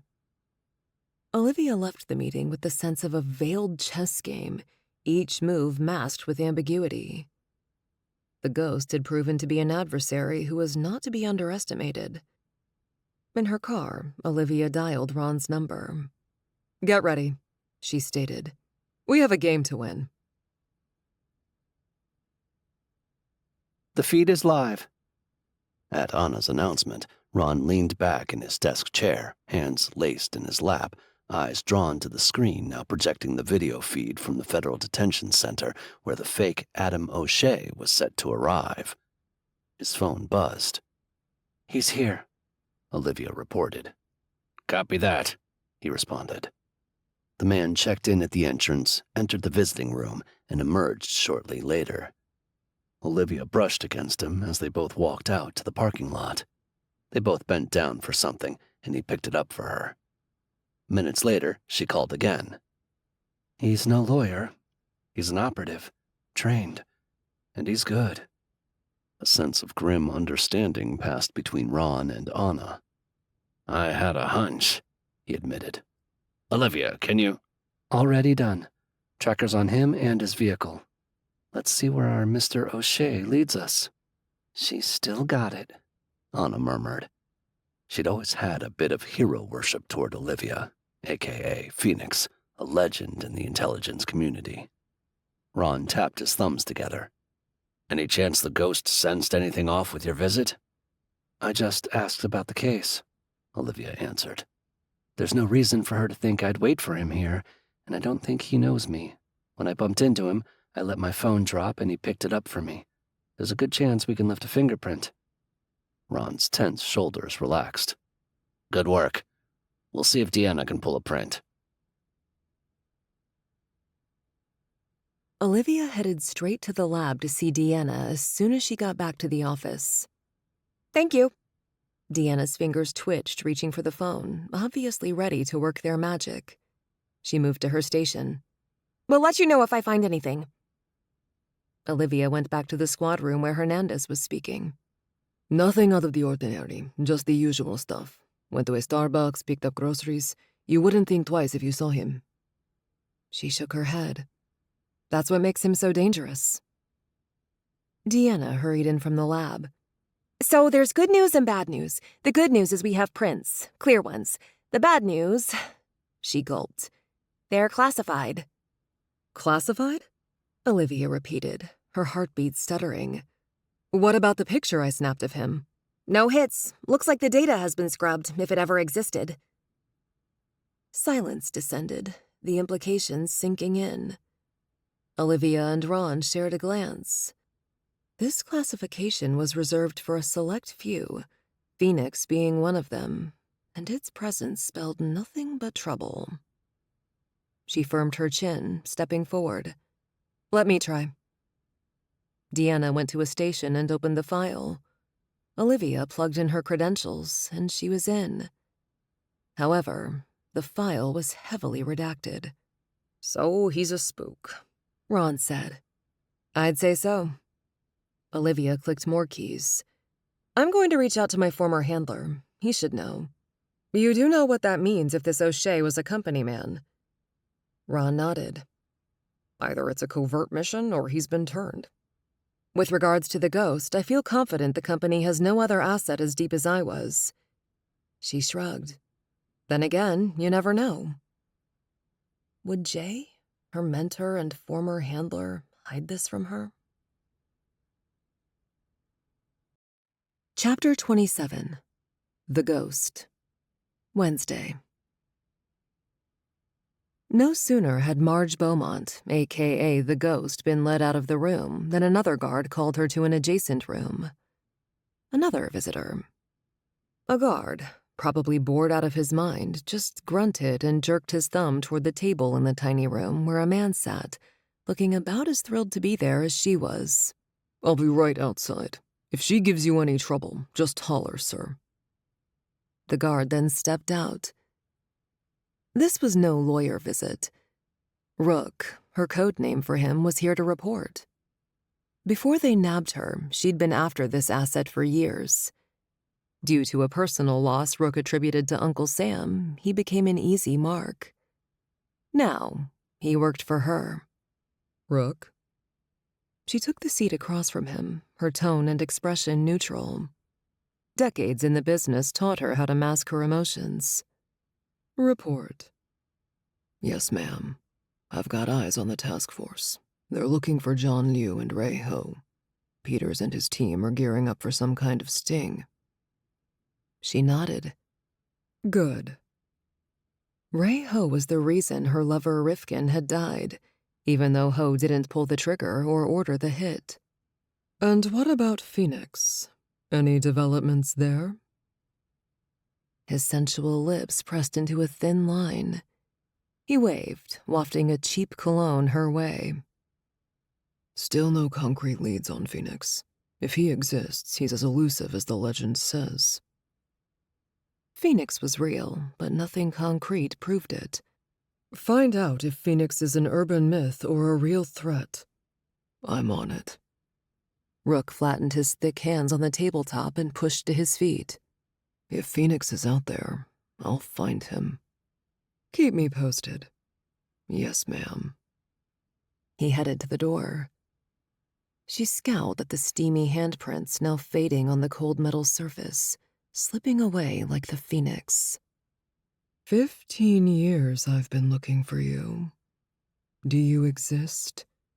Are you real, Phoenix? 15 years ago. French Renaissance furniture and an ostentatious large mantelpiece boasted of power and affluence in Roger Rifkin's great room. The high ceilings accentuated the mansion's grandeur. A bottle of Chateau Lafite was opened, and the smooth, deep red wine breathed in 2 crystal glasses. It was just another ordinary evening for Marge and Rifkin, or at least it appeared so. She'd controlled him for years, a tool she wielded with finesse. Their relationship was a fusion of power and obligation. He had been a fresh senator when they'd met, and she had been his guiding force ever since. The intimate relationship that developed was merely a byproduct, but she never let it affect their power dynamic. A blazing fire crackled in the fireplace. The dancing flames reflecting on his profile seemed to glaze the lines of aristocracy in his features and demeanor as she raised her glass to him. There's a rumor about a deep-cover asset, Phoenix, in my network. You must have heard something. He set his glass down, swiveling his gaze from the wine to her. I've heard of Phoenix, but, Marge, I'm privy to many secrets, but not all, and this happens to be one of them. Well, isn't it time you learn about this one? She sipped her wine, savoring the rich cassis, the hint of tobacco, truffle, and earthy notes. I need answers. His laugh was dry, more resigned than amused. There are echelons in the Senate, levels even I can't reach. Certain things are so classified only a handful of people have access to them. I'm not one of them. She didn't respond, letting the silence stretch, heavy and demanding. She sipped her wine, her gaze steady on him. Rarely was she outmaneuvered, and she didn't like the sensation. Can't or won't? She pressed. Both. She just stared at him, the silence humming with tension and unspoken words. Then she set her glass down and rose from the antique love seat. Very well. She moved to the grand French window, looking beyond her reflection on the glass into the night. I'll have to find out on my own. It won't be the first time. And as the fire continued to crackle in the hearth, she plotted her next move. She wasn't the type to let uncertainties linger, and she wouldn't stop until she found her answers. Chapter 28. Ray Ho. Wednesday. Ray Ho's reclined position in the plush patio chair belied the tension in his muscles, a tension that began to knot when his encrypted cell phone buzzed. The soft murmur of waves caressing the sandy shore should be erasing that tension, like they erased any footprints on the beach of his private Bahamian island. The phone call had been terse, unexpected. As he listened, his gaze flicked to the photos sent to him. Impossible. But the evidence was there, undeniable on the screen. There you go. Problem solved, he said a moment later, looking at another photo, this one of a teen girl.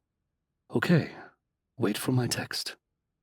Now, phone set aside, he stared out at the ocean, its tranquil beauty doing nothing to ease his turmoil.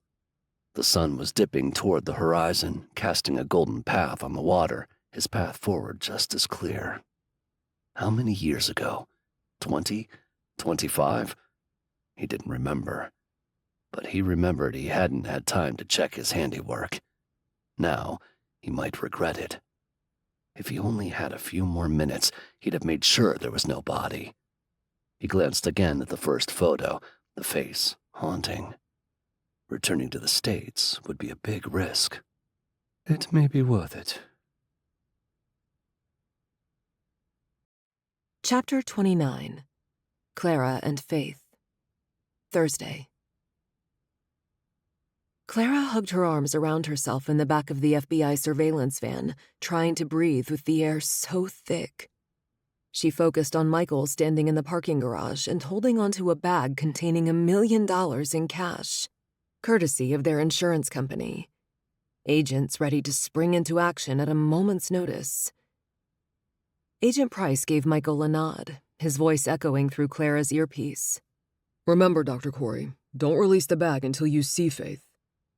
Michael nodded, his knuckles white on its handle.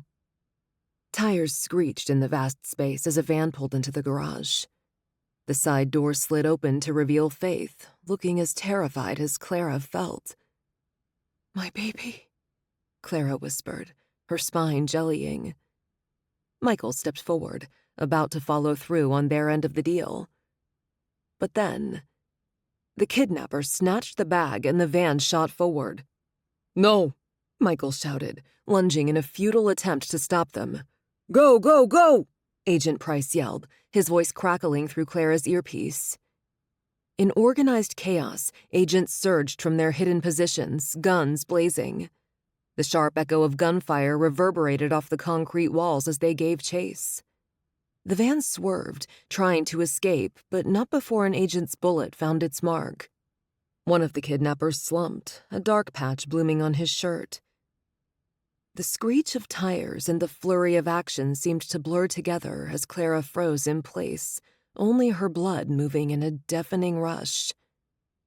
The world somehow spun around her as reality sank in. Faith was gone.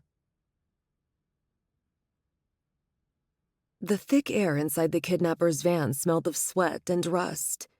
Every bump on the road sent fear shivering down Faith's spine, her body tensing. With her hands bound behind her back and her legs tied together, her freedom seemed nothing more than a distant memory. Through the grimy window, she glimpsed her father. He stood there, rigid, holding a bag. A ransom. Her heart hammered her chest, a cacophony of hope and terror. This was it, the moment she had been waiting for. Just as she was about to breathe out relief, the driver slammed his foot down on the accelerator, jolting her back against the hard metal wall. A cry escaped her lips, drowned out by the engine roaring and tires squealing. Then the distinctive pop of gunfire echoed in the confined space, followed by the screech of rubber meeting asphalt. The van swerved and she tumbled around. The men shouted, their panic palpable. One man, the man who'd been holding the ransom money, screamed and then fell silent. An instant later, his body tumbled from the opened passenger side door, disappearing from her sight, their speed warning her against trying to follow. The driver only pressed harder on the accelerator. The van rocketed forward, the world outside becoming a blurred mess of lights and colors. The remaining kidnapper was getting away with her, farther and farther from her father, from safety. Faith steeled herself, grinding her teeth. She would do everything she could to survive. Lord, help! Help Daddy save me, please! The van's abrupt halt jostled her. The side door was yanked open and strong hands hauled her out and pulled her through a maze of alleyways that smelled of stale food and other things she didn't want to think about. Where are you taking me? Her voice shook despite her attempt to sound confident. There was no response, only a rough push forward. She stumbled but righted herself, the cold in her belly spreading outward. Soon they were descending a set of steep stairs, a single bulb barely cutting through the oppressive darkness. Then a heavy door was opened, revealing a cavernous space reeking of damp and mold. Rough actions cut her bindings, stinging her raw wrists and ankles. Before she could react, the door was slammed shut and locked behind her. She pounded on it, calling for help, but the only response was the echo of her desperate voice. Though she stopped and turned around in a basement of sorts, the grimy concrete walls cold and uninviting. Several other kids eyed her, girls mostly. All young, their eyes wide and haunted like pictures in her history textbooks of people caught in wars and disasters. People who had lost all hope. Many looked Chinese, like her mom. They didn't say anything, only watched her with those wary eyes. Faith gasped in quick breaths, hyperventilating now. Please help! Somebody help! Cocooned by steel and glass within the FBI building, Clara felt a million miles away from the cozy comfort of home.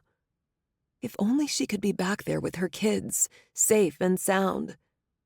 Although the agents advised them to return home, she and Michael wanted to hear what this guy had to say about where Faith might be. They were now stuck behind a one-way mirror as Agent Price and a younger, bigger, serious-looking agent grilled the injured kidnapper. She never thought she'd be part of such a scene. She brought cold fingers to her throbbing temples and slumped against Michael's side. I just want Faith home and all this over.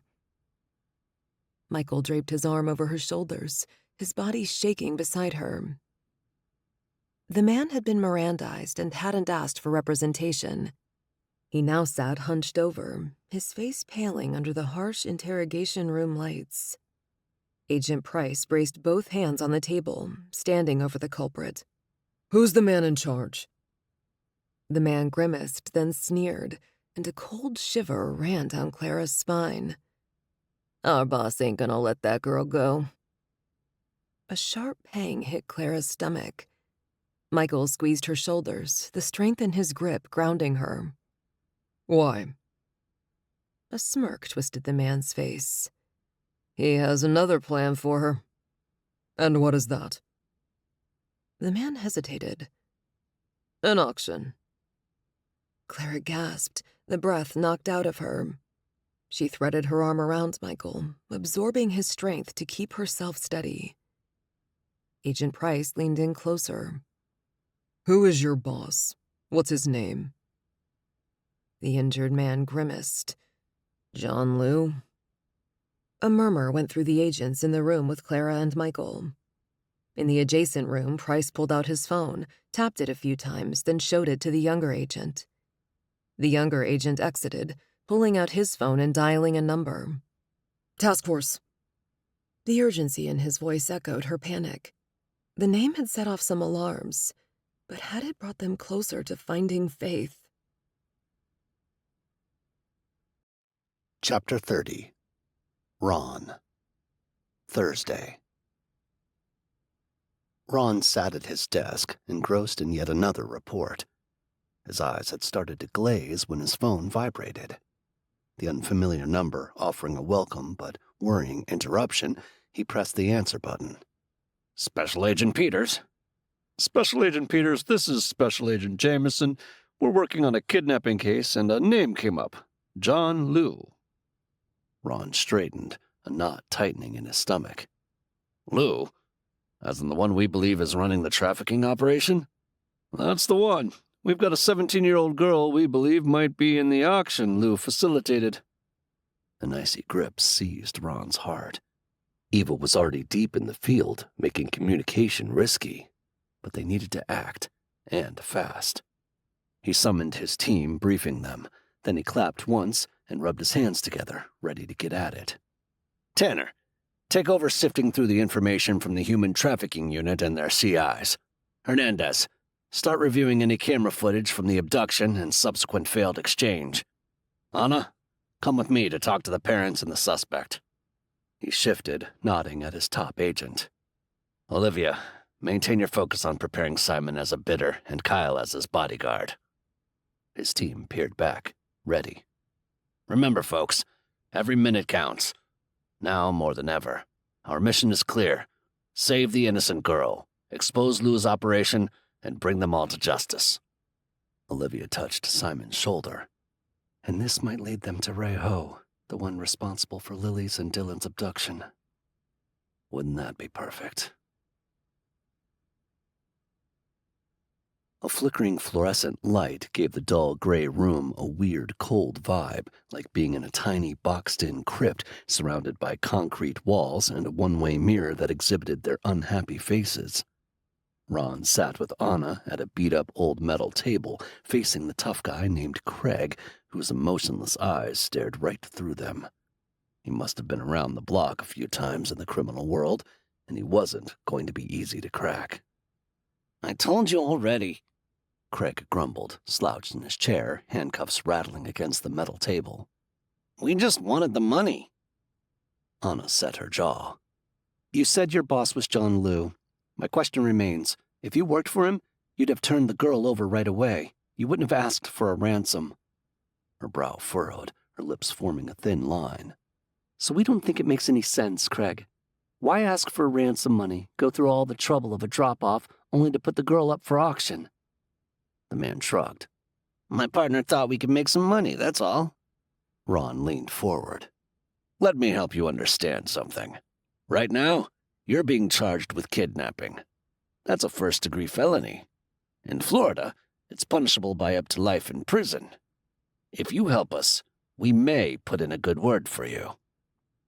Craig's smirk faded. His shoulders tensed, his demeanor shifting. Look, this wasn't the plan. Really? Anna scoffed. So what was the plan? Craig hesitated, his gaze shifting toward the mirror. He seemed to deflate, his bravado ebbing away. Before the boss got involved, we, do side gigs from time to time. Someone paid us to kidnap the girl. Who? I don't know. My partner dealt with the guy. What are you supposed to do once you have the girl? The kidnapper kept his gaze on the mirror. He would contact us. How would he know when you have the girl? Anna leaned forward. He told us when and where to snatch her. Ron caught Anna's eye.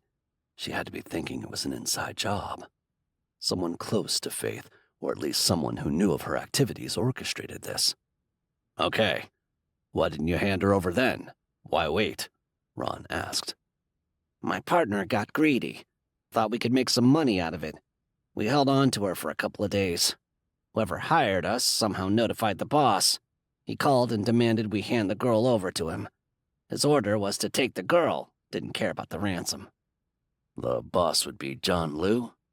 Ron needed to confirm. Yes. Who's your partner? Anna asked. Ricky. Last name? Herman. Anna leaned forward. Are you sure you don't know who offered the money for the abduction?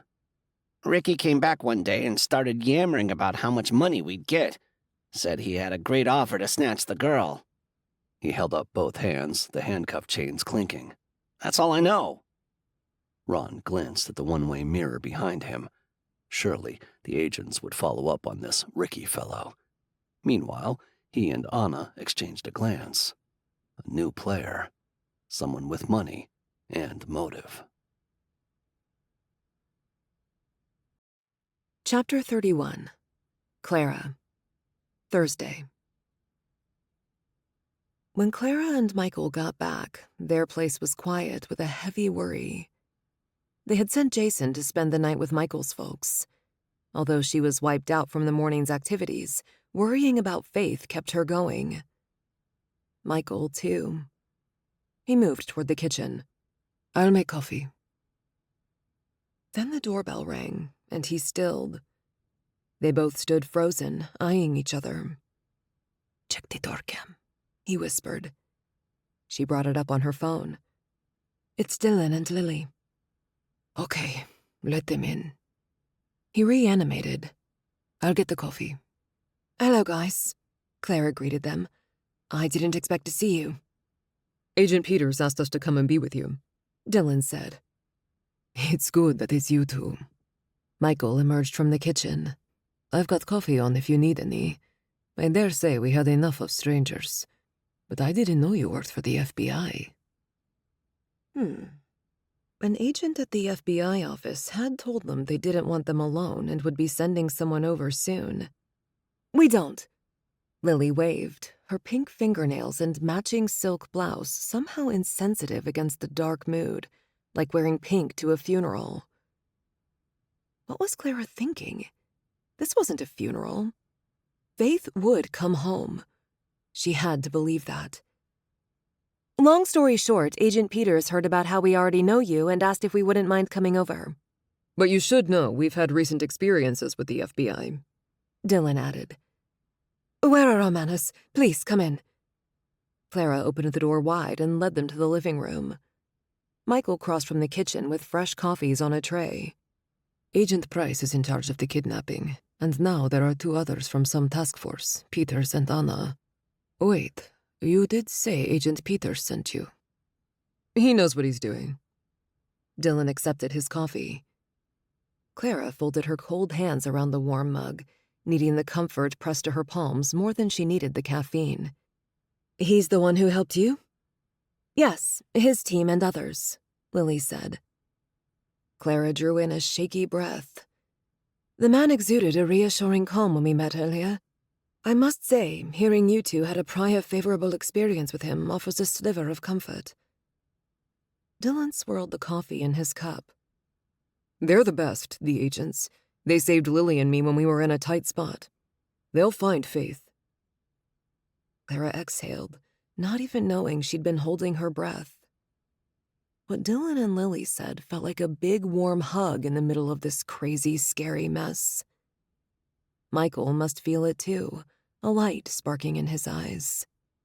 They were going to find Faith. Lily sipped her steaming coffee, the heat fogging her face, seeming to carry a whirlwind of thoughts, when Clara mumbled about a headache coming on and began searching in her purse. "Ah, here it is," Clara muttered and downed a pill with a swig of coffee.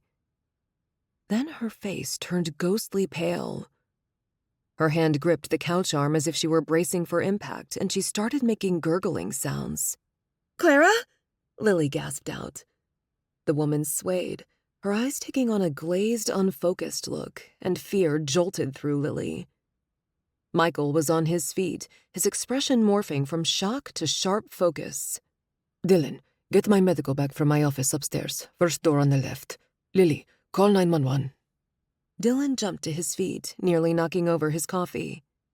While she talked to the dispatcher, Michael's hands moved over Clara with practiced ease, checking her pulse. Dylan returned to the room, a black bag in his hand. Michael rummaged through it and pulled out a vial and a syringe. He prepared the injection with a steady hand, his gaze never leaving Clara. "He's giving her Narcan," Lily informed dispatch. "She's overdosing. I hope it's not fentanyl. Heard it was really deadly." Grab the bottle. The pills need to be tested. Michael ordered to no one in particular. Dylan picked up a bottle of store-bought ibuprofen. It couldn't be contaminated, could it? Or was it some new terrorist scheme to lace over-the-counter medicine with opioids to harm innocent people? Come on, Clara, come on, muttered Michael. The whispered plea broke into their silence. Lily's breath hitched in her chest, mirroring the anxious rhythm of the room. She's gonna be okay, isn't she? She whispered, even as she started praying in her heart. Chapter 32. Ron, Dylan, and Michael. Thursday. The Miller residence dominated its hill lot overlooking the city. Posh place. Ron let out a low whistle as Anna parked their black sedan in the cobblestone circular driveway. Then he led her up the steps, badges in hand. Chase's mother, or rather stepmother, welcomed them with guarded hostility. After introducing themselves and explaining their intention, they requested to speak to Chase alone. But he's already told the police everything. Yes, ma'am. We have some follow-up questions. Anna stepped forward. It shouldn't take long. Very well. The woman acquiesced and left them in the vast living room while she fetched Chase. Soon, the typical high school senior, tall with a lanky build, lumbered in and slouched into a seat across from them, fidgeting. Chase. Ron kept his tone non-threatening. We need you to tell us about the party again. What time you left, what time Faith left, if you saw her after that, everything. His head down, unruly light brown hair flopping into his eyes, Chase peeked at a thread on his jeans. We left around midnight. I walked her to the car. That was it.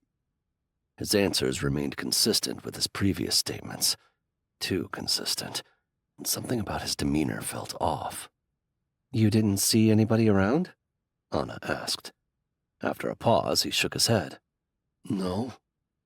Anna caught Ron's eye and nodded, signaling her agreement with his assessment. So he pushed further. Chase, we need you to be honest with us. This is important. Is there anything else you remember? Chase shifted in his seat, and his eyes flickered with something akin to fear. Yep, Chase was hiding something. In case you didn't know, lying to a federal agent is a crime, Anna said. What did you see?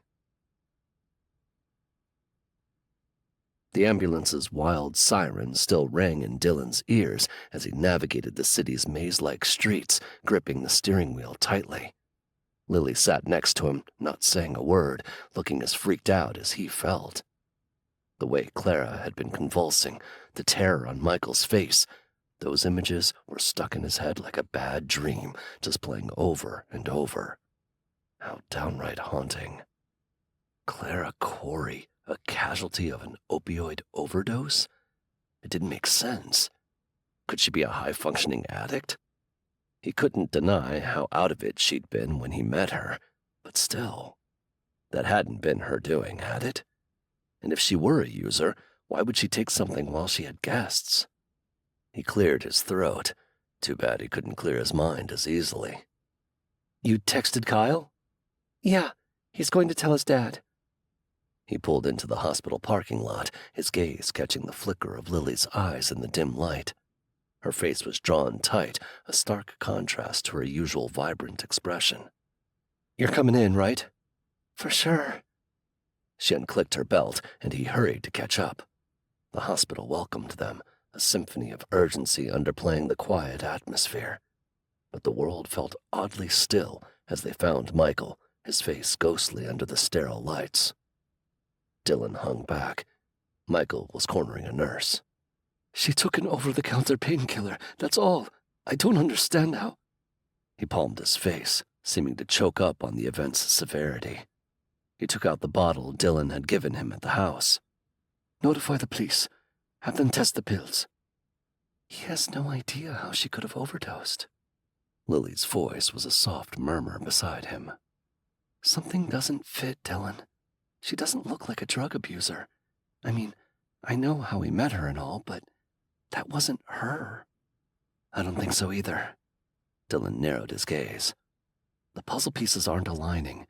It's as if we're caught in some dark, twisted version of reality. As Michael walked away, swallowed by the medical personnel rushing around, 2 men entered the ER, their attire as sharp as their keen gazes, suits that screamed authority, and badges that confirmed their identity as detectives. "Something's up," Dylan nudged her. Lily gripped his arm. "What do you think they want with Michael?" Dylan shook his head. The detective spoke to Michael in hushed, urgent tones. Michael's face blanched, his gaze darting toward where he had last seen Clara.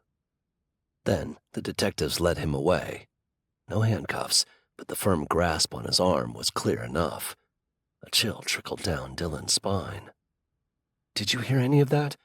"I tried, but the incessant hum of the hospital drowned out their words." "No, I didn't catch it. What is happening?"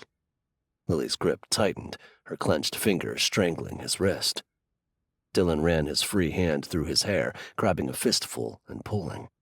"I wish I knew," he admitted, his voice grim. "I wish I knew." "You don't think he—" "No, I strongly doubt it. Michael was there to save her. If he wasn't there with that can of thing, I don't want to think about it. And he looks so worried. I mean, unless he's a great actor, he was frantic about her." A nurse, her eyes shadowed with the weight of her profession, approached and spoke just above a whisper. "Mrs. Curry is asking for her husband. He's not available, but she indicated she'd like to see you both." They trailed the nurse, winding through plain, hospital-smelling hallways to Clara's room. Amid beeping machines and the steady sound of the ventilators, Clara looked way too pale. Nothing like the lively woman they'd become used to seeing. Lily's fingers slid down his hand to mesh with his, her hold saying this was as hard for her to take in as it was for him. Clara blinked at them, her eyes a whirlpool of emotions. "Where's Michael?" As her voice floated over the hum of medical machinery, Dylan shared a glance with Lily, the unspoken question growing in weight with every second. "He, had to step out," Lily responded. "He went with the police." The monitors beside Clara's bed erupted with frantic beeps, mirroring the panic flashing across her face. A nurse rushed in, reaching for the equipment, but Clara dismissed her with a weak wave. "Please," she whispered, her eyes desperate. "I need your help." Dylan stepped closer. "What do you need?" "Detective Jordan thinks Michael is trying to harm me," Clara managed to say, her voice strained. "But Michael would never hurt me. You need to find out what happened. You need to prove him innocent." Lily's hand shook in his grip. After their ordeal months ago, they were grateful to go back to their ordinary lives. Granted, he still wanted to find out about the treasure on his family property, but that only involved research, not danger. They weren't investigators. Before he could say anything, Lily squeezed his hand. "We'll do everything we can to figure this out. We promise." Dylan gawked at her. "Really? We will?" Wrapped in the oppressive chill of the police interrogation room, Michael stared across the stark metal table at Detective Jordan. His partner, Detective Hayes, leaned against the wall, her hawkish eyes scrutinizing him. "Dr. Corey," Jordan initiated, his voice holding a taut edge. "Where were you when the first attempt on Clara's life was made?" Michael's heart thumped against his ribcage, concern for Clara and worry about Faith superseding the anxiety of the interrogation. Yet, he had to cooperate to hasten this process. "I was at the hospital, in the middle of surgery. You can check with the hospital staff. I have many witnesses." Jordan scribbled something in his notebook. "True, but that doesn't rule out the possibility that you administered the dose beforehand." Whoa. Wait a minute. He almost slapped the table. "What are you insinuating?" Hayes pushed off the wall, crossing her arms. "Let's talk about the missing drugs at the hospital pharmacy." The accusation hit Michael like a gut punch. "What missing drugs?" I'm new at the hospital. I haven't even been to the pharmacy yet. His protest didn't soften the detective's determination. Their questions continued. Can't we do this later? I'd like to know how my wife is doing. And I'd like to check with the agents for any news on locating my daughter. Let me call the hospital and Agent Peters. He let out a whoosh of breath, his lungs and body deflating. And I have to tell my son what's going on. Speaking of your wife's overdose, you have access to painkillers at home, Jordan pressed. Why don't you tell us why you did it? Money? We know you've withdrawn significant sums recently. Gambling debts? I don't gamble. He ground his teeth against the welling frustration, but it still clenched his stomach in a cold grip. He needed to call the hospital or the agents. Well then, what did you do with the money? I loaned it to my brother. And that would be Majid Khoury? Jordan asked. Yes, he's my only brother. Here's his number. While Hayes jotted down the information, Jordan surveyed his paperwork. Seems your brother has a juvie record. Michael frowned. His brother's record was sealed. Yes, so? Her blue eyes probed him. Why doesn't your wife know about it? Says who? He'd mentioned it to Clara, but she hadn't been concerned, and it was years ago. She might have forgotten. Perhaps your ex-con brother is scheming with you. That was going too far. He threw up his hands and stood. You guys are out of your mind. Now, are you arresting me? The detectives exchanged a glance, but said nothing. No? Then I'm free to go. Next time, talk to my lawyer. Without waiting for their response, he walked out.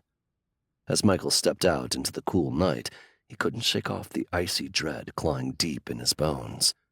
The police station's fluorescent lights receded behind him, the haunting echo of interrogations lingering. He held up his phone and summoned an Uber, his fingers trembling as he keyed in the hospital's address. On the lonely ride, the city's lights streamed past in a blur. He needed to make sure Jason was okay, but he couldn't force the calm his son would need now, not with his thoughts in turmoil, a maelstrom of Clara, Faith, and the surreal nightmare his life had become overnight. He needed a lawyer, a good one, but he barely knew anyone in the legal field. Wait. During a scholarship award ceremony years ago, he'd shaken hands with a lawyer. Townsend, right? The gentleman had offered him assistance should he ever need it. What was his name? He ran the name in his mind to recall his first name. With a sense of urgency, he typed Charles Townsend into the search bar. Great. Townsend had passed away. Closing his eyes, Michael rested his head against the car seat. The scholarship. He had received the Marino scholarship. A lady presented him with the certificate and the check. Perhaps she could help or refer him to a competent attorney. He'd look into it after checking on Clara, receiving an update on Faith, and verifying Jason was safe. Sir? The driver leaned over the console. We're here, sir. Oh. With his mind a whirlwind, he hadn't noticed the car pull up to the hospital's entrance. Thanks. He stepped out into cold, harsh reality once again. Chapter 33. Clara and Michael. Thursday. Clara woke to the steady beep of hospital machines and rubbed her eyes as the bright lights overhead stung. She tipped her head and her heart beat faster. Michael sat next to her bed, looking like he'd been through worse than she had. "Michael?" she managed to whisper. He grasped her hand, his thumb drawing soothing circles on her skin. "You're awake. I talked to the attending. Barring any unexpected development, you can go home tomorrow. How do you feel?" "Any news on Faith?" Her already fast heartbeat pounded in her chest, the fear chilling her. He squeezed her fingers. "Agent Peters said they were working on it. They have a lead and promised to keep us updated." Becoming more alert, she threaded her fingers through his. New worry lines etched his face. "What about the detectives?" Michael exhaled, his gaze dropping to their entwined hands. They asked a lot of questions. You're holding back. Michael, what aren't you telling me? His sigh was a heavy one, filled with a tiredness he rarely displayed. They believe I poisoned and drugged you. The chill expanding from her core, she shivered. I told him he was barking up the wrong tree.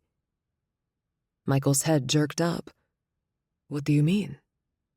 He asked me all kinds of questions during his visits and intimated you were a suspect, with your medical knowledge and access to drugs and all. But I told him it was absurd. I know.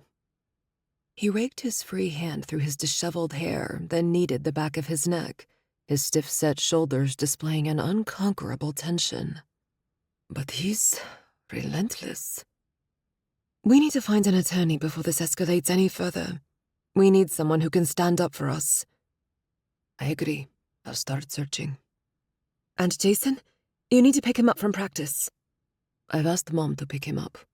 She'll take care of him until we figure things out. Clara reached out, her fingers tracing the hard planes of his face, the new creases around his eyes and mouth. We'll get through this, Michael. We must. For Faith. For Jason. Yes, we will. Michael stepped out of Clara's room and into the busy hallway, the hustle around him nothing compared to his chaotic world. He pulled his cell phone from his pocket and brought up his mom's number, his finger hovering over the call button before tapping it. The phone rang once before she answered in Arabic. Amir, how's Clara? His parents always spoke Arabic at home and accented English with his children, which was a big concession. She's awake and doing better. How could he say that as if delivering patient updates? That's good. A rush of her breath whistled through the tinny speaker. Jason is here doing homework, I think, sitting in front of his laptop with earbuds in his ears. Michael ran a hand through his hair and stepped aside as a nurse rolled a gurney toward an elevator. How is he doing? I don't know. He's a teenage boy. Doesn't talk much. He must be scared and worried, but he'll be fine. Michael swallowed, his throat feeling dry. I'm sorry you're caught in this. Nonsense. We are family. Appreciating her strength, he nodded, even though she couldn't see it. Mom, is there something else? She fell silent, waiting. When he didn't speak, she asked, Amir, tell me what's going on. And don't lie. Clara took some bad medicine. She's okay now. No reason to go into detail. Neither she nor Jason needed to hear it all. The police, they're looking into it. The pause on the other end lasted long enough for him to fear the call had dropped. Then her soft murmur came through. What do you mean? It wasn't an accident? No. He hadn't told her about the other incident. But the police are investigating. All right, that's it. Jason will stay here for as long as necessary. We can stop by to pick up some stuff. You just take care of Clara and yourself. He knew that tone, knew when he wouldn't win an argument. But this time, he didn't want to try. He couldn't allow Jason to be hurt, too. His folks would keep Jason safe, wouldn't they? Chapter 34. Carol and Michael. Thursday. Carol Marino settled in a plush armchair in her grand library, lost in a novel. The lingering scent of leather-bound books mingled with the faint aroma of old wood, lulling her with its tranquility until a soft knock on the door jamb interrupted. Max, her loyal major domo, stood on the threshold, a phone in his hand. Since Eva had taken a leave of absence, Max had stepped in. Do you remember Amir Corey, ma'am? He was a Marino Scholarship recipient about 25-30 years ago. Amir. Repeating it didn't jog her memory. Over the years, she awarded many scholarships to worthy recipients. Even after the orphanage closed, the scholarship continued, catering to her special preference for the underprivileged, refugees, immigrants, and the like. Amir Khoury was one such individual, with glowing eyes, infectious enthusiasm about the intricacies of the human body, and eager dreams of becoming a doctor. The scene played back in her mind. Yes, I remember him. The first Arab boy who won the scholarship. She spoke softly, lost in memories, then waved Max closer. Bright boy. Wanted to be a doctor. Max nodded, his posture straightening slightly. He's now Dr. Michael Khoury, a successful neurosurgeon. Her eyes widened, her lips relaxing with a satisfied smile. I'm glad to hear it. He's realized his dream. Max cleared his throat. Dr. Khoury is on the line. He said Mr. Charles had promised any assistance he would need. Specifically, he'd like recommendations for criminal attorneys. She furrowed her brows. Is he in any trouble? He did not elaborate, ma'am. All right. Refer him to Zimmerman, Charles's partner, now the Marino family attorney. He's a brilliant criminal attorney, and call Zimmerman to give him a heads up. Yes, ma'am. He turns to leave. Let Amir, Dr. Khoury, know he's welcome here any time. I'd like to get to know the man he's become. She reopened her book, then closed it, a finger holding her place. Wait. Invite him here. Tell him I'll give him the recommendation personally. Nestled in the heart of the town of Marion, the Mirror Estate stood as a testament to old wealth and power. Michael stepped out of his vehicle, visiting for the first time.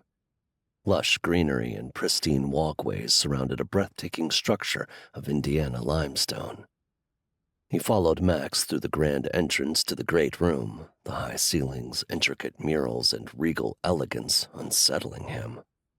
Miss Marino waited for him in an elaborate chair, her elegant dress in keeping with the room's grandeur. Miss Marino, thank you for seeing me, Michael began, his voice steady. She waved away his words. No need for formalities, Amir. Or do you prefer Michael? I heard you've done well for yourself since the scholarship. I go by Michael these days. He provided a brief overview of his life since receiving the scholarship. She nodded at the right intervals, her face lighting up beneath feathery gray hair. I'm pleased with your accomplishments, Michael. Taking a deep breath, he then broached his current predicament. When I received the scholarship, Mr. Townsend promised to help me any time. I find myself in need of that help now. I am more than happy to assist. She reached over and patted his hand, making him feel at once 5 years old and cared for. Just after your call earlier, my grandson Dylan asked me the same thing after explaining the situation. Tom Zimmerman is an exceptional criminal attorney. I've reached out to him on your behalf, so he'll be expecting your call. Dylan Roche is your grandson? Michael smacked his forehead. Of course. I went to meet him at M&M Enterprises. Yes, small world. He then grasped her delicate hand. I cannot tell you how grateful I am for your assistance. I felt, well, lost, having never needed such services before. Now, this visit has provided a lifeline. But even if the lawyer cleared his name, he needed so much more. He needed Faith home and Clara safe. Would that ever happen? Chapter 35. Eva and Faith.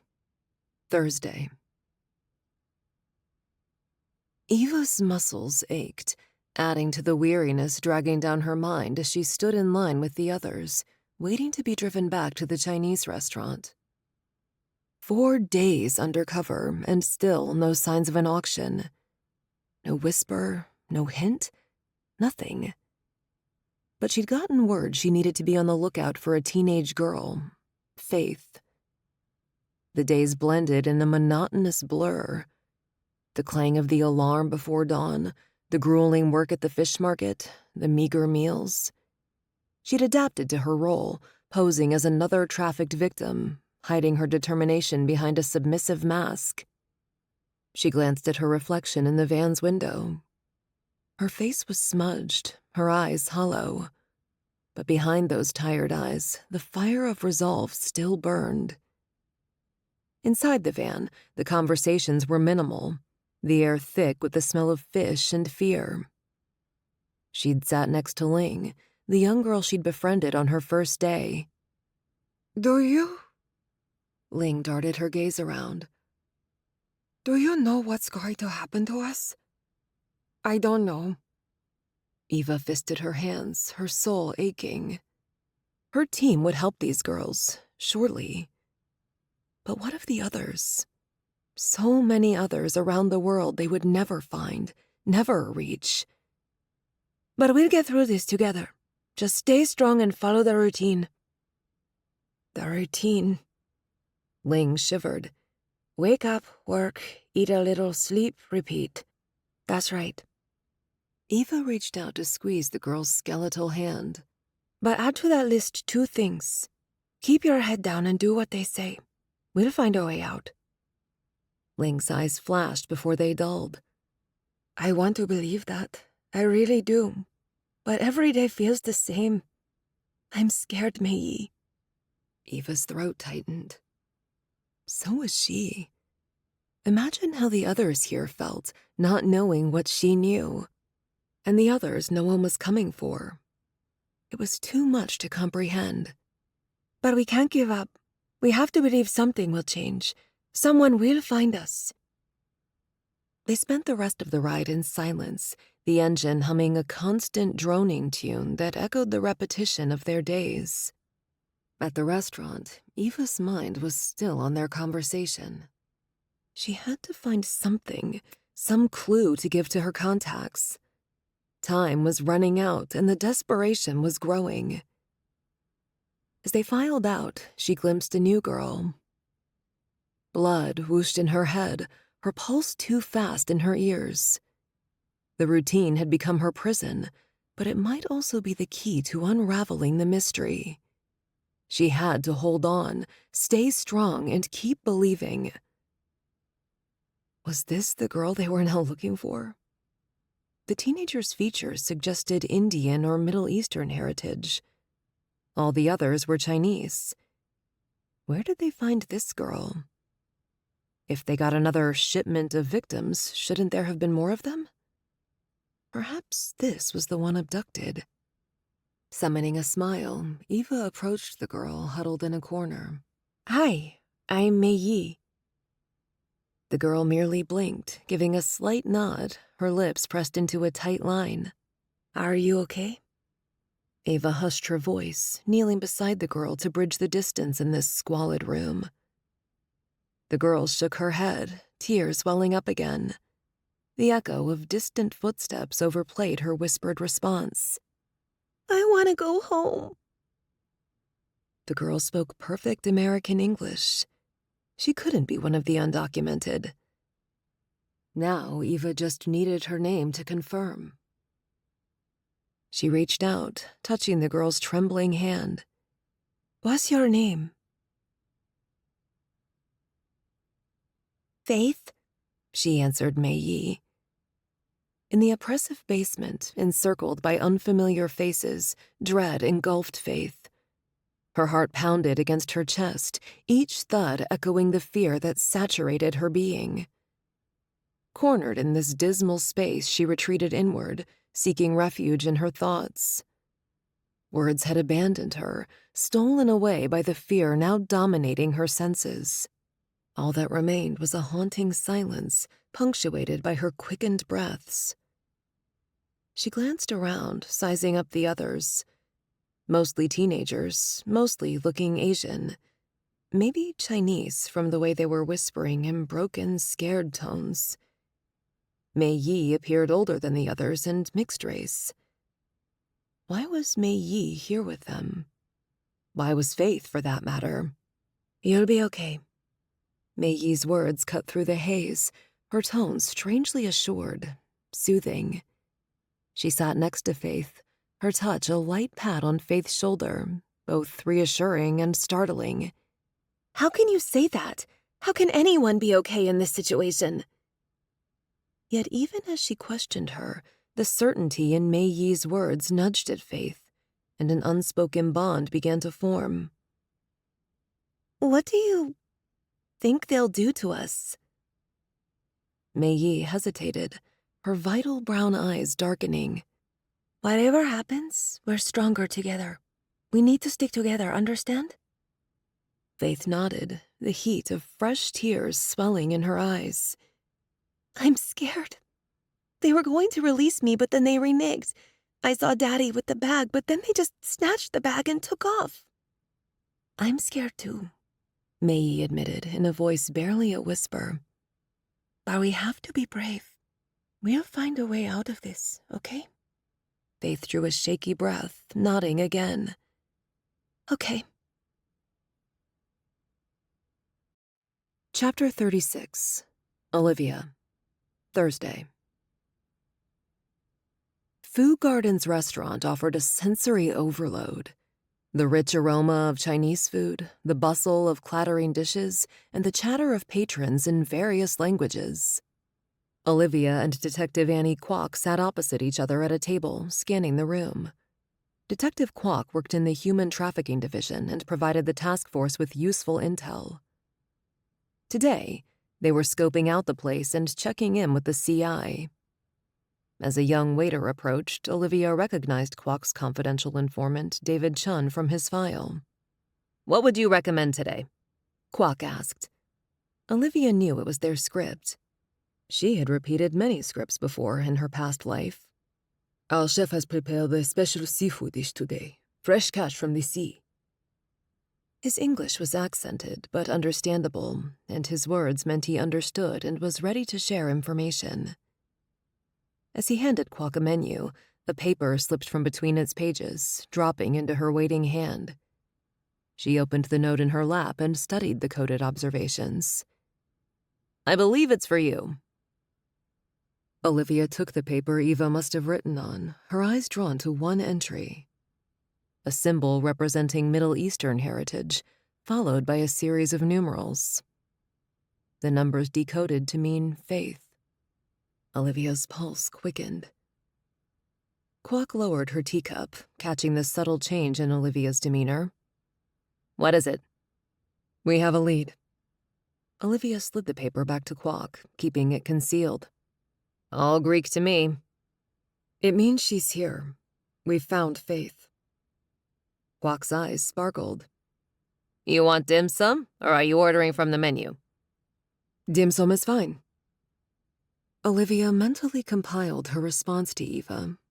Too bad Olivia couldn't go to the kitchen without arousing suspicion. She shifted in her seat, pent-up energy making it hard to sit still. We found her. Now we need to get her out. In the meantime, they had lunch. The restaurant was like most authentic Chinese restaurants. Noisy. Cantonese, Mandarin, and English drifting from the other tables. Do you know if there's a banquet room here? She asked Kwok. I don't think so. They just closed the restaurant, I think, for special events. So where would they hold the banquet/auction? Was there a basement? A back room they couldn't see? Before they left, Olivia scribbled a series of instructions on a new piece of paper using the same code. She handed it back to David with the check, their eyes meeting in silent understanding. This operation was far from over. Chapter 37. Dylan. Thursday. In downtown Orlando, the M&M Enterprises office tower rose above the surrounding glass and steel structures, a testament to the Marino family's enduring influence. Dylan occupied a spacious corner office that balanced old and new, a reflection of his lineage and his modern aesthetic. While walnut bookshelves lined one wall with hardbound books and mementos from his family's storied past, glass framed the view beyond, juxtaposing history with the ever-evolving cityscape. This afternoon, he sat at the sleek, glass-topped table across from Lily. She had just gotten off from her front office shift, this being her last week on that rotation. She'd be up in the office next. Lily tucked her glossy hair behind her ears, her eyes big in the perfect heart of her face. I hear you're no longer a management trainee. Nice office. Just a title change, but thanks. He appreciated the view. Tell me again why you agreed to clear Michael's name. We're not detectives, and if you need reminding, we've met our quota for danger this lifetime. What makes you think it'll be dangerous? We're just going to find out what happened to Clara. A lock of hair slipped free again. His finger twitched to brush it back, to check if it were as silky as it looked. And how do you suggest we do that? We're not investigators or detectives. She simply looked at him with those bright brown eyes. That's right. I should get Kyle to help. He's a special agent, a trained investigator. Fine. Dylan took a deep breath. Man, she knew what to say. I hope your mom has taught you a few tricks. Lily had been practicing kung fu with Olivia and learning basic hand-to-hand combat. We've been training. Okay, so where do we start? A tip from Kyle. Investigation 101. We start from the beginning. Where Clara was, what she was doing, who she was with. The little green monster edged its way up Dylan's belly. He swallowed to taper down his feelings. Nothing wrong with her asking for advice and maintaining friendship with whoever she wanted. I guess we revisit where I found Clara. Her eyes alight, she tipped her head to one side. Her sleek hair cascaded over one shoulder, strands catching on the fluttery pink ruffles sprouting where her sleeves should be. That'd be where we start. Maybe something will point us in the right direction. Dylan nodded, running a hand through his hair. He could still picture Clara, totally dazed on the way to the roof. I think you're right. He stood and reached for Lily's hand to help her up. Let's go. They left the cool air conditioning and stepped into the vibrant Orlando afternoon, crossing the street and entering the building facing theirs. On their way to the penthouse, he recounted the encounter. Lily headed toward the stairs. Let's go up there and take a look. When nothing there stood out, he shifted his focus to the stairs. Maybe we ought to retrace her steps. She came up here, but from where? That's right. We need to go downstairs. They then walked around the perimeter. The building was sandwiched between two establishments, a local drugstore and a free clinic. You see those? Lily pointed at the exterior security cameras on the clinic and drugstore. Those could provide the evidence we need. Dylan let out a low whistle. You're right. They would have a clear view of this area. Maybe they captured something. Let's start with the free clinic. Lily strode ahead. The free clinic offered a muted atmosphere, far different from the bustling streets. The disinfectant scented the waiting room where patients flicked through magazines or swiped their phones. The worn linoleum and pale green walls spoke of a place that functioned on limited resources and unlimited dedication. At the front desk, a middle-aged woman managed the patient flow.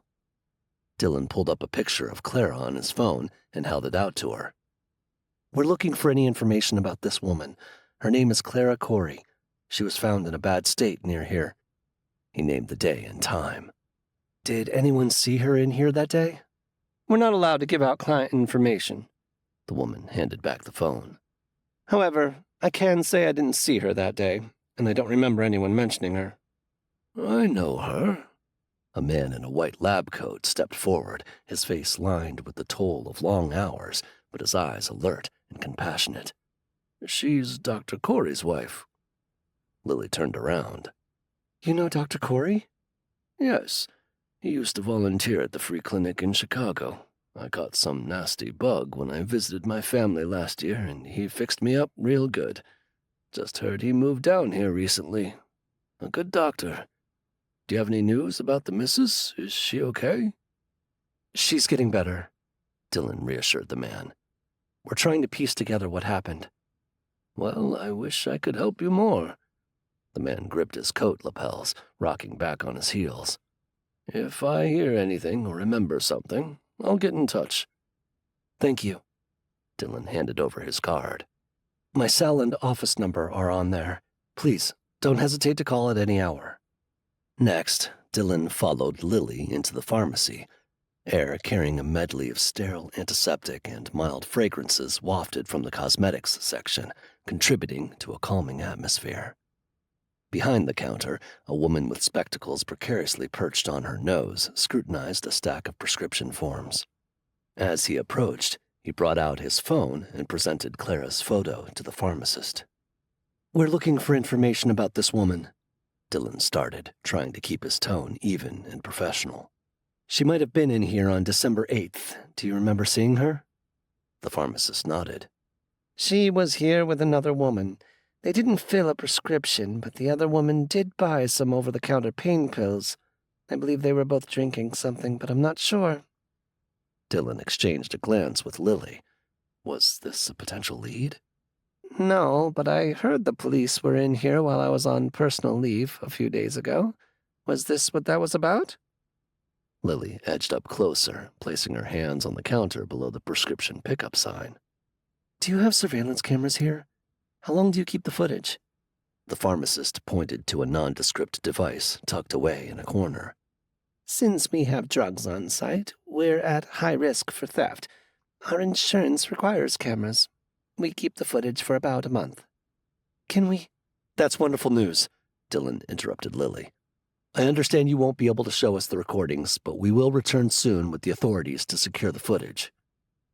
Outside, Lily called Kyle, putting it on speakerphone, and explained to him what they'd found. She huffed out a breath, those fluttery sleeves floating like wings as she jittered in place. So who do we contact to get a warrant? That's what we need to look at the security tape, right? Slow down, girl, Kyle chuckled. You're not law enforcement. You can report it to the detective in charge of the case. Then he or she will do their due diligence and investigate. But since you're trying to help the suspect, you have two choices. And they are? Tell your mom, let her do her magic and get you the footage. However, that won't be admissible in court. And the other option? Does your friend have an attorney? If so, let the defense attorney know what you found out. He or she will take it from there.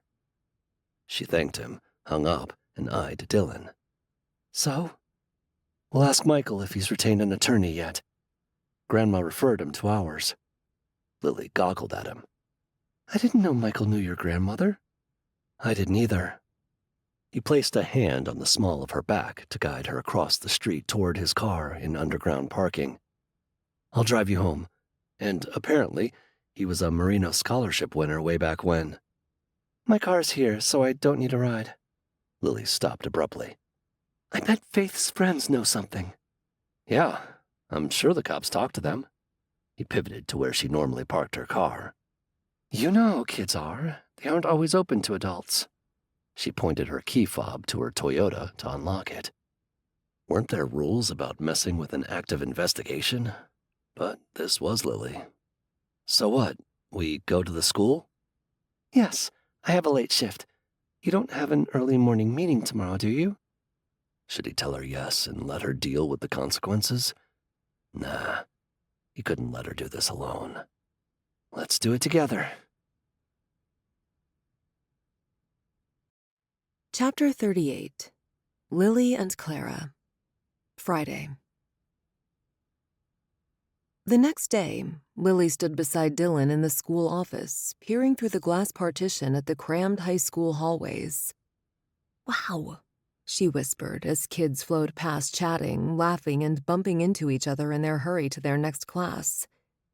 I went to an American school in Hong Kong, but it was nothing like this. When Clara told them about Chase, Lily thought the teen might be more forthcoming with young adults closer to his age. She nudged Dylan. There he is. The kid stood taller than those around him, with sun-kissed hair that caught the light. Waves and shouts directed his way displayed his popularity as he strolled past. Dylan nodded, his gaze trailing the young man who entered the office. As he approached, Lily offered a friendly smile. Chase, hi. We're Dylan and Lily, friends of the Coreys. We wanted to talk to you about Faith and the party. Is that okay? Chase thrust his hands into his hoodie pouch, his shoulders inching higher before he offered a slight nod and took a seat across from them. Dylan cleared his throat. I've heard you're quite a force on the soccer field. Central midfield, right? That's a challenging position. How's the season going? Chase's eyes lit up, and he launched into his recent matches, his upcoming tournament, and his favorite soccer stars, the initial stiffness in his shoulders easing. Dylan made comments, bonding with the teen while Lily waited. The only thing she knew about soccer was the team that scores the most goals wins. After they had exhausted the topic, Dylan brought the conversation back. Chase, we understand it might be uncomfortable to discuss, but anything you remember about that night, anything at all, might help us find Faith. Chase's enthusiastic demeanor dimmed. He shifted in his chair, flexing his hands on its arms. Well, there was one thing. My dad, he swallowed. He was asking about Faith. He was interested in the party, about when we'd be leaving. He wanted me to text him when we were about to leave. Your dad? As something squeezed her throat, Lily managed to keep her tone neutral. Did he say why he was so interested? No. Chase twisted his grip on the armrests, then started picking at the cracked faux leather covering. I thought it was strange. He doesn't care about my dating life. Keep calm. Don't look at Dylan. Don't tip the kid off or scare him. Lily could almost hear her mom's voice coaching her. Thank you for sharing this with us. We know it's not easy, but you've been a great help. Chase's head jerked up, one golden brow rising on tanned skin. I can go now? You bet. Dylan fist-bumped the teen. And best of luck on your next match. As they watched him leave the office, Lily gripped Dylan's arm, too tense to dare to say something. He just covered her hand with his, then stood and helped her up. They didn't talk on the drive back to his office, but once she sank into the chair facing his desk, she broke the silence. Why would Chase's dad be so interested in when Faith was leaving the party? It doesn't make sense. I agree. Dylan rubbed his brow. I mean, my mom used to ask me about my plans for the night.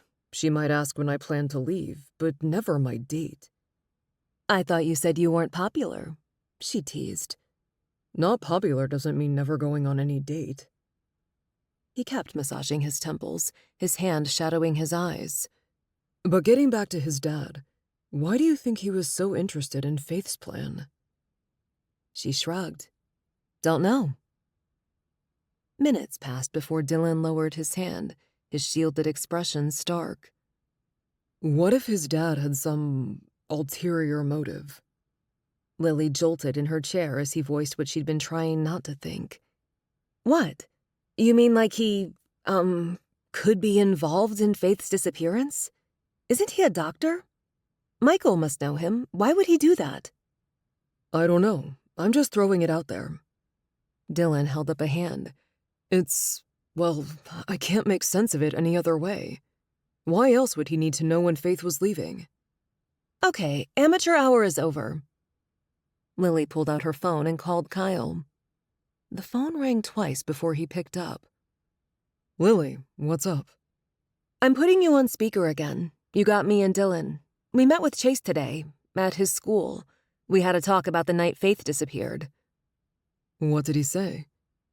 It was strange. In the long silence after she finished, she tried to imagine his posture on the other end. When he spoke again, his voice was low, measured.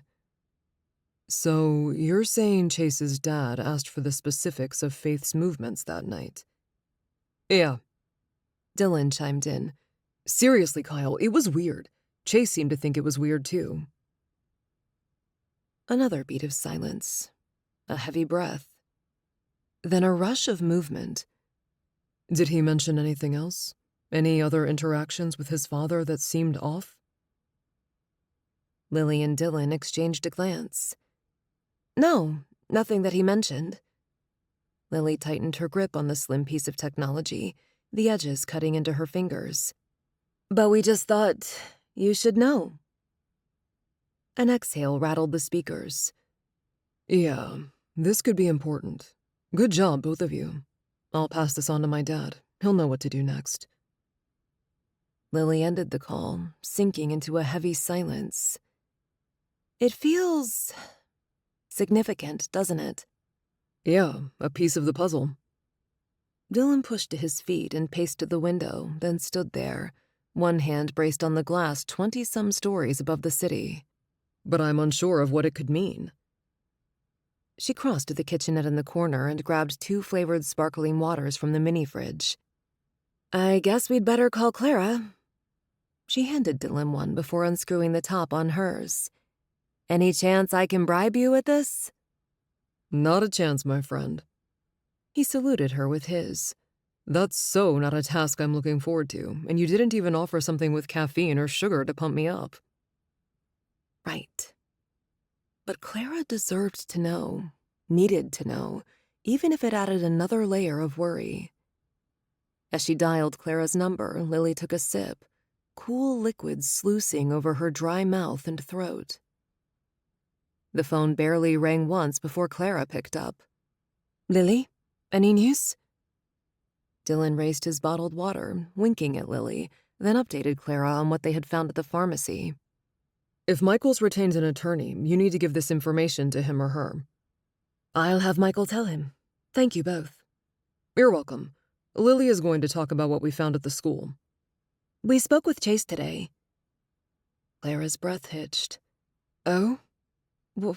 What did he say? Dylan bowed, gesturing Lily on, his dramatics helping her overcome her nerves. As she recounted Chase's strange conversation with his father, the heavy silence on the other end weighed on her. When Lily finished, Clara remained quiet. Then she whispered, His dad is Dr. Ben Miller. Lily eyed Dylan, who shrugged. I'm sorry, but we don't know him. Clara murmured, seeming lost in thought. Ben and Michael work together, but... I knew it. Thank you, both of you. I need to talk to Michael. And she hung up. Lily frowned at the dormant screen as Clara's number vanished from it. Was that strange? After hanging up, Clara looked up to find Michael standing in the doorway, a cup of tea in his hand. They had come home from the hospital no more than 30 minutes ago. What is it? He crossed to her side, one hand on her shoulder. She recounted the conversation. It's Dr. Miller. He might have something to do with Faith's abduction. His eyes widened. Ben? No. He's a renowned doctor, a respected man in the community. I know, Michael. I know. Tears blurred her vision, her voice catching in her throat. But something feels off. Remember the dinner the other night? He acted so strange. And then he asked me about some project, something you'd never heard of. And now, with what Chase said, we can't ignore it. Michael sank into the chair beside her, the cup of forgotten tea clattering to the end table. Let's tell Agent Peters. They must have already alerted him. But there's something else. They went to the pharmacy next to the building where it happened. The pharmacist recalled seeing me and a woman, and they have a camera. If you let your attorney know about it, we might be able to see the footage. His brows knitting and his hands clenching the armrest, he didn't seem to be listening. He kept muttering. She leaned closer to catch whatever he was saying. Something about... confronting him? She gasped. No, Michael. That detective is already after you. Don't give him any excuse to lock you up. Let the agents do their job. She scooted across the couch and grasped his hands. Let the Lord take care of it. Please, God, please. Speak to him. Help him. Stop him. She held her breath, waiting. At last, she sensed him relax a bit. She patted his back. Now, you need to call your attorney and let him know about the pharmacy. Who was that woman? Chapter 39. Lily. Friday. Soon after Lily hung up with Clara, Agent Ron Peters called. Lily put him on speaker. His father is Dr. Ben Miller, Ron said after they recounted their talk with Chase. We don't know how he's involved in the abduction, or if he is, but that's a good tip. I heard you two were snooping around trying to clear the good doc's name. We didn't do much. Lily sipped her water, the peach flavor washing some of the sourness from her tongue. Just asked some questions. We told Clara what we found out at the pharmacy. Michael should be able to get the footage legally. Why do you need the tape? Oh, didn't I say? She capped her water. Seems I've told the story so many times it's hard to remember who knows what. But the pharmacist remembers Clara was there with another woman. The other woman bought some over-the-counter medicine and they were drinking something. Dylan spoke up.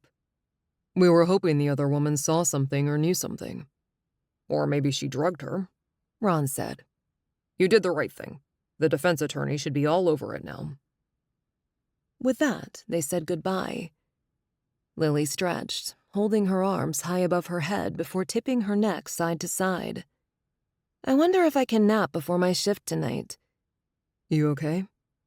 Yeah, just tired. She rubbed the back of her neck. Man, that kink was brutal. How stiff must she have been all day for it to get so bad? I should get going. I have my last shift tonight. Is this your last rotation? What are you going to do next? I don't know. She stood and carried her empty water bottle to the recycling bin in the kitchenette. Back office work, I hope. I'm done with guest services. Yeah, I found it brutal when they had me on it. Dylan nodded, his expression understanding. I'll see you. After her shift, as she headed to a grocery store and navigated the deserted aisles, she couldn't shake off the undercurrent of unease. She gathered her items, the silence echoing around her. The sense of dread didn't fade as she stepped into the deserted parking lot, the harsh glow of the overhead lights scarcely penetrating the corners. The sudden appearance of the masked man jolted her. Then the cold steel of a gun pressed against her. Fear surged, but she suppressed it, forcing herself to focus. Her mom's training kicked in. She grabbed his wrist, twisted and pushed, leveraging her body weight to send him sprawling. She wrestled the gun away, her heart pounding. "Someone help!" she screamed, her voice shrilling across the empty lot, a desperate plea she hoped would be answered. Sirens wailed in the distance, the sound growing louder. Her attacker scrambled up, lunging for her, but she was ready. She kicked out. Her foot connected with his chest, sending him sprawling onto the asphalt. As she trained the gun on him, her chest heaved and her hands shook. Fear and power zinged through her, at once chilling and exhilarating her. The hand-to-hand combat training had paid off. Mom would be proud. An hour later, Lily wanted nothing more than to flop down on her bed and sleep. It was after midnight. She had to stay and give her statement to the police. Now her mom regarded her, arms crossed as she leaned against Dad's study doorway. We need to determine if you were targeted or if it was a random mugging. Why would I be targeted? Lily swallowed a yawn. Mom scowled. You know about my past and your dad's connection to the Ghosts organization. We can't be too careful. And you fought this guy? Dad exited the room and gripped her shoulder. Are you okay? I'm fine. I want to go to bed. The yawn breaking free, Lily eased away from his heavy hand. Heavy? How tired was she? She headed upstairs to her room. Her father's voice followed her. I'm sure it's nothing. Maybe, but... Lily closed her bedroom door on her mom's response, too tired to hear a but. Chapter 40. Eva and Clara. Friday. Eva's body ached as she trudged back to the basement. The stench of fish clung to her, a pungent reminder of the grim operation. Each fish she had cut open, each packet of drugs she had retrieved, led to a world she hadn't understood until now. She needed to report this, but first, she had to find out about the auction and get Faith out of there. No, not just Faith. All of them. They were all victims, all trapped in this nightmarish existence. The poor girl Faith was terrified. Eva kept telling her everything would be okay. They would get out of this. But to the teenager, they were empty words. The basement door opened. A guard strolled in, scanned the packed room, and pointed to Eva. Get up. She rose, her eyes meeting his before she averted them, portraying a terrified victim. As she stood, he stretched out his hand, sliding a folded piece of paper into hers. Her fingers closed around it, concealing it within her clenched fist. Understand? He asked, loud enough for everyone to hear. She nodded meekly, stepping back, retreating into her corner, her heart pounding. After what felt like an eternity, she rose to her feet again. "Bathroom?" she mumbled, nodding toward the door in the corner. The guard grunted his approval, eyeing her till she disappeared behind the door. Inside the claustrophobic space, she unfolded the note. The scribbled words made her heart leap to her throat. Olivia got her message and responded that the auction would be the next evening.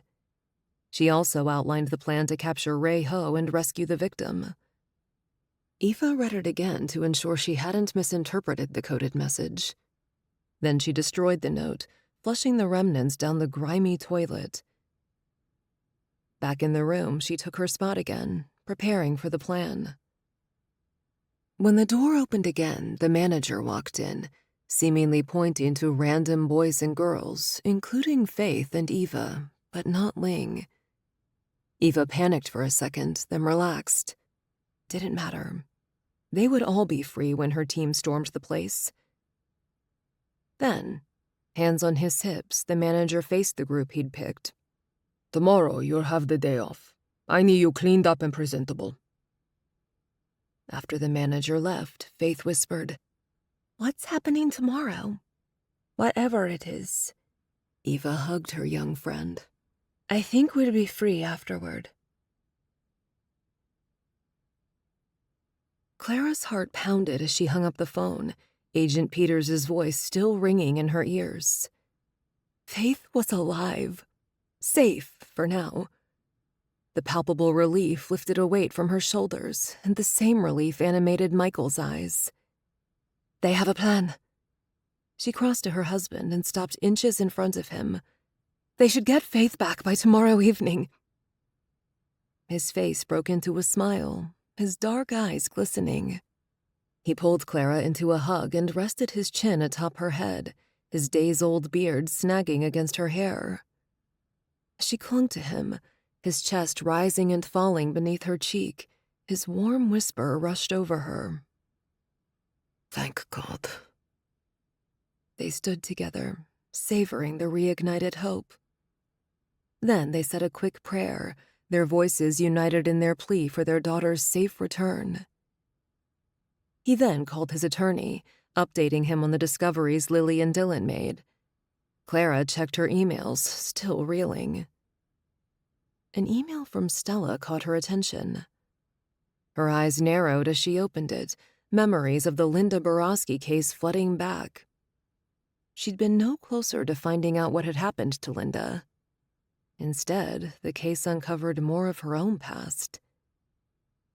She skimmed the message. It would have to wait. Faith's safety was paramount, and they needed to clear Michael's name. Everything else could be put on hold. "Anything important?" Michael stepped back into the room. Closing her laptop, she shook her head. "No, just something I'll need to look into later. How did it go with the attorney?" "He's hopeful." He jammed his hands into his pockets, his shoulders square again after days of pressure slumping them. "Things are looking up." Clara reached out, taking his hand, feeling the strength and determination in his grip. "We're getting there. We'll have Faith back soon and we'll clear your name." He nodded. "I know we will." The doorbell rang. She jolted. Who could that be? Michael shrugged and brought up the door cam on his phone. "It's Majid." She sank into the couch as Michael greeted his brother and let him in. "Amir, Clara?" Majid stepped inside. "Any news about Faith? Is she—" When Majid's voice trailed off, unable to utter the worst-case scenario, Michael relayed the latest information, the words human trafficking hanging in the air. A growl rumbled in Majid's throat, and his fists clenched.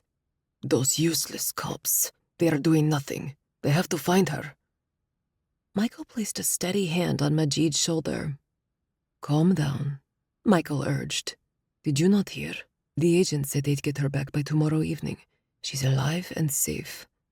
After a few moments, a worried frown replaced Majid's heated glare. "Is it true, Michael? I heard you were talking to a criminal attorney." Although Michael tried to downplay it, Majid wasn't having it. "You think I don't know how they see us?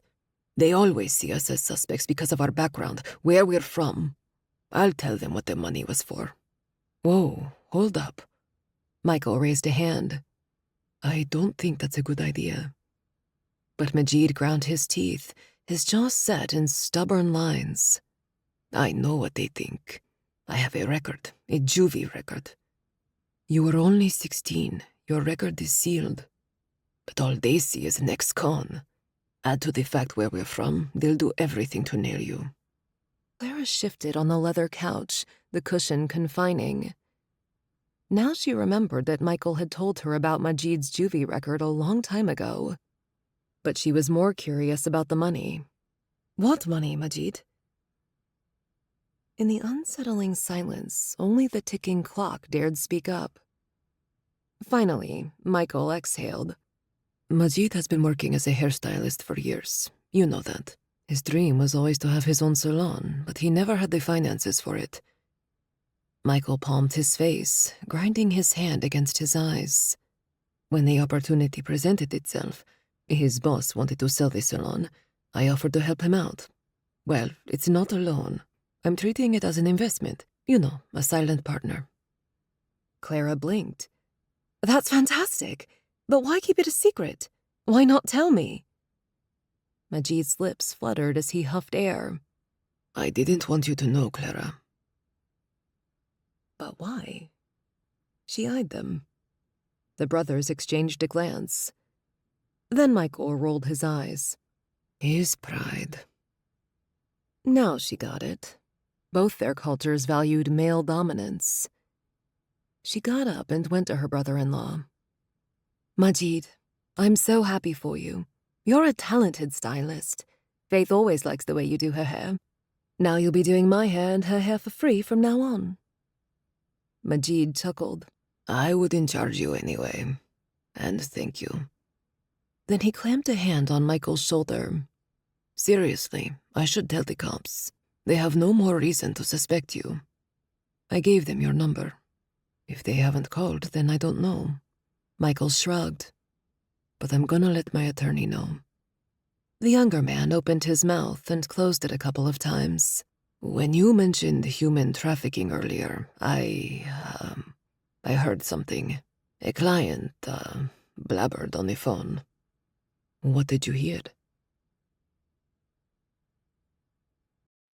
Chapter 41. Dylan. Saturday. In Dylan's room at the Mirror Estate, his computer's persistent hum contrasted the yellowed paper cluttering his workspace. The perplexing piece of history had been monopolizing his attention.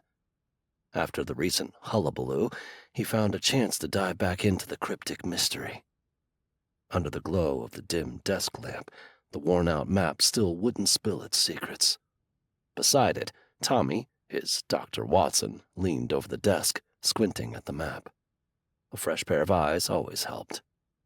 Tommy broke the prolonged silence. "Did you find anything on the internet?" Dylan threaded his fingers through his hair. "Nothing.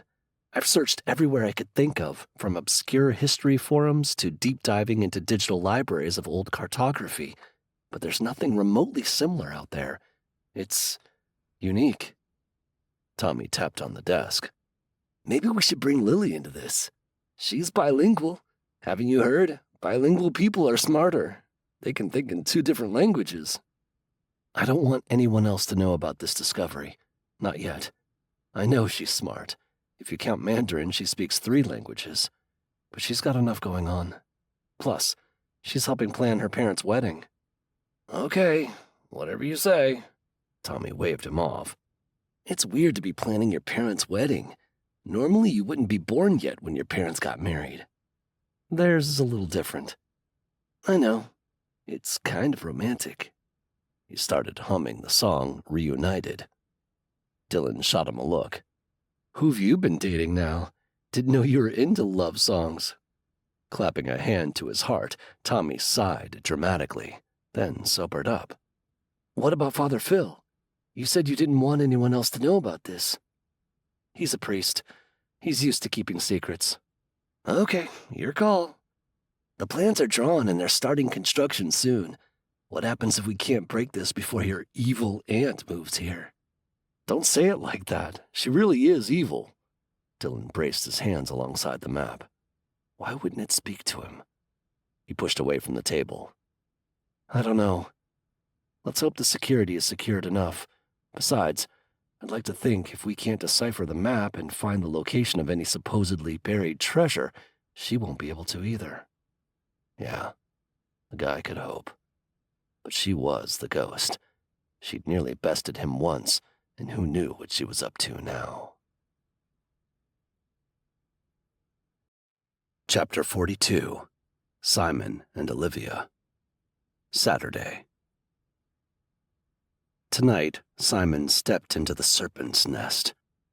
He'd been extended a private invitation to the auction at Foo Gardens, thanks to his status as a former U.S. Senator. Beside him, Kyle maintained a watchful stance, exuding the lethal presence only a trained bodyguard could. Upon presenting his e-invitation, Simon was escorted through a crowd of ordinary patrons to a nondescript wall where a section swung open to reveal a back room. A shiver ran down his spine as he walked through. He'd been in this place with Olivia and Lily and hadn't had an inkling about what lurked behind this facade. There, he was given a tablet along with bidding instructions. Inside, they'd set up the room like an auditorium, complete with a podium before a large screen front and center and rows of chairs.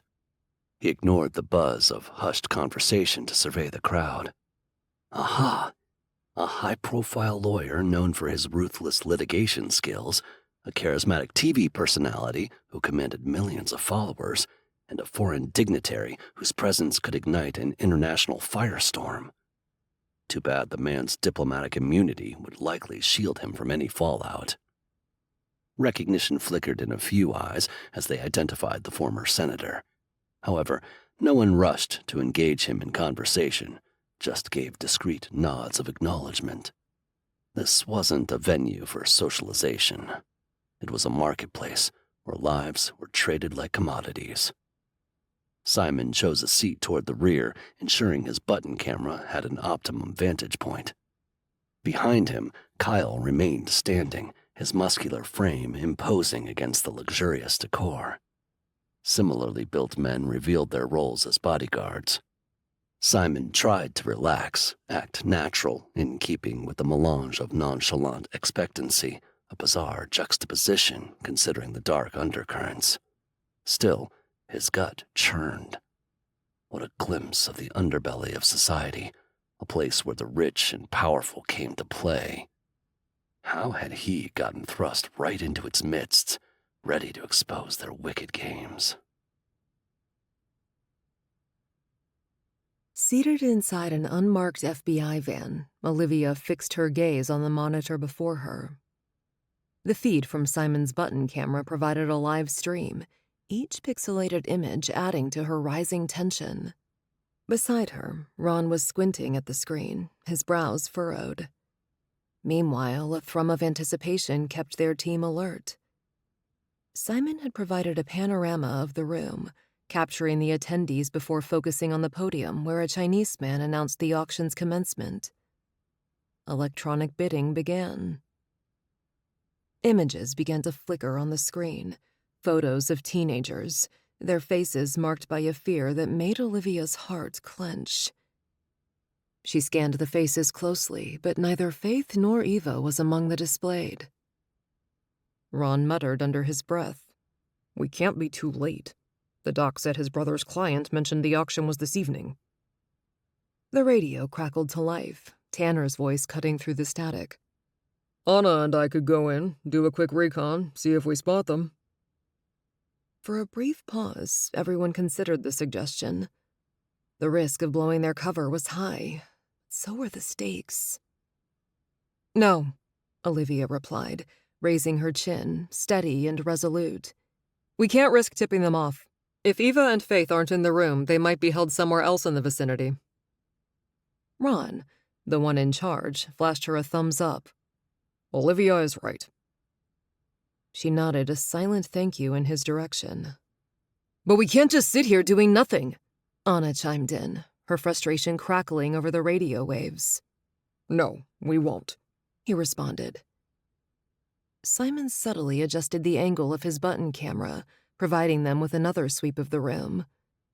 The faces of the unsuspecting criminals were displayed in stark clarity. It was a risk, but it was one they had to take. Every second wasted was another second Faith and Eva were in danger. They had to act now. I suggest we raid now, Olivia said. Would Ron agree? Agonizing seconds ticked by. Finally, he raised a hand. Let's do it. Did you say now? Simon echoed. His gaze swept the room again, hoping to see Eva and Faith, but they weren't here, and their photos weren't on display. Leaning back in his chair, he shifted slightly, his gaze meeting Kyle's. The young agent stood behind him, his stern face betraying no emotion. However, Eva was a good friend of his. Kyle had to be worried. Swallowing a surge of concern, Simon faced the screen.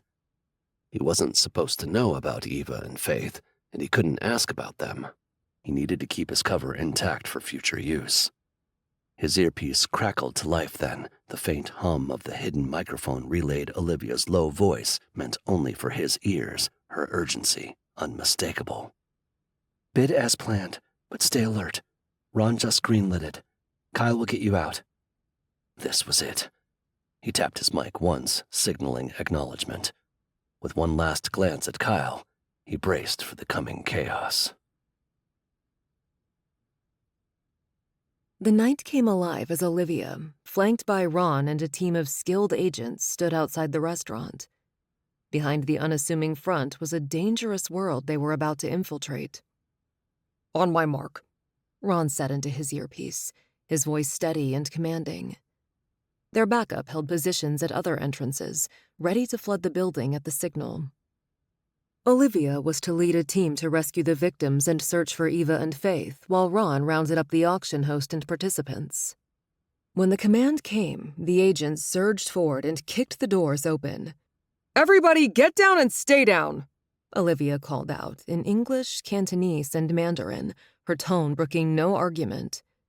The patrons, gasping and shrieking, did as instructed. With a synchronized nod, she and her team moved in a coordinated surge, carving a path through the crowd toward the back. The hidden door leading to the basement might as well have had a neon sign above it, and they used this to their advantage. Hands! Let me see your hands! Agents shouted everywhere they cornered a suspect. As they approached the concealed entryway, the unmistakable crack of a gunshot tore through the air, as jarring as a lightning bolt. Agents dove behind overturned tables, crouched low to the ground behind pillars, and scrambled behind the bar. Cover! Take cover! Olivia shouted. Her agents responded, their guns drawn and fingers squeezing triggers as they sent bullets toward the unseen attackers. Amid the cacophony, Ron focused on detaining the auction host and attendees. Even from here, she could tell the auction room erupted in pandemonium. The bodyguards would do their jobs, and some patrons would slip through, while others would fight or surrender. As shouts, commands, and gunfire electrified the atmosphere, she wove through the restaurant, scanning for victims and latent threats. Here and there, agents sported scrapes and minor gunshot wounds, but nobody faltered. The mission was too critical. Bursting into the basement, they were met with a harrowing sight. Huddled, terrified victims, their faces the embodiment of human suffering. Her heart sank, a rush of empathy threatening to break her focus. She shoved it aside, locking it away for later contemplation. "Secure them, now!" Her voice left no room for question. "And get them out of here!" With military precision, half the agents surrounded the traumatized victims, forming a protective human shield as they guided them up the stairs and out into the chilly night air. The other half of her team squared off with the remaining threats, their weapons singing a loud, deadly song as they engaged. In organized chaos, the high-octane dance between law enforcement and criminals played out, Olivia at its center, the eye of a hurricane, resolute and unwavering. They secured the back room while Ron's team handcuffed the auction attendees. But Eva and Faith weren't in the building. Chapter 43. Eva and Olivia. Saturday. Earlier that day, as promised by the manager, Eva, Faith, and several others didn't have to go to work. They were taken to some gym and given clean clothes, soap, and toothbrushes. After bathing and changing, they were returned to the restaurant basement where, instead of meager portions of fried rice, they were treated to a real lunch. Somehow, it made Eva think of the last meal for the condemned. It better not be a bad omen. She was still waiting for the signal that the raid was going to happen when a burly guard hauled Faith to her feet. At the unexpected development, Eva rose, kept her head low, and began to follow them. But the guard was leading Faith to a waiting van, so Eva needed to act. Now. She lunged at the guard, catching him off guard. A scuffle ensued, her training kicking in and giving her the upper hand. But as she disarmed him, another man emerged and pressed a gun barrel against Faith's head. Eva froze, the triumphant fire in her veins doused. Disarmed and overpowered, she was pushed toward a black van parked nearby, its doors open ominously. The icy grip of defeat clenched her heart, but she didn't let it show. She met Faith's terrified gaze with a firm nod. "It's going to be okay." Faith nodded back, but the terror didn't leave her eyes. Then they were tossed into the van, the doors slamming shut. The van took an endless series of turns. From the back, Eva could make out only blurred houses and indistinct street signs. Her sense of direction seemed to spin, but she still kept account of the turns. Soon the van stopped. As the door swung open, she squinted into the blinding daylight. The house before them appeared like any other suburban neighborhood.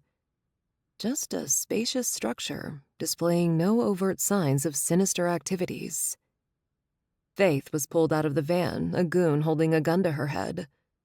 Another pointed at Eva, his eyes telling her to follow.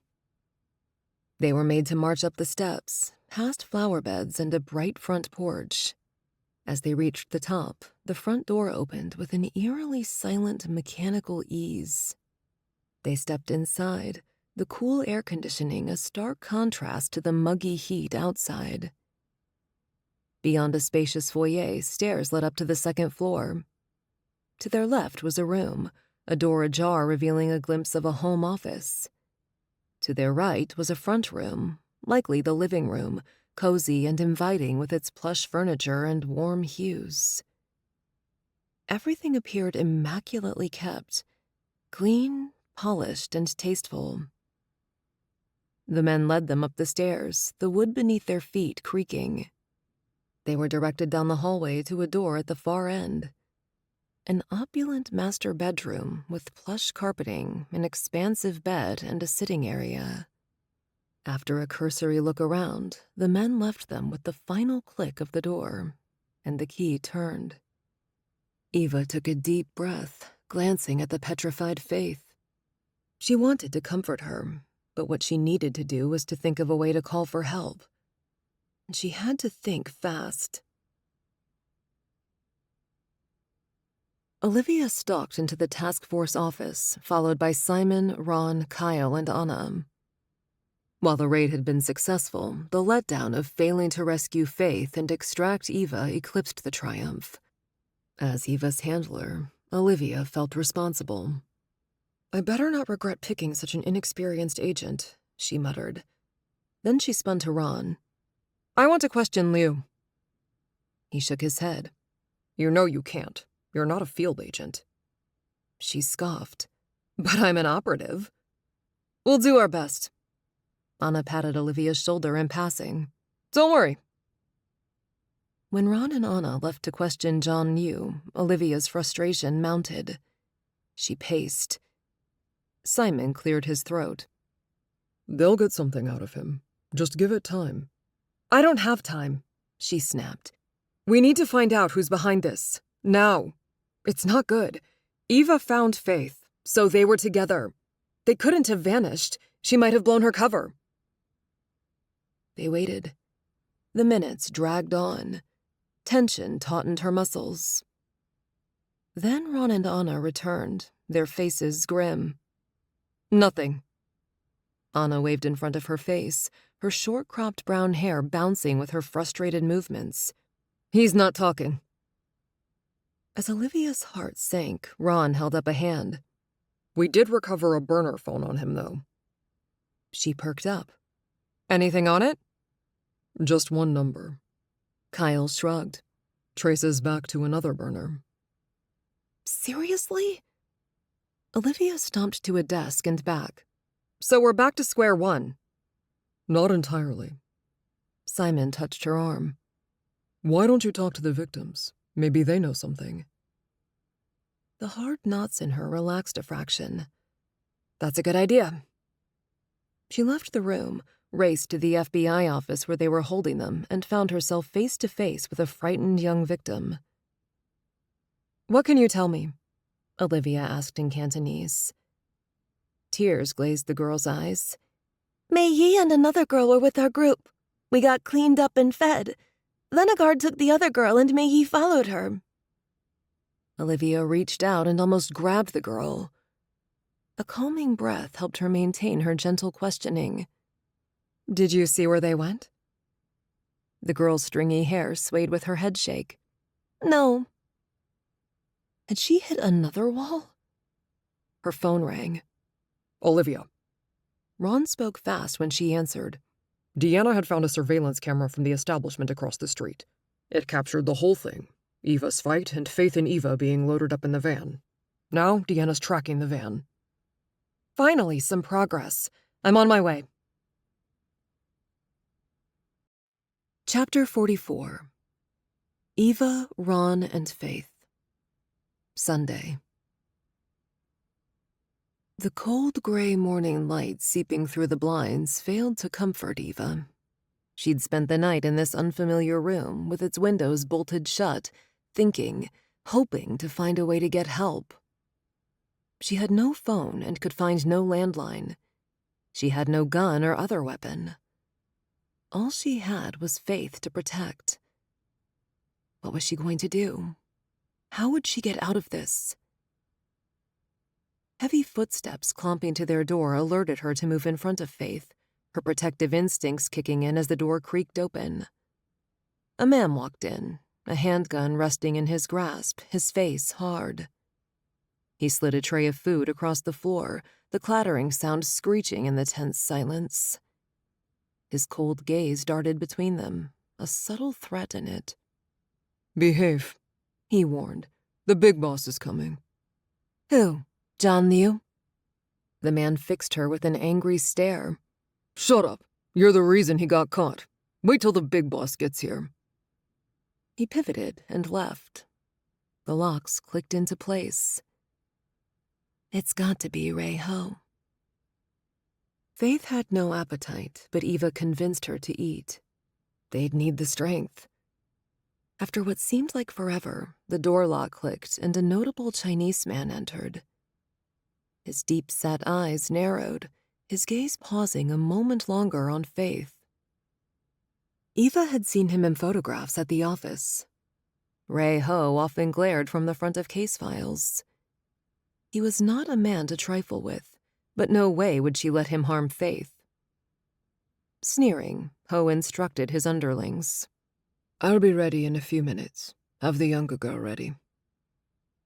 Before Eva could react, they separated her from Faith. As one man escorted her to a different room, another took Faith in the opposite direction. Faith's frightened gaze locked with Eva's before she was forced away. This was her moment, their only chance at survival.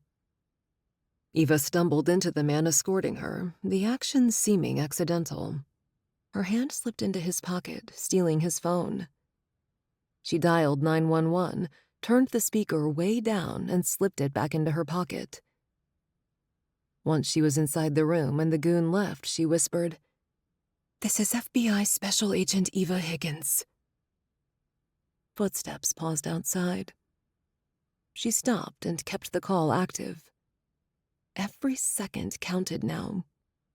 Surely their silent call for help would be heard before it was too late. With his team back in the unmarked FBI van, Ron reviewed the footage. Local law enforcement had been canvassing for leads. Deanna tracked the van to the freeway, then lost it.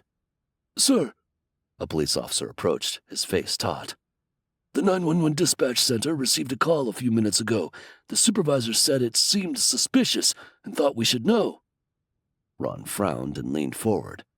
What did the caller say? Nothing clear, sir, but it's worth a listen. I can forward the recording to you. A moment later, Ron received the message with the recording attached. The others in the van huddled around when he pressed play. The small space seemed to shrink even further as the recording started. This is FBI Special Agent Eva Higgins. Then, muffled voices, yelling, scuffles. When the recording ended, he eyed the police officer.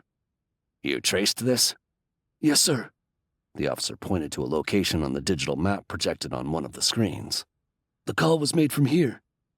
Ron slapped his hands together. Okay, let's move, people. Faith's heart pounded as the guard dragged her into a dimly lit room. The slam of the door reverberated through the space, and she stumbled, catching herself before she fell. On the bed. The guard jerked his thumb toward a piece of lingerie thrown across the covers. Change into that, and hurry. Terror squeezed her throat, stopping her breath. Her body froze, unable to obey. I said hurry! The guard stomped from the room. The lock clicked behind him. Faith gasped as the flimsy lingerie went in and out of focus. She hugged her arms around herself and backed away until she thudded into a wall. No way would she change. She couldn't. She began to search the room, her hands trembling. Barely above a whisper, she muttered prayers, imploring God to help her, to give her strength. The bare room offered no escape, no way out. Her shoulders sank. There had to be a way out. There had to be. Then the distant voices sounded. Banging, grunting, screaming. Her body went rigid, every bit of her straining to make sense of the chaos. The door burst open and Mei Yi charged in, her face scraped and bruised, her nose bleeding, and her left eye closing where a dark mark formed. "Run!" Mei Yi commanded, her voice ragged. "Now!" What was going on? As Faith struggled to comprehend, the Chinese man, the one the guard called the big boss, sprinted into the room, his eyes wild, his gun waving. Mei Yi pushed Faith out of the way, her body shielding her as the man raised that gun. Time seemed to slow. Faith's eyes locked on the weapon. Panic surged through her, and she grabbed the only thing within reach, a lamp with a heavy base, and swung it with all her might. The man crumpled to the floor, and she stood, momentarily paralyzed. Did she just kill him? Come on! Mei Yi clutched Faith's arm and yanked her out of the room as the distant wail of sirens grew louder. Her mind a whirlwind, her body operating on adrenaline, she followed Mei Yi, the reality not yet sinking in. They ran, their breath ragged, their footsteps echoing through the corridors. Behind them, the chaotic sounds continued. They stepped out of the house into the flurry. Agents sprinted from a van nearby, guns at the ready, movements displaying practiced efficiency. Chapter 45. Clara. Sunday. The phone call Clara and Michael had been awaiting came. Michael answered, Clara clinging to his side. Was Faith safe? Clara held her breath. She had begged the Lord at morning mass to save Faith. Yes. The word croaked from Michael. He cleared his throat and tried again, louder. Yes, tell us. Faith is safe, Agent Peters said, the same relief loosening Clara's knees, also thick in his voice. She's been taken to the hospital for a checkup, but she's safe. Clara pulled the phone away from her husband. Can we see her? She nearly screeched. We're sending a car right now, Mrs. Corey. It'll be there in 5 minutes. The car ride was a haze, drizzling rain smearing the view into a watery tapestry of hues, while Michael called his mom to give her the news. She would meet them at the hospital with Jason. Once their family gathered, an officer led them to Faith's room. Michael gestured Clara in first, but she paused in the doorway, gripping the door jamb as her knees wobbled, the sight of their daughter lying in the hospital bed almost undoing her. But Faith's lips curving as she saw them was worth everything. And in that moment, laughter and tears, a cacophony of relief erupted. Mom! Faith half sat up, reaching out and smiling. And Clara rushed over to gather her baby girl into her arms. The familiar peachiness of Faith's shampoo was absent, replaced by something caustic, and Clara swallowed hard, not wanting to imagine everything Faith had been through these last... Clara spun to Michael. Was it only 4 days? But with a doctor's precision, he was checking Faith's vitals. Then he conferred with the attending physician.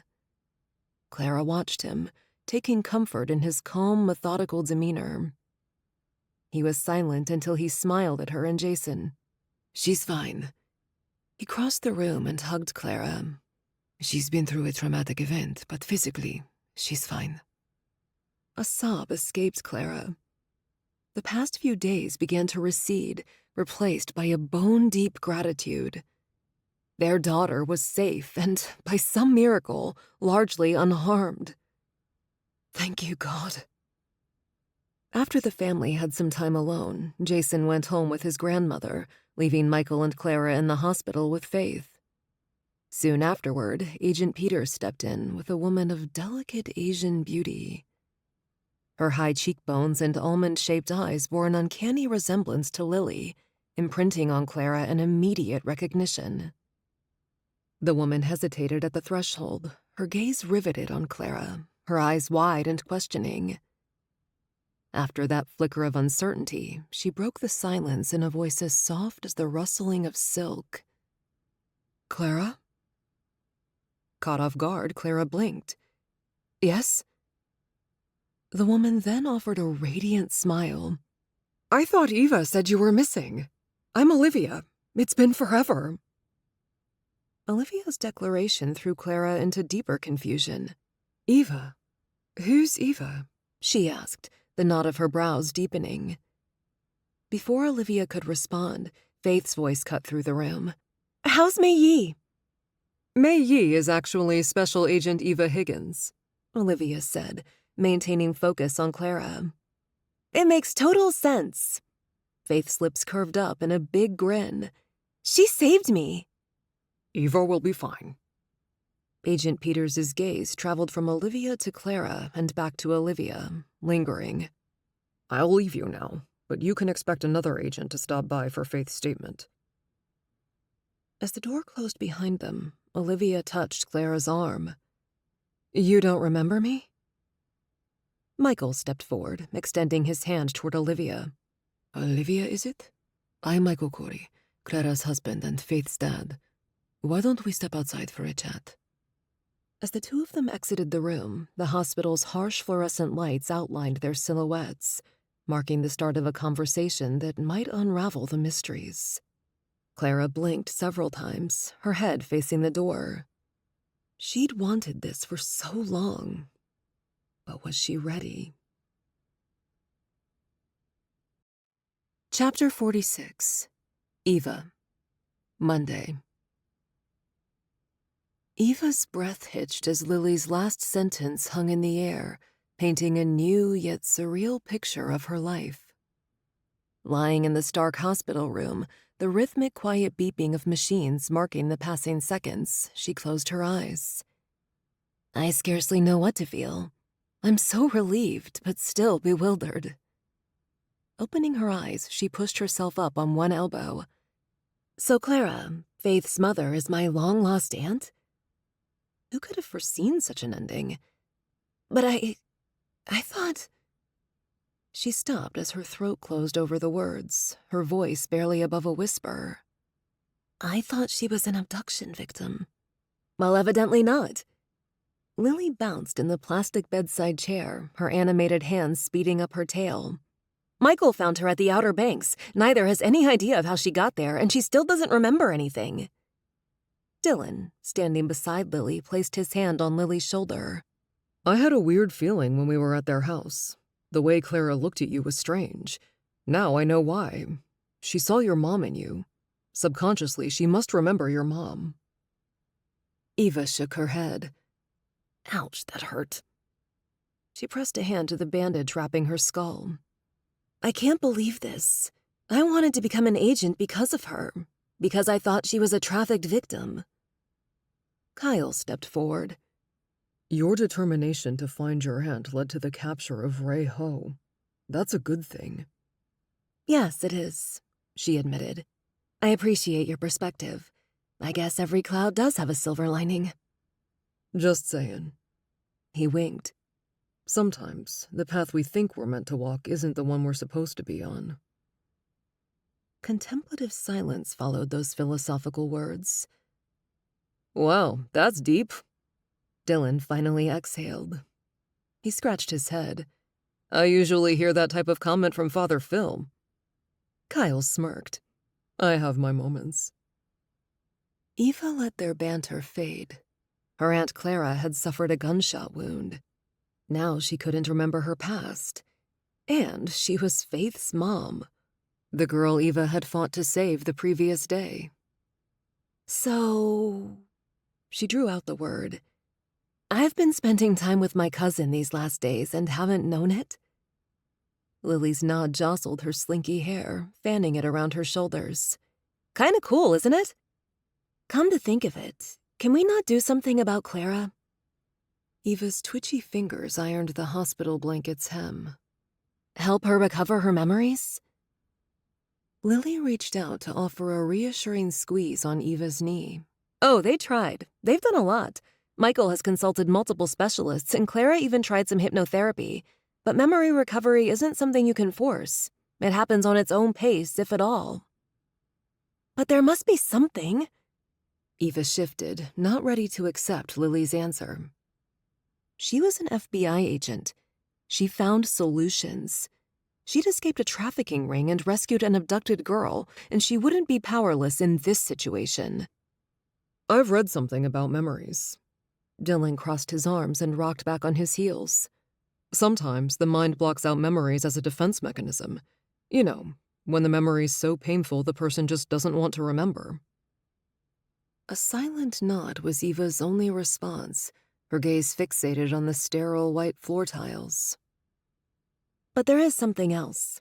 Lily confessed, her fingers drumming a soft rhythm on Eva's knee. There have been attempts on Clara's life. Dylan and I have discovered some leads and shared them with Kyle and the task force. Eva's head snapped up, a cold knot twisting in her gut. Her hands clenched around the blanket. Attempts on Clara's life? Who's trying to hurt her? We don't know yet. Lily dragged the toe of her sneakers across the tiles, screeching out a horrible sound. That's what we're trying to find out. Kyle nudged Dylan. Did you two give the defense attorney the information? Not directly. We told Clara and Michael. They should alert his attorney, Lily responded. Eva ground her teeth. She might not be able to help Clara recover her memories, but she could help protect her. I want to help. Whatever it takes, I want to help Clara and her family. Chapter 47. Olivia, Faith, Clara, and Michael. Monday. Olivia pulled up to the Corey residence, its impressive facade befitting Michael's status. The house defined what real estate agents would market as an executive home, and the manicured lawn offered the perfect backdrop for impeccable landscaping. When Clara invited them in, Olivia strode ahead of Anna into a spacious living room. Soft neutral beige adorned the walls. Plush furniture invited one to settle in and carry on a conversation. The room ended at an open-concept kitchen with gleaming countertops and state-of-the-art appliances. An elegant archway farther to the right offered a glimpse of the dining room. The whole layout was both stylish and functional, luxurious and homey. Let's get comfortable in here. Clara led them to the leather couch. Would you like anything to drink? Coffee? Soda? Coffee would be wonderful. Olivia smoothed down her slacks, fatigue settling in as the leather couch cradled her. It's been a long week. No doubt about that, Clara laughed. And you? None for me. Anna held up a hand. I downed a whole pot this morning. When Clara came back with the coffee, Olivia gestured to her companion. Agent Ana Ruiz is here to talk to Faith. I understand she's back now and staying home from school today. She's upstairs in her room. Would you like me to get her? No, that's all right. Anna stood. Just point me in the right direction. Right. Just go up the stairs, second door to the right. Clara sat with Olivia. Despite the decades, Olivia could still see the familiar features in Clara. They had both grown older, but the years couldn't diminish the bond they formed since childhood. If Clara could remember. Hey! Olivia moved to a seat across from Clara, folding her legs underneath her. I wanted to share some stories with you, from when we were kids. Clara dipped her head, her fingers trembling as she tucked her shoulder-length black hair behind her ears. She swallowed visibly, then raised her chin. Please. Thank you. Olivia began telling her about when they met, recounting their childhood, their families, and their shared history from the annual New Year's Eve party to their joint misadventures with Marie. All tales of laughter, mischief, heartbreaks, and innocent dreams. No recognition sparked in Clara's eyes. No sudden gasps of memory. No flash of realization. Clara listened, her eyes growing misty, but the girl Olivia once knew remained buried within the depths of her lost memories. After a while, Clara cleared her throat. When I met Lily, I thought she looked familiar, and now I realize she looks a lot like you. She gestured between them. Maybe somewhere in the back of my mind I remember you. Well, regardless of your memories, Clara, I'm just glad you're safe. And we're here together now. Lily and I talked to Marie last night. She's delighted to hear about you. I don't know if you knew, but she's now Sister Marie. Has been for many years. We'll need to FaceTime her soon. And she promised to pray for you. Clara laughed. I am glad I'm okay too, and I'd love to chat with Marie. She beamed, her warm smile spreading out her lips and curving up her high cheeks to leave crinkles beside bright eyes. I love hearing these stories. Even if I can't remember them, they feel right. So don't stop sharing them, okay?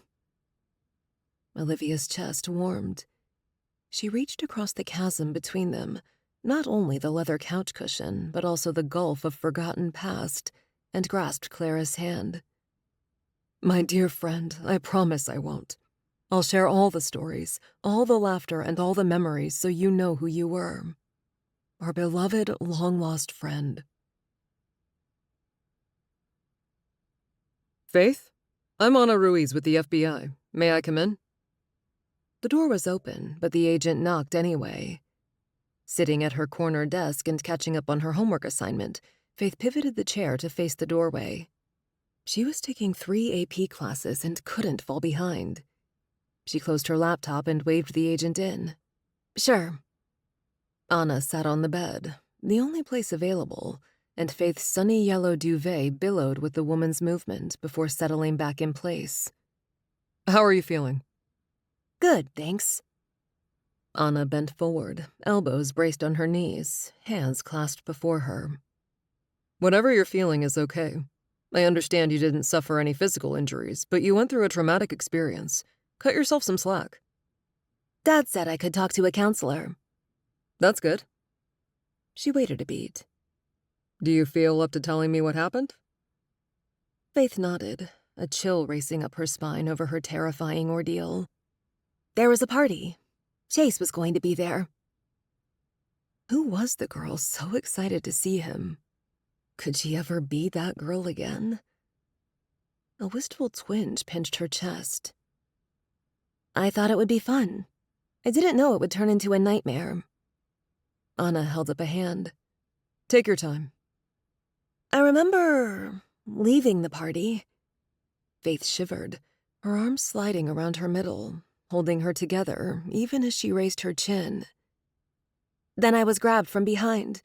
There was a cloth, a horrible smell, and then darkness. Heart pounding, she hugged her arms tighter, shakes starting deep inside her as she relived the terrifying experience. Go on. Ana's voice grounded her. She was here, in her room, not there. It was over. Faith took a deep breath. I woke up in a room. I didn't know where I was, and I was scared. A guy came in and told me to say something. I heard my dad's voice over the phone. I called out for him. Tears blurred her vision, but she blinked them away. She wasn't going to break down. Not now. She'd gotten through that. She could get through this. I heard them talking, the guys who took me. One of them was arguing on the phone about money. He wanted more. I think he got it because he seemed satisfied later. And the other man? He just went along with everything. He didn't say much. Faith shuddered at the memory of the silent, looming figure. And then? I was put in a van. At the drop-off, I thought I would be free, but she couldn't do it. Couldn't go there. The memory too fresh and too terrifying. But Ana understood, nodding. She stretched forward, elbows still braced on her knees, clasped hands extended as if reaching to comfort but promising no physical contact. We're going to do everything we can to find these men. Did you see them? Do you think you'd recognize them? Faith closed her eyes and saw them again. Yes. Good, because we caught them. You know we got the one at the drop-off. Did they tell you we caught the other one at the raid? We may need you to make a positive identification later. She suppressed a shiver. She could do this. She'd do it to protect others. She stiffened her spine. Okay. The driver took off with you. What happened after that? Where did he take you? To some basement? I think it was a restaurant. She then shared how Eva befriended her, and Eva thought something was going to happen and they would be free. But then a guard grabbed me and Eva followed and tried to free me but ended up being taken as well. What happened when they took you to that place? We spent the night locked in a room. Then the next day, this Chinese man, the big boss, showed up. Faith recounted how Eva burst through the door and fought with the man. Faith grabbed a lamp and hit the man. Anna's eyebrows lifted. You hit him with a lamp? Yeah. Faith cringed and touched the back of her head, right where she'd hit the guy. It was the only thing I could think of. And what happened next? He went down. I panicked, but she led me out of the house, and we heard sirens then. When we were outside, you all were getting out of the vans and trucks.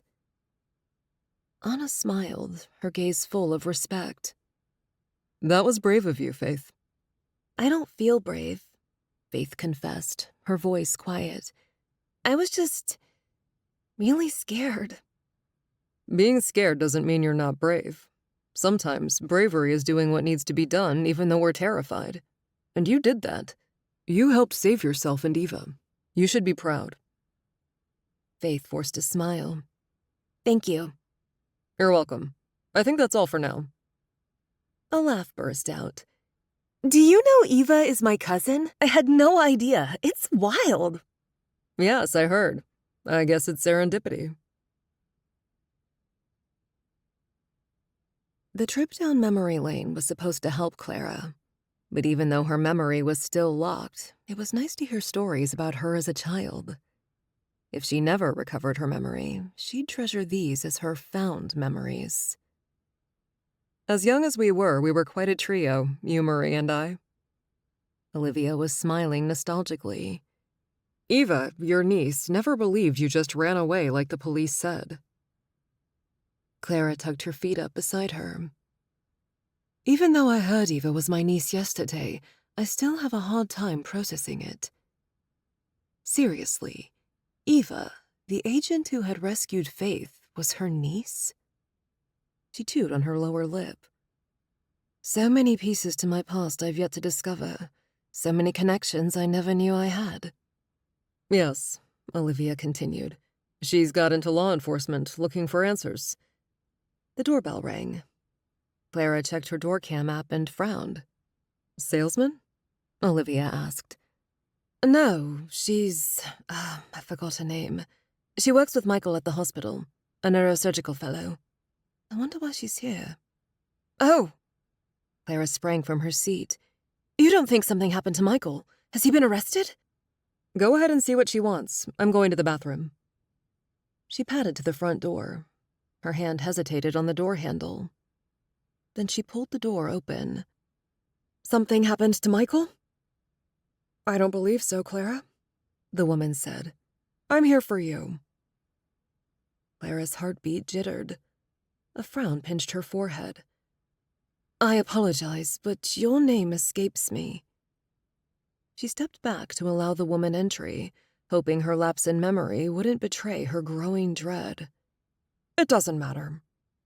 The woman seized Clara's arm and pulled her forward toward the door.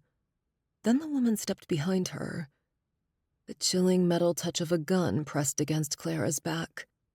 Panic surged through her like a rogue wave, overwhelming her senses as the woman commanded, Walk. Clara had no choice but to obey, her steps mechanical. As they stepped into the blinding daylight, the woman forced Clara to face her. The gun pointed at her head, an ominous threat that consumed her entire field of vision. Sorry, nothing personal, the woman said. Time seemed to stretch into infinity. The world shrunk. The distant, innocuous suburban neighborhood sounds drowned out by her heartbeat, a rapid, erratic drum in her chest, and the adrenaline coursing through her veins. The world spun out of focus. Her knees wobbled and the grass beneath her swayed. She was lightheaded, her mind spinning as if caught in a tornado. The gun appeared to grow and then shrink, grow and shrink, her vision contracting and expanding as fear threatened to consume her. Then her mind yanked her back 2 decades. She was again facing danger, another gun pointed at her, another life hanging in the balance. The memory was visceral, its fear mingling with her current terror until she wasn't sure which was reality. She didn't know how long she stood there, trapped between past and present. But then a rush of movement brought her back. Olivia came out of the bathroom and frowned at the empty living room. Had something happened to Michael? She started to turn the corner to the front door and halted. Clara was outside the door with a woman behind her. The way they were standing gave her a bad vibe. Something was off, and Olivia, trained to trust her instincts, felt a knot twist in her stomach. As she edged closer, adrenaline coursed through her veins. Clara's expression morphed into raw fear. Olivia's heart clenched. She'd seen that look too often in her line of work. Anna was coming down the stairs. Olivia put a finger on her lips as they made eye contact. Then she gestured her plan. She moved to the patio doors, slipping out into the backyard. As she rounded the front of the house, she ducked behind a decorative hedge, Anna on her heel. There was Clara, her eyes wide and glassy, and the woman from the door, a gun in her hand. Of all the audacity, and in broad daylight no less. This wasn't an act of desperation, but the work of a lunatic, not a trained operative. The woman widened her stance. Sorry, nothing personal. Olivia's training kicked in. She nodded to Anna, conveying the unspoken plan, then emerged from behind the hedge, her gun aimed at the woman's temple. Drop it. Anna executed a swift chop, and the gun fell from the assailant's hand. You're okay. The voice, Olivia's, reached Clara through the haze. Everything is okay. Clara's vision swam, her body disconnected from the world around her. She was vaguely aware of Anna subduing the woman, of the clink of handcuffs in the quiet afternoon. Still shaking, Clara allowed herself to be guided into the safety of Olivia's arms. Yet even as her friend cradled her, the inner turmoil refused to settle, her mind awhirl with images. Olivia from their shared childhood in Hong Kong, and Olivia from just minutes ago, recounting stories of Clara's forgotten past. The fragments of her memory, new and old, felt disjointed, confusing. What's happening to me? The words were a whisper in the chaos, her reality blurring at the edges. Michael exited the surgical suite, preparing to discuss the surgery with the patient's family. It would be a lengthy recovery, but the surgery was successful.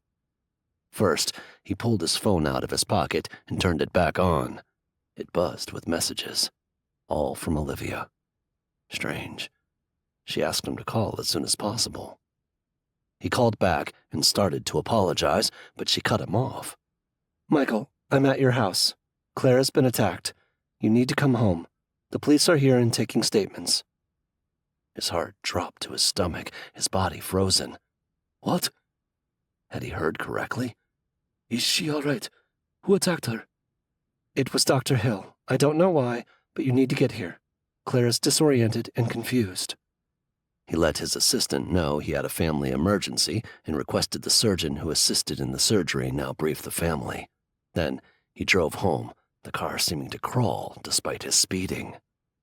He found Clara in the living room, her eyes wide and her body trembling. Olivia sat with her, offering soothing words, but Clara seemed lost in her thoughts, mumbling incoherent fragments of memories. The police left except for a couple of officers. Olivia pushed from the couch and, with a firm grip on his coat sleeve, edged him into the kitchen. Faith is in her room. She came down earlier because of the commotion. She was freaking out seeing her mom like this, so I sent her back upstairs. An officer is with her. I gave my statement, so did Anna. She had to go back to the office. And they agreed to wait till Clara was better before taking her statement, so they'll be back. She let out a low breath and tipped her head toward the living room. I think she's remembering something. Listen to her. It's something about the stories I was sharing with her, something from our childhood, but there are details I didn't tell her. He then sat beside Clara, taking her hand. He rubbed her fingers, warming away their cold and clamminess. Clara, it's me, Michael. Can you tell me what's happening? What are you remembering? Her eyes flickered. As she shivered, he drew her closer, cradling her against his chest.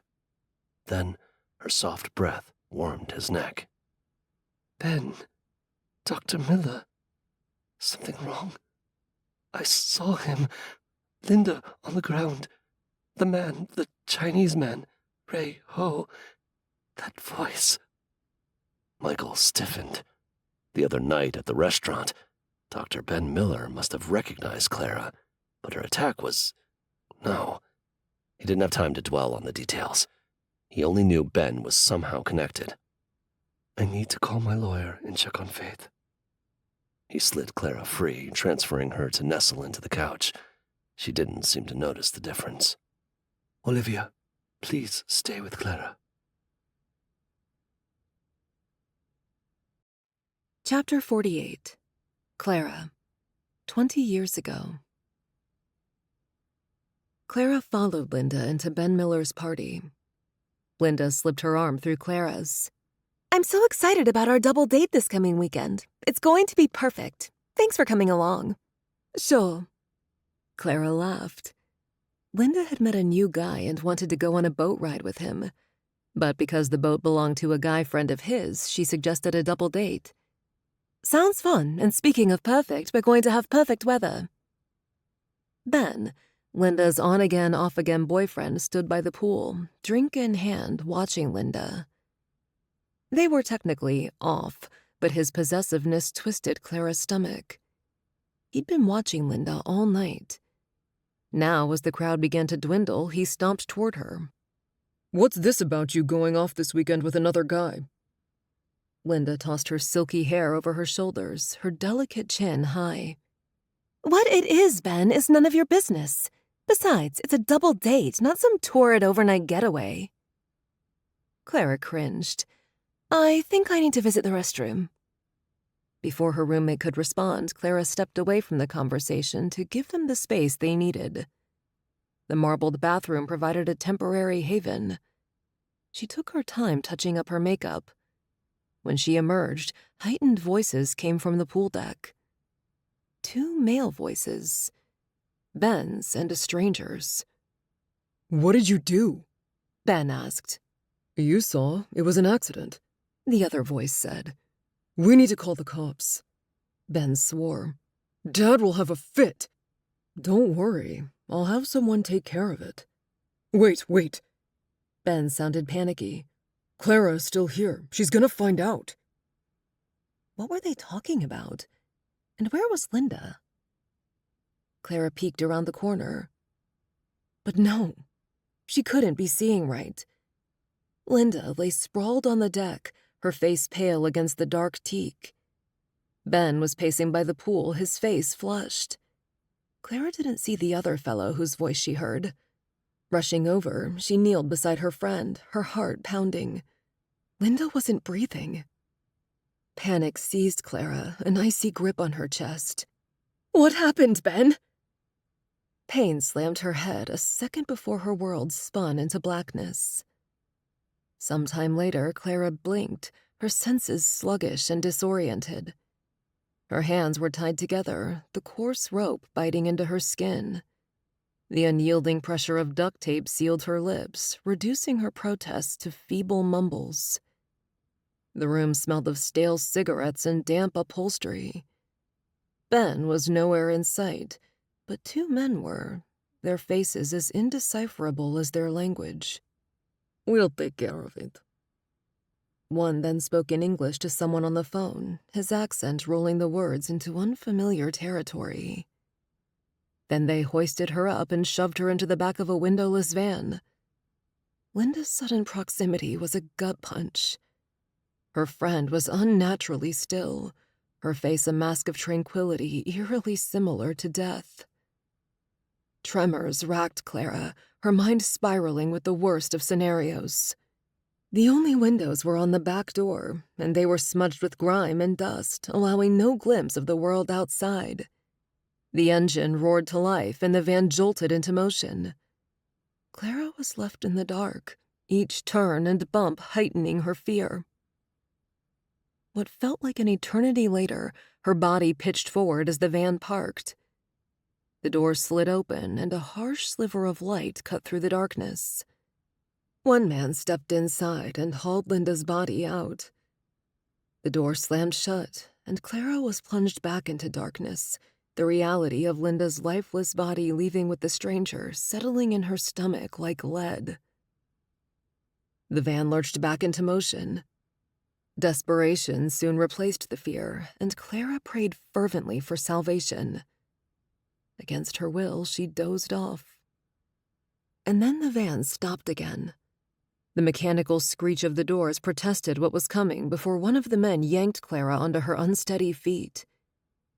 The scent of the sea filled her nostrils as she stumbled along a marina, bathed in the dim glow of distant streetlights. Large vessels bobbed in the waters, but one caught her attention. The men were communicating with someone aboard in rapid Cantonese, and her proficiency in the language helped her piece together their cryptic conversation. She held her breath, her whole body going as still as Linda's at the words, "human cargo." A cold rush sluiced over her, bringing on quaking shivers.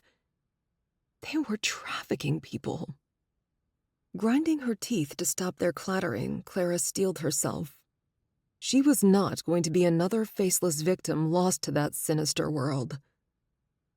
As the men's chatter continued, indicating their imminent departure, she bolted. Her bound hands made her strides awkward, but she didn't care. She focused on one thing: escape. One man shouted. Her breath came in short bursts now. Running footsteps echoed behind her, getting closer. Then light glinted on a gun in her peripheral vision. "Stop!" a man yelled in Cantonese. She stopped. Was that Ben? What was he doing here? How did he get here? She couldn't clearly see the guy behind him, but the next one surprised her, the man with Ms. Beaumont. Ray Ho. Officer Bill's warning came to mind too late. She'd stumbled upon Ho's operation. But how was Ben connected to him? Others shouted in Cantonese that they had to leave, something about a Coast Guard vessel approaching. Ho didn't seem to care. His expression changed when he saw her face and recognition hit. He muttered something to Ben. They talked briefly. Then a sudden force collided with her, sending her spiraling into darkness once more. Chapter 49. Clara, Olivia, and Eva. Tuesday. Clara shifted on her couch as Detective Williams surveyed her. Olivia had helped her call the information line and asked to speak with the detective in charge of the Linda Borowski case. Then, with Olivia's help and Michael's support, Clara recounted the incredible tale. Now she wasn't sure whether the detective believed her.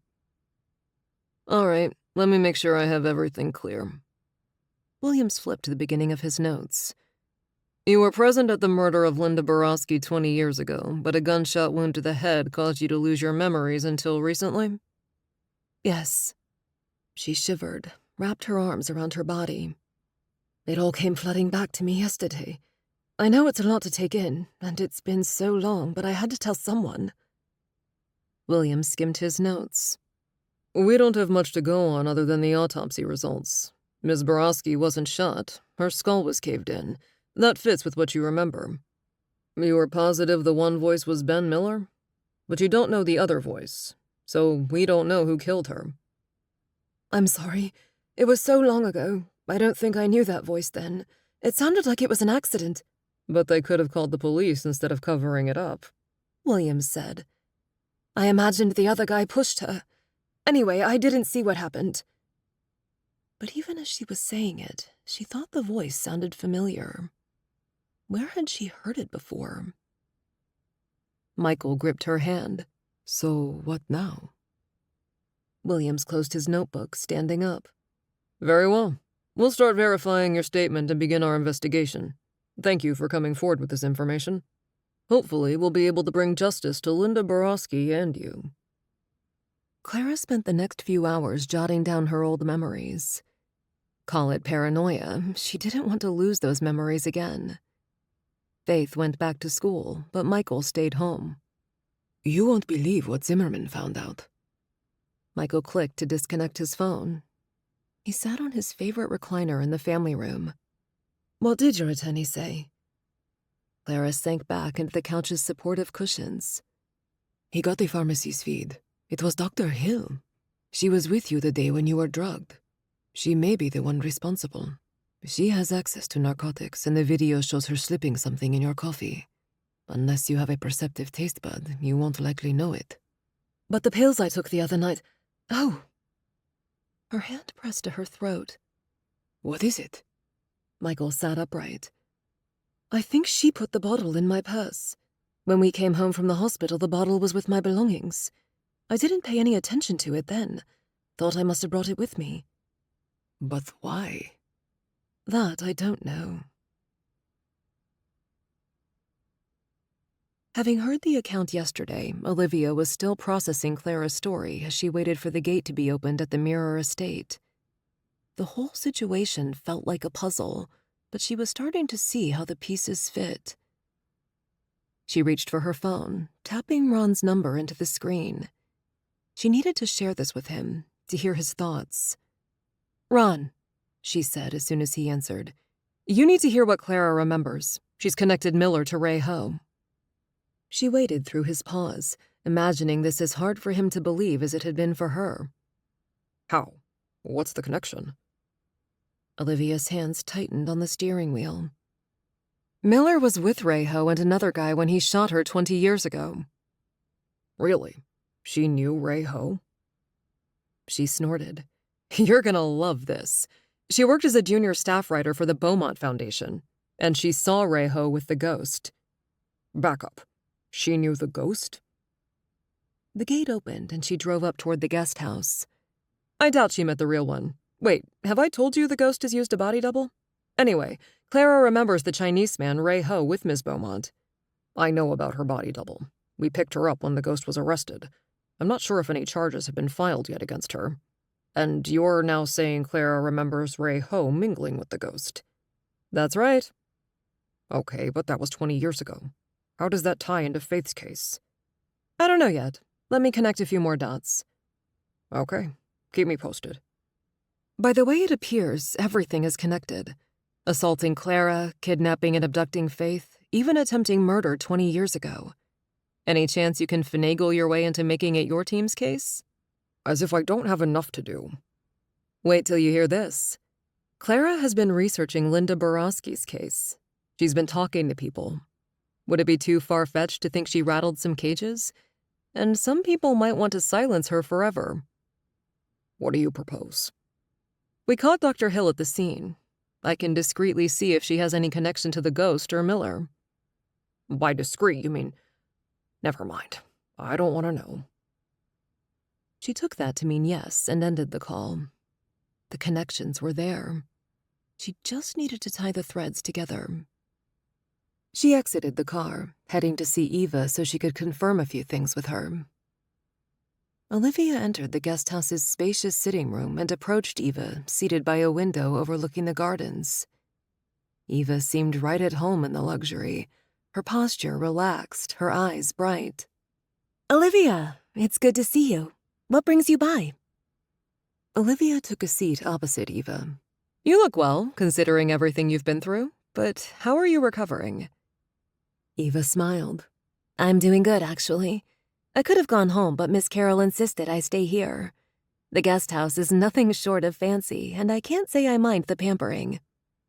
That's good to hear. Olivia crossed her legs and rested her hands on her lap. In case you haven't heard, Clara started remembering her past.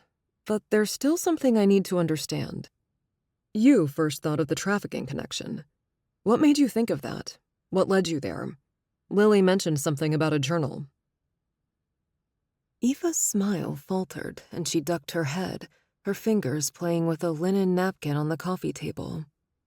Eva? Olivia prompted, leaning forward. What is it? After a silence, Eva exhaled. Aunt Clara kept a journal. Mom went to her apartment to collect all her stuff. My grandparents couldn't bring themselves to do it. Anyway, when I was older and searching for clues, I found it. It has information that makes the connection quite clear. Olivia's eyebrows shot up. What does it say? Why didn't you mention it?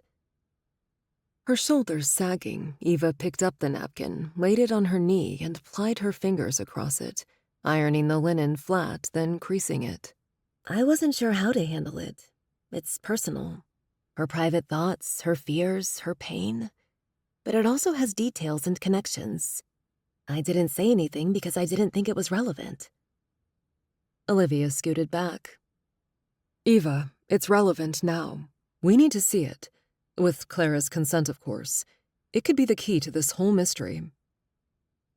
Eva tossed the napkin back to the coffee table.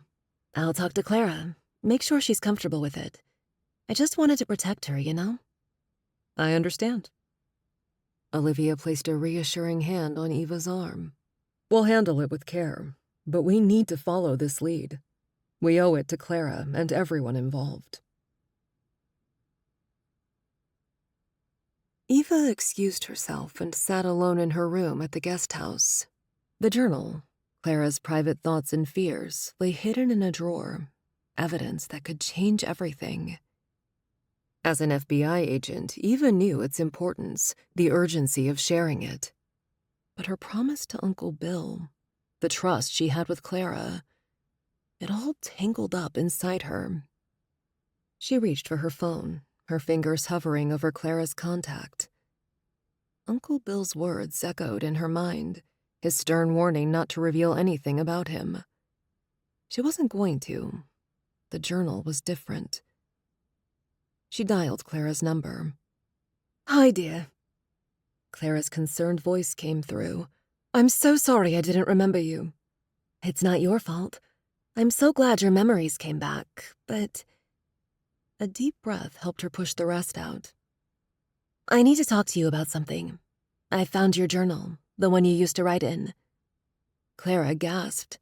Oh, I remember I used to keep a journal. You have it? Eva caressed the journal cover, her heart pounding. It's here with me. And it has information, connections pertinent to the case. Silence settled, a moment stretching out. Well, it's best you share it with the police and the FBI.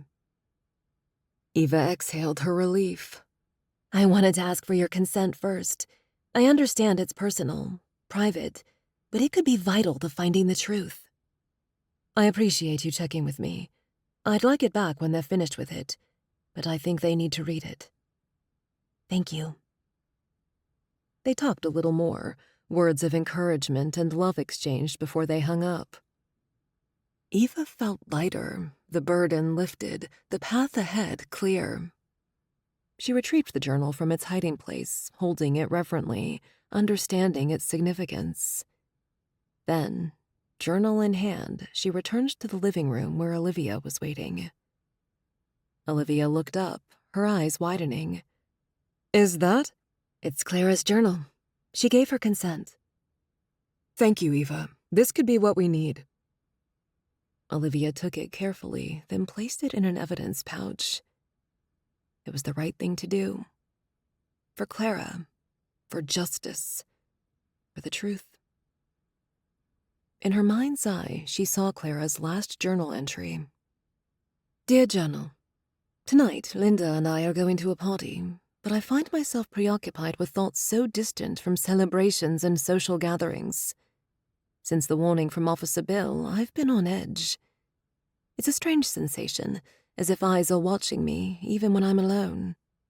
Perhaps I'm imagining it, but something deep inside keeps nagging me, insisting I'm not overthinking this. I've dug into this Reiho character. Connections to criminal activities, reports of violence. I never thought I'd find myself tangled in something like this.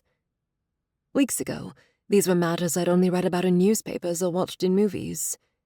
Now they seem frighteningly close. I can't help but wonder if I'll see Officer Bill again. He seemed concerned, and I trust his instincts. If I do see him, I'll turn over my notes to him. Perhaps he can make sense of them. but part of me can't understand why I'd be in danger. I only ever heard a conversation between Rayho and Miss Beaumont, just a fleeting moment in time, and yet it seems to have set something in motion I can't grasp. As I write this, I glance at my reflection in the mirror, my makeup done, my dress chosen.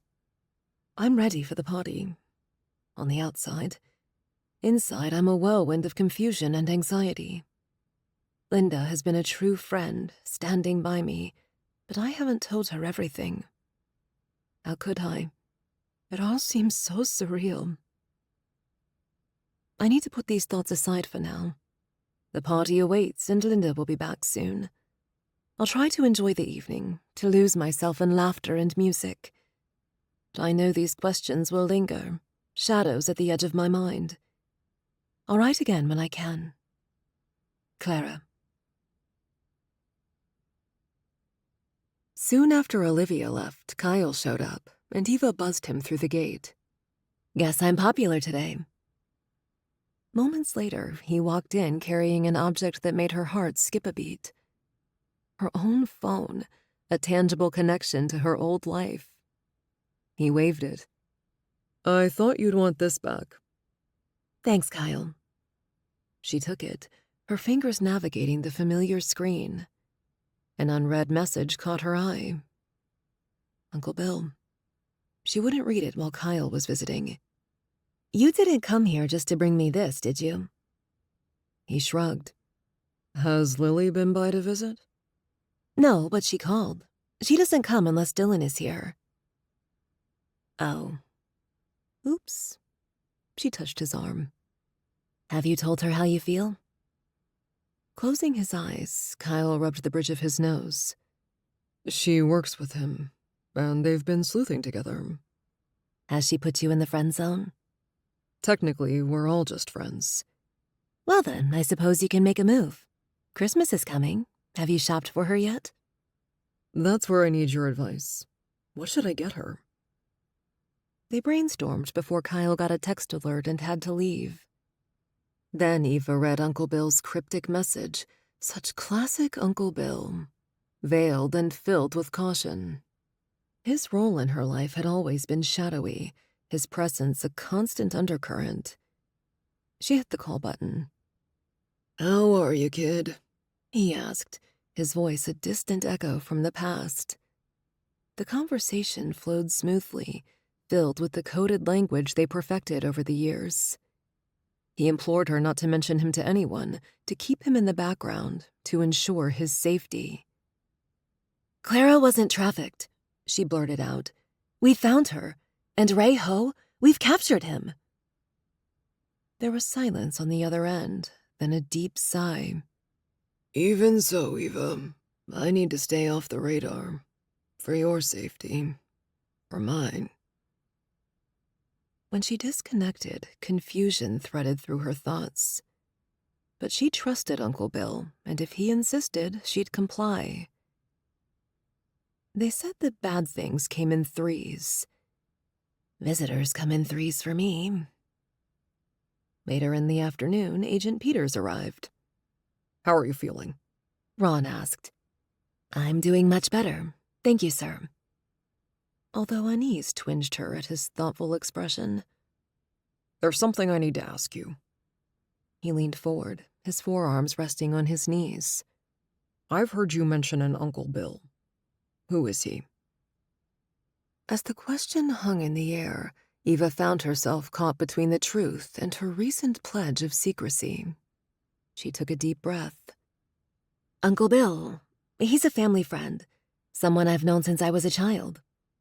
And his last name? I'm not sure. At family gatherings, he was always just Uncle Bill. They locked gazes. Then Ron rose. All right, Eva. Rest up. I'll see you soon. Alone with her thoughts, she shivered. Why couldn't she shake the feeling she somehow disappointed Agent Peters? Didn't matter. No matter what, she couldn't betray Uncle Bill's trust. Olivia settled across the table, having come to the Federal Detention Center to update the ghost. Olivia?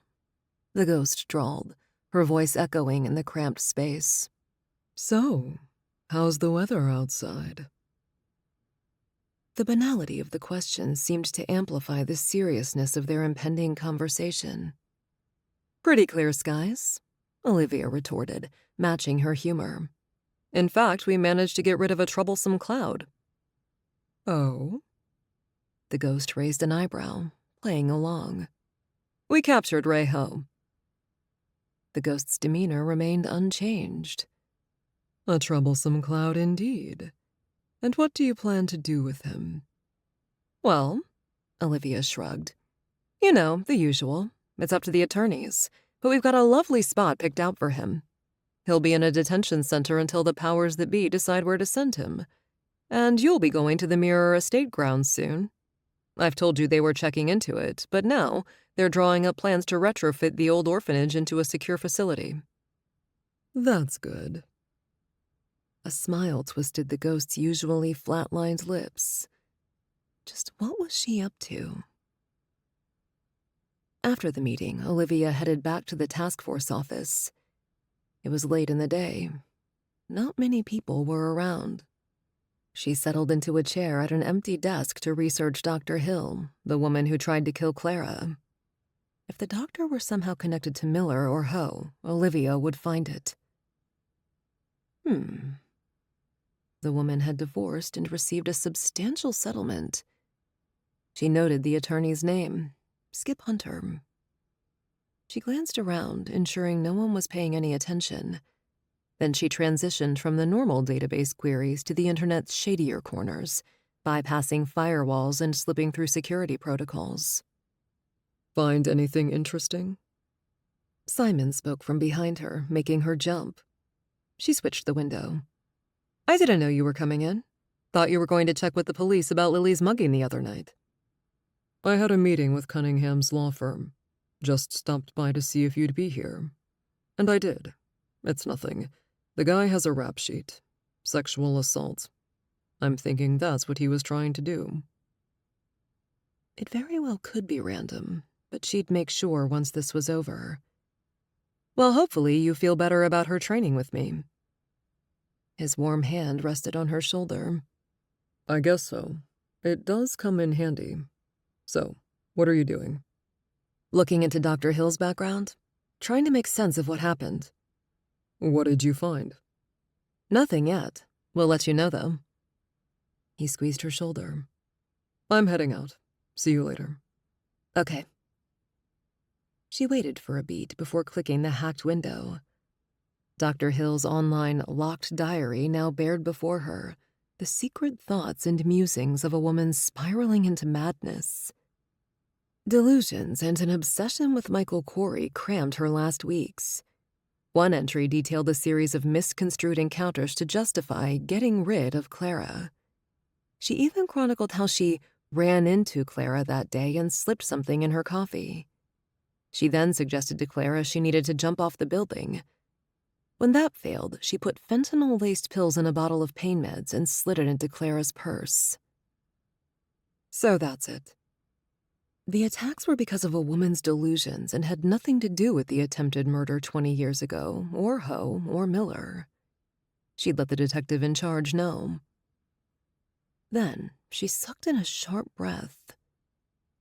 The dates on these entries. How odd.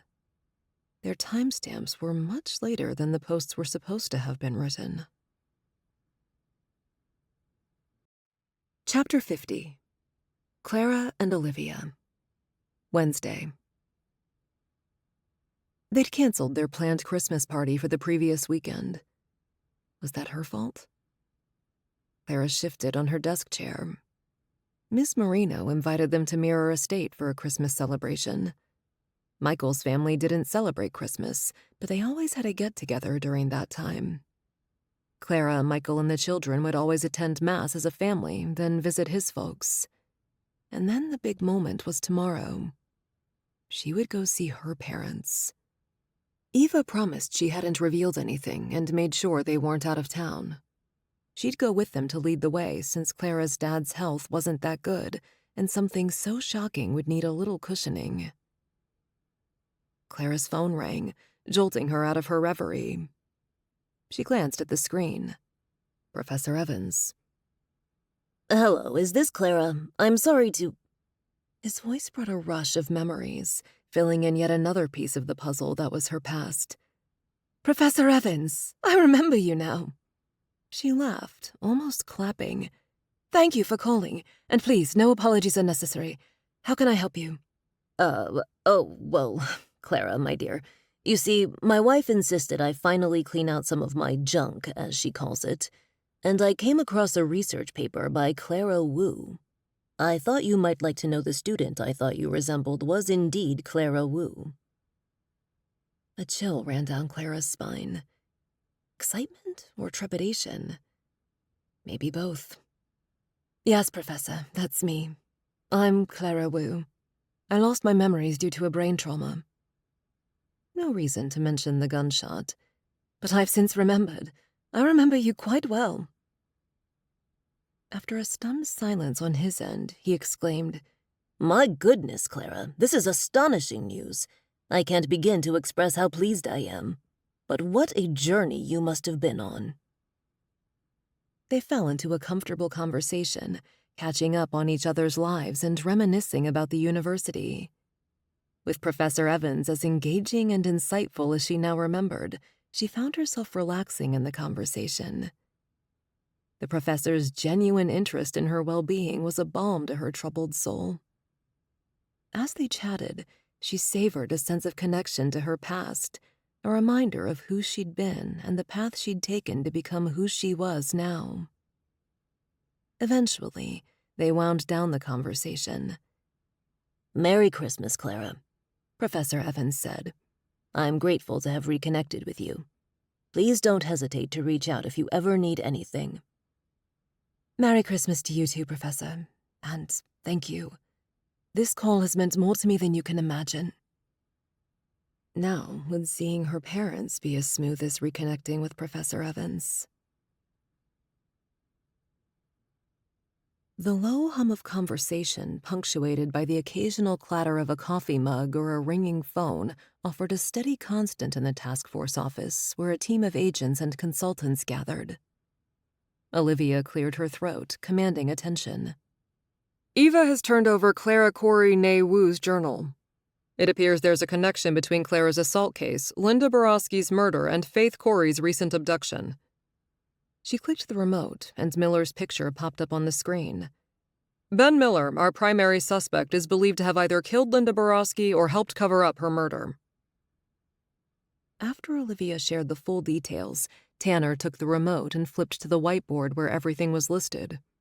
Are you thinking Ben contacted Ho to kidnap Faith? Because he feared Clara's digging into Linda's case would expose him? Seems convoluted. Faith wasn't even born yet. Why target her? Why not silence Clara instead? Wait. Anna held up a hand. Maybe he did. Didn't Clara have multiple attempts on her life? Maybe he orchestrated those. Simon crossed the room to stand by Olivia, his presence warming her. I thought the woman was deranged. I heard Clara and you talking last night. Olivia stiffened to keep from leaning into him. When would they get some time alone? Just the two of them and no cases on their minds. Yes, but two things are still bugging me. Let's hear them, Ron said. First, the timestamps don't match with the entries. Second, her divorce attorney. Anna shuffled her notes, her bobbed hair curving into her tanned cheeks. What about the lawyer? Before Olivia could answer, Tanner asked, What's the lawyer's name? Skip Hunter, Olivia said. Well, the timing is suspicious. According to Clara, as soon as she got permission to do the piece, Skip Hunter was her first interview. He was Linda's new boyfriend. Wow. Hernandez tapped the keyboard. What a coincidence. I don't like coincidences, Olivia said, even as Ron said that he didn't believe in coincidences. Speaking of coincidences. Tanner grabbed the file he dropped on his desk. Guess who is Ben Miller's attorney? I've been keeping tabs on that case since they all appear to be connected. Everyone, including Hernandez and Simon, went quiet and looked at each other, processing the implications. Ron stepped back a few feet and sat on his desk. Now, that's one too many coincidences. Okay, let's try this. Anna slapped her notebook down on her desk and paced. According to Clara, Ben and another male were at the murder scene, and there was a third guy with Ben and Ray Ho during her shooting at the Outer Banks. Could this attorney be the other male? Olivia's pulse quickened. They were close to a breakthrough. She could feel it. He could very well be, but it's all conjecture right now. We need proof, Ron said. Right, so Hunter and the doc. She drummed her fingers on the giant monitor stand. I think we follow the money. See if we can find anything there. Maybe he paid her to be the patsy or conned her to take the fall. And we need to find the connection between Hunter and Ben 20 years ago.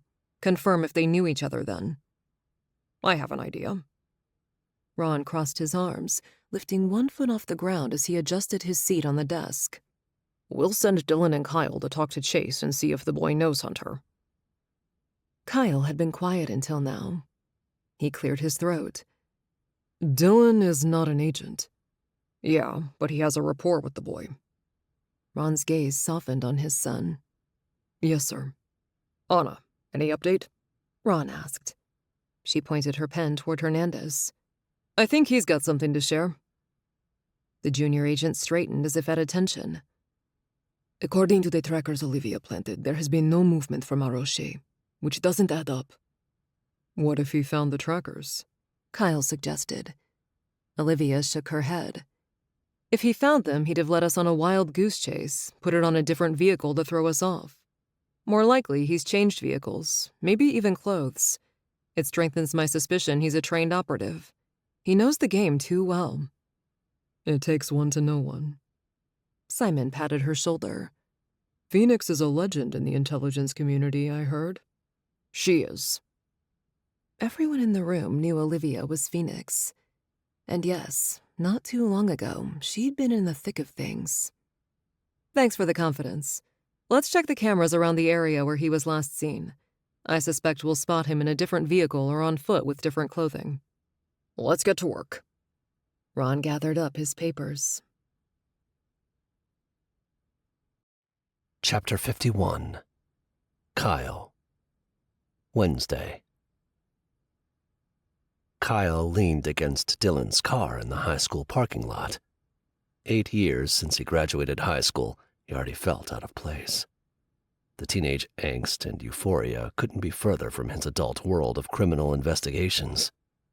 Since they were hoping to talk to the teen without his parents hovering, they opted to wait here. With this being the last day of school before Christmas break, they wouldn't get another shot like this for weeks. Good thing the teen was 18, so legally they could talk to him without his parents present. Here he comes. Dylan nodded toward a tall teenager in the crowd. Chase, that was his name, and judging by his casual fist bump with Dylan, they were already buddies. Faith's back safe, so what else do you need to know? Chase frowned, and only now seemed to notice Kyle. And who's this? This is my friend, Dylan smirked. Very Special Agent Kyle Peters. Agent? Chase crossed his arms and flicked his light brown bangs out of his eyes. What now? Just a few questions. Kyle jerked a thumb toward the coffee shop across the street. How about we continue this over some coffee? The teen rolled his eyes. Sure. Well, that didn't sound enthusiastic. Where's your girlfriend? At the teen's question, Dylan held up both hands. Lily isn't technically my girlfriend. We just hang together. Oh, cool. I like her. We do too, Dylan said as they crossed the street. Soon enough, they were huddled in a cozy booth, inhaling air moist with the comforting aroma of freshly brewed coffee and baked goods. Chase spread his arms across the empty chair beside him, his long legs splayed out. What do you need to know now? Don't you want to order something first? Dylan stood beside the table. I'm buying. In that case, I'll take 2 chocolate chip muffins and a latte, please. Since Kyle didn't want anything, Dylan went to place the order. Were Dylan and Lily becoming a thing? They worked together, whereas Kyle could only see Lily once or twice a week if their schedules worked out, and then it was like a group outing. Come to think of it, he hadn't had a proper date with Lily. It was always a group thing, or they were running for their lives. Then again, she never said the dreaded, "let's be friends." Yet. Dylan returned with the muffins. While they waited for their coffee, Kyle slid his phone across the table, displaying a photo. Ever see this guy? Chase tipped the screen against a glare, his eyes narrowing. Yeah, that's Uncle Skip. Uncle Skip? Kyle probed. As in, relative? No, he's a close friend of my dad. They go way back. Why? What's this about? Nothing that concerns you, Kyle said. The teen looked from one to the other again. Okay, give it to me straight. What's going on? Dad's been talking to Uncle Skip and other lawyers. 2 cops showed up the other night. Your parents will explain when they're ready, Dylan said. Chase shrugged, then scarfed his muffins. He pushed from his chair as he slugged his drink. If there's nothing else, I have to go. Thanks for the snack, dude. Anytime. Dylan stood as well, then gestured to the empty table in front of Kyle. You're done too, right? Kyle almost rolled his eyes like the teen. Sometimes Dylan drove a guy to it. He followed his friend back across the street. Dylan had insisted on driving. Kyle hopped in the passenger seat. You all right? Dylan asked. Yeah. Now we've got the connection between Hunter and Miller. If you say so. Dylan started the car. I hear Lily is going to work in the office in the new year. That's what I heard too. Marketing, I think. You'll be working together? Not really. I'm in development, but we have lunch together with Tommy. Unless he's got a lunch date, or unless I have a meeting. You should join us if your schedule allows. Lunch every day? That'd be tough to compete with. Maybe I will. Chapter 52. Clara, Michael, and Olivia. Wednesday. Clara stood in the kitchen, the sizzle of sautéing garlic and onions steaming the air. She was focused on chopping vegetables when the doorbell rang. Her movements stilled, her grip on the knife tightening. Since the attack, she'd become cautious, even suspicious of unexpected visitors. She reached for her phone to check the doorbell camera feed. On the screen was an older man, well-dressed in a tailored suit, his expression serious but benign. Michael came in through the garage, setting down his bag and loosening his tie. He picked up the pace and moved to her side. Hon, what's wrong? She passed over the phone and he leaned in to kiss her hair. All good. Then he moved off to let the gentleman in. Clara, I'd like you to meet Todd Zimmerman, my attorney. Pleasure to meet you, Clara. Todd extended his hand with a warm smile. The pleasure is mine. She drew her hand back after a quick shake, still on edge. Please, sit. Anything to drink? I'm good, thanks. I won't be long. I wanted to deliver the good news in person. Todd moved to the waterfall island separating the kitchen from the living and dining areas, pulled out a folder from his leather briefcase and laid it on the marbled counter. The police have decided not to charge you, Michael. It appears Dr. Hill is now their primary suspect for the recent attacks. A loud exhale escaped Michael's lips as Clara's tension subsided. She switched off the burner and slid her arms around her husband's waist. That's fantastic news. It is. Todd patted the folder. I'm going to leave these documents with you. They're my investigators' reports. These are your copies. After Zimmerman left, Michael went to get the mail. On his way back inside, he flicked through the usual junk mail, pausing at a legal-sized envelope addressed to him with no return address. It wasn't even stamped. Strange. He opened the flap and shook out the single item inside, a flash drive. Clara was once again preparing dinner, so he sat, got his laptop out of his bag, plugged the drive in, and opened the audio files. The first one was dated December 12. Ben Miller spoke to an unfamiliar male voice. "Whose phone is this? Where's your burner?" asked the stranger. "It's a nurse's. I'm at the hospital," Ben said. "She's alive. It was like seeing a ghost last night. Crazy thing is she has no memory of what happened. That might change, and she's been digging. What do we do?" "Nothing." Click. The next file was dated December 13. The same two voices were on the recording. "She keeps dodging my call and won't accept the trial invitation," Ben said. "I thought you said there was no such trial." "But I was going to—" "Hush! Don't say that on an open line." The stranger paused. "But don't worry. Everything is under control." "What do you mean?" "Your girlfriend is our perfect patsy. I've prepared her. She thinks you want this. She's right, too. She'll write these mad journal entries about Corey, take care of the nosy wife. The cops will write her off as a loon. I'll plead insanity for her. Easy cover." Michael's stomach churned at the plot against his wife. Dr. Hill must have been Ben's girlfriend. They were afraid of Clara's recovering her memory. So somehow they'd been involved in Clara's getting shot so many years ago. Play that again, Clara said.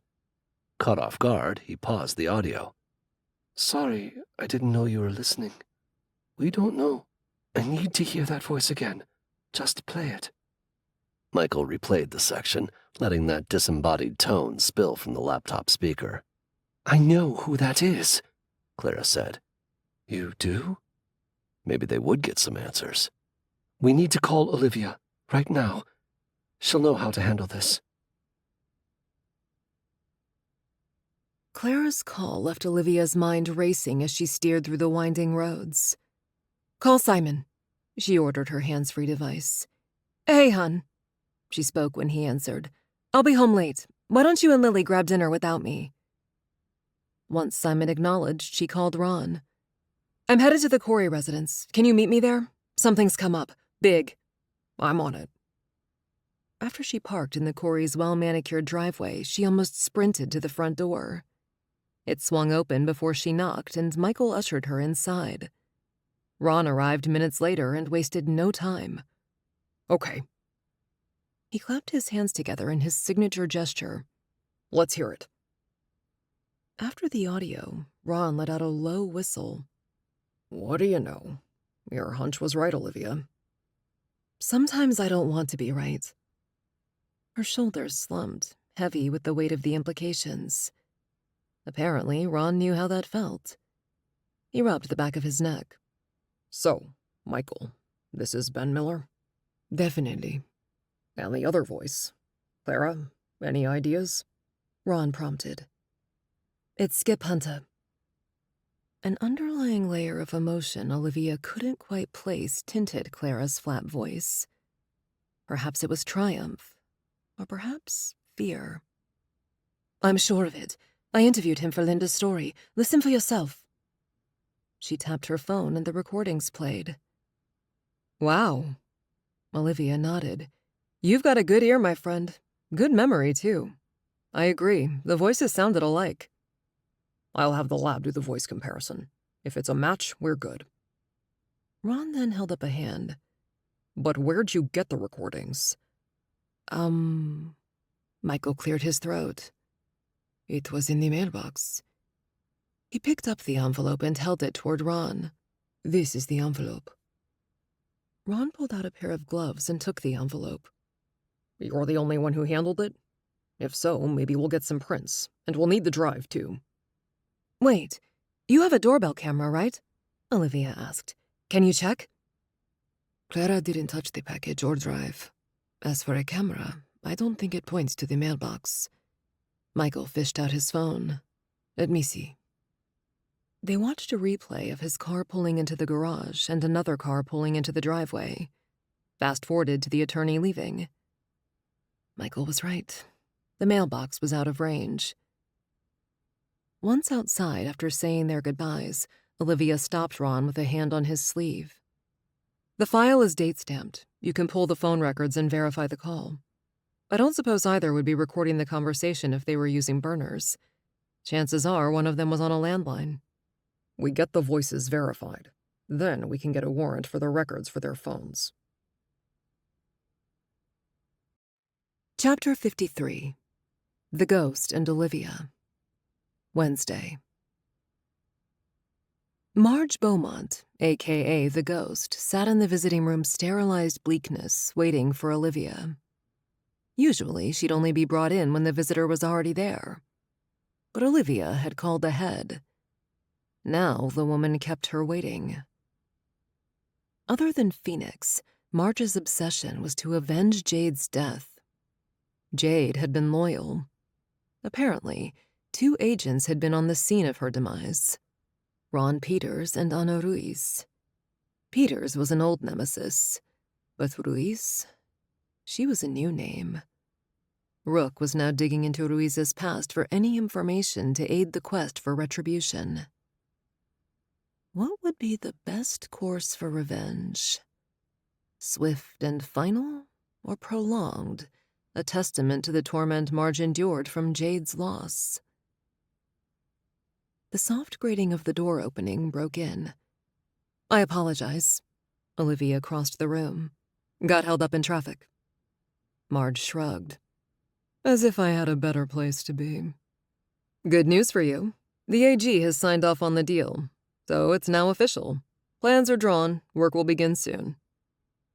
This was nothing new. Koenig wouldn't dare defy her. Ugh, the waiting. Olivia slid some papers toward her. "Here's the signed agreement, your copy. I want to point out the security clause.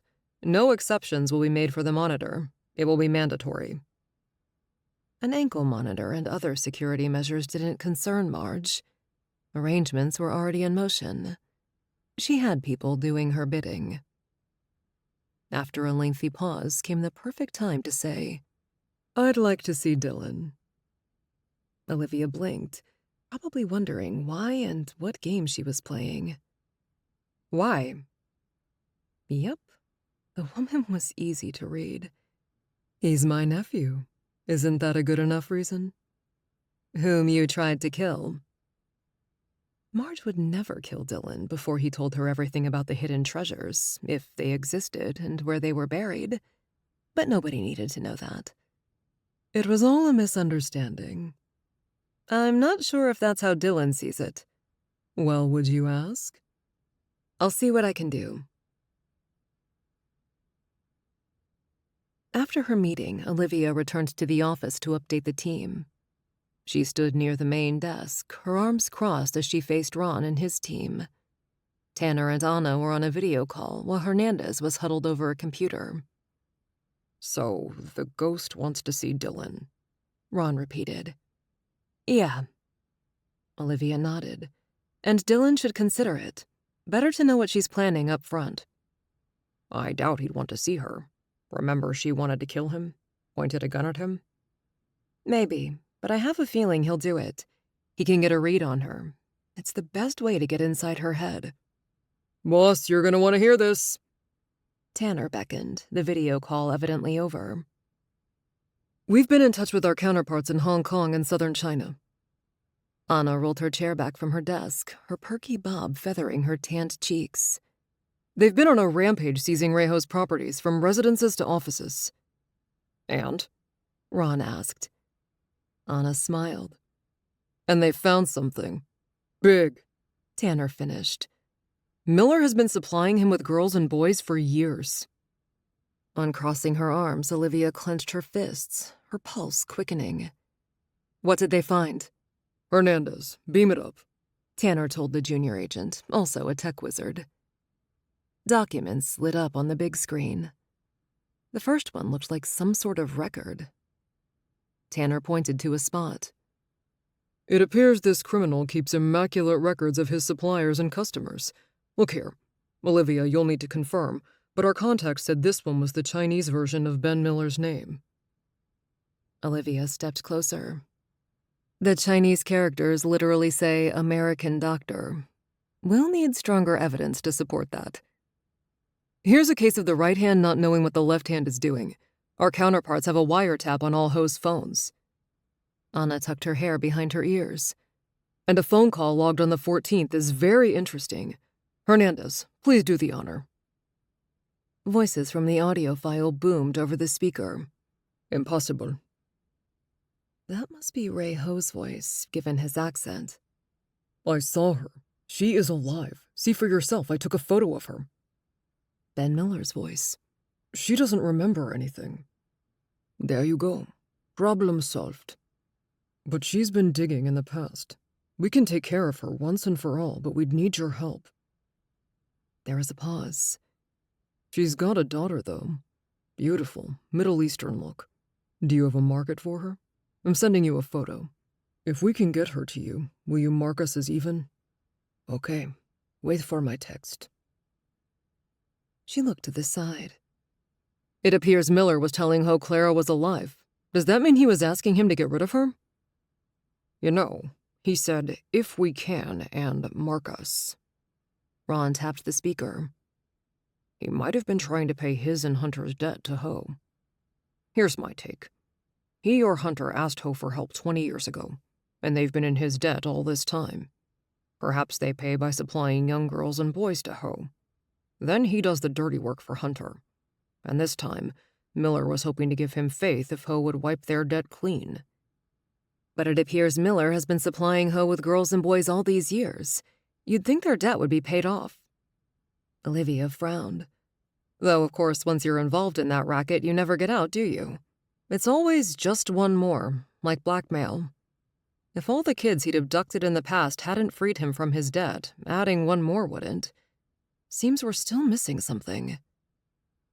Maybe I can help.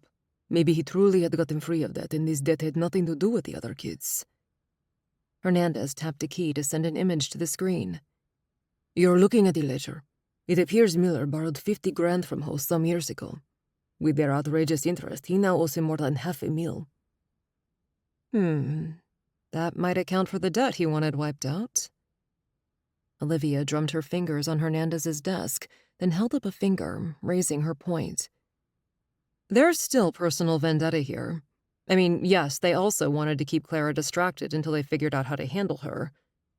So you're saying Miller and Hunter wanted to torture Clara for coming back into their lives? She raised both hands now. What better way than torturing her daughter? Miller getting his debt wiped out with Ho must have been a side benefit. Maybe. Ron rocked back in his chair. All we can do is speculate at this point. Anyone know if Deanna found any prints from the envelope the Corys received? Nothing. Everything is clean, even the drive. Tanner hung up the phone. That was her on the line. You can always attribute it to an anonymous tip. Yes, but it was probably the work of the attorney's investigator. However, due to ethical concerns, the attorney couldn't publicly give this kind of information to Michael without risking the Bar Association punishment. After all, it appeared right after the attorney left. But it was all circumstantial, and she could live with that. Anna raised her hand like she was in school. So what about the ghost wanting to meet with Dylan? I'll ask him, Ron said. Olivia stifled a yawn. If there's nothing else, I'm heading home. Just why would the ghost want a face-to-face with Dylan? Chapter 54. Lily. Wednesday. Lily sat at her new desk. Finally, the rotation was over and the real job was beginning. This week, she was shadowing the person she would be replacing. She'd have next week off for Christmas. Then she'd start her new job after the new year. Marketing/sales wasn't like what she used to do back in Hong Kong as a glorified secretary. Here, she would be doing big girl work. Her phone buzzed, Kyle's contact flashing. She swiped to answer. Hey, what's up? Are you ready to leave yet? Do you want to grab dinner together? She opened her mouth to suggest getting Dylan to go along, but then closed it. Sure. Should we meet somewhere? Want me to come pick you up? Nah, I have my car here. No sense driving me back to get it. Did she imagine he sounded disappointed? If he was, he recovered enough to make plans to meet her at an Italian restaurant close to her house. She started for the door, then paused to let her parents know in their group text that she wasn't going to be home for dinner. 20 minutes later, she parked and got out. Then the hair on her nape stood on end. After her ordeal months ago, she'd experienced PTSD. She couldn't go anywhere alone, and she needed people she was comfortable with. However, it had faded. So why was she feeling so strange? Like she was being watched. Dylan once told her he felt like that when he first got to the Mirror estate. Was she getting paranoid? She took a deep breath and turned around, ready to face anything, but there was nothing to see, just cars and trees. Maybe she needed another talk with Father Phil. He had helped her so much in coping with PTSD, and she thought she was over it. Could the incident at the convenience store stir up something? Lily? Kyle startled her. What's the matter? She shook her head. Nothing. Thought I heard something. Let's go in. He took her arm and led her into the restaurant. The hostess settled them at a table by the window and left them with menus. When Lily looked up from her menu, she tensed. Kyle, you see that man in the blue shirt at the bar? I remember seeing him back at the hotel. He was sitting there in the lobby. Kyle's body didn't move, but his eyes did.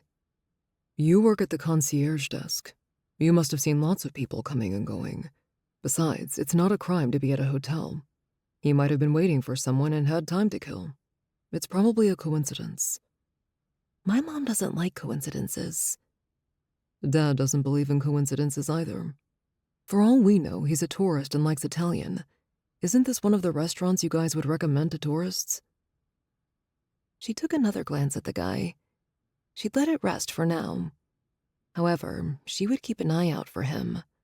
Her mom told her to trust her instincts. Yes, it's in a lot of brochures.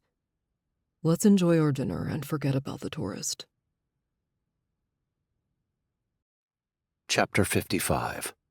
Ron and Eva. Thursday. Ron scratched a mosquito bite beside his jaw. Only a few days before Christmas. You'd think the buggers would let up for the holidays at least. Speaking of letting up for the holidays, could he actually tie up all loose ends and send his team home early this year? Anna complained about last-minute shopping. Tanner said his folks were coming into town. These people worked hard and deserved to celebrate the holidays. All right, people. Ron spoke to the group he'd once again gathered in the squad room. All stood in front of the big screen except Eva, still on medical leave, and Simon, who didn't see a reason to be present. Olivia, why don't you get us started on Ray Ho? Sure.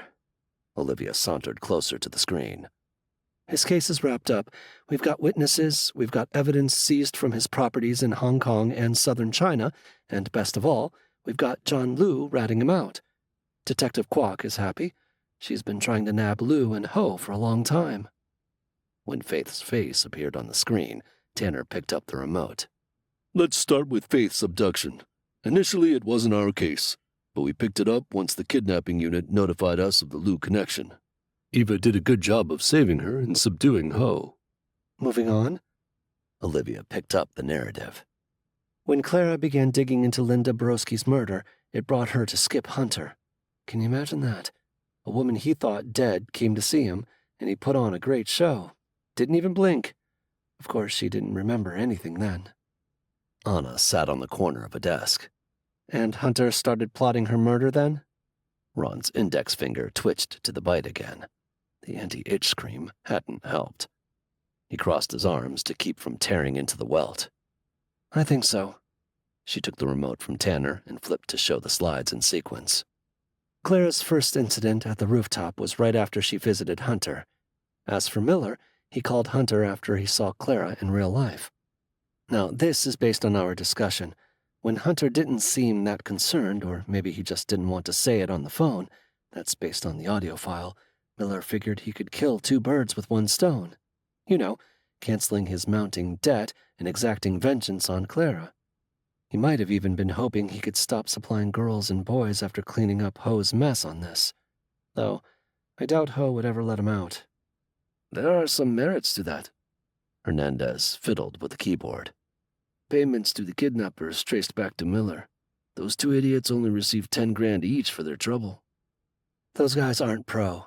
If Miller had hired pros, it would have cost him a lot more. Okay, things were really wrapping up.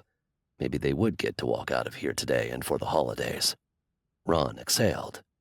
So far, we've tied Miller and Hunter, and of course the woman dog, to Clara's recent attacks. Miller and Ho? We have the audio files. Anything else? Yeah.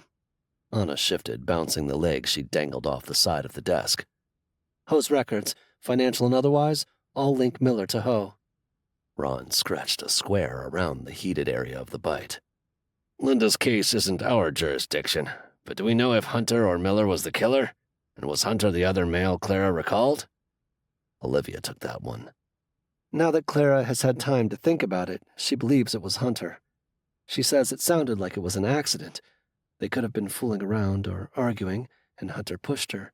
But Ho wanted to kill Clara because they recognized each other. He couldn't let her tell others his life in the underworld. Don't forget Chase told us his dad and Hunter are great friends. Kyle spoke for the first time. Hernandez let out a low whistle. That's right. What a web of plots. Tanner cleared his throat.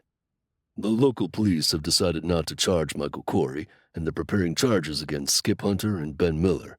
Given the new evidence, they'll be charged with attempted murder on Clara and also for their involvement in Faith's case. They're also on the hook for Linda Borowski's murder.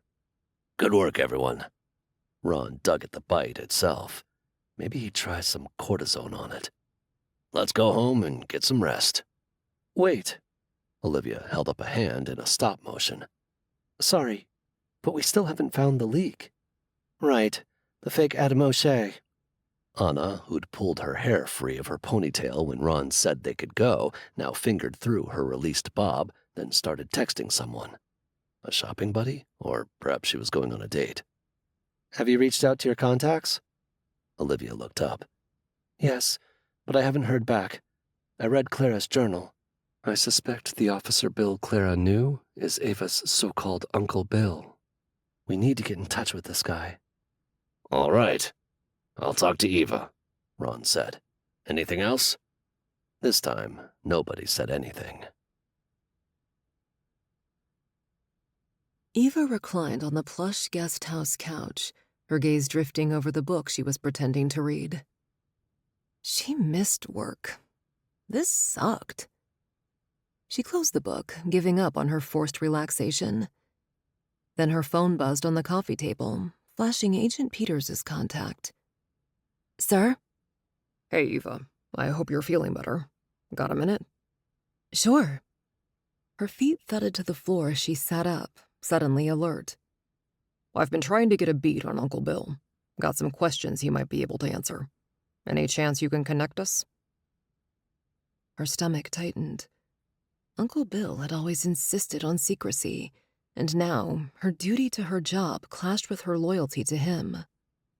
Uncle Bill has always been the one to initiate contact with me. She pushed the words past her closed throat.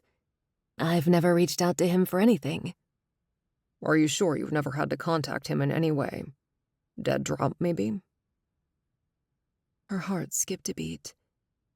If Agent Peters used those terms, he suspected Uncle Bill was intelligence. No, I've not had to give him anything. He calls if he needs something. Okay.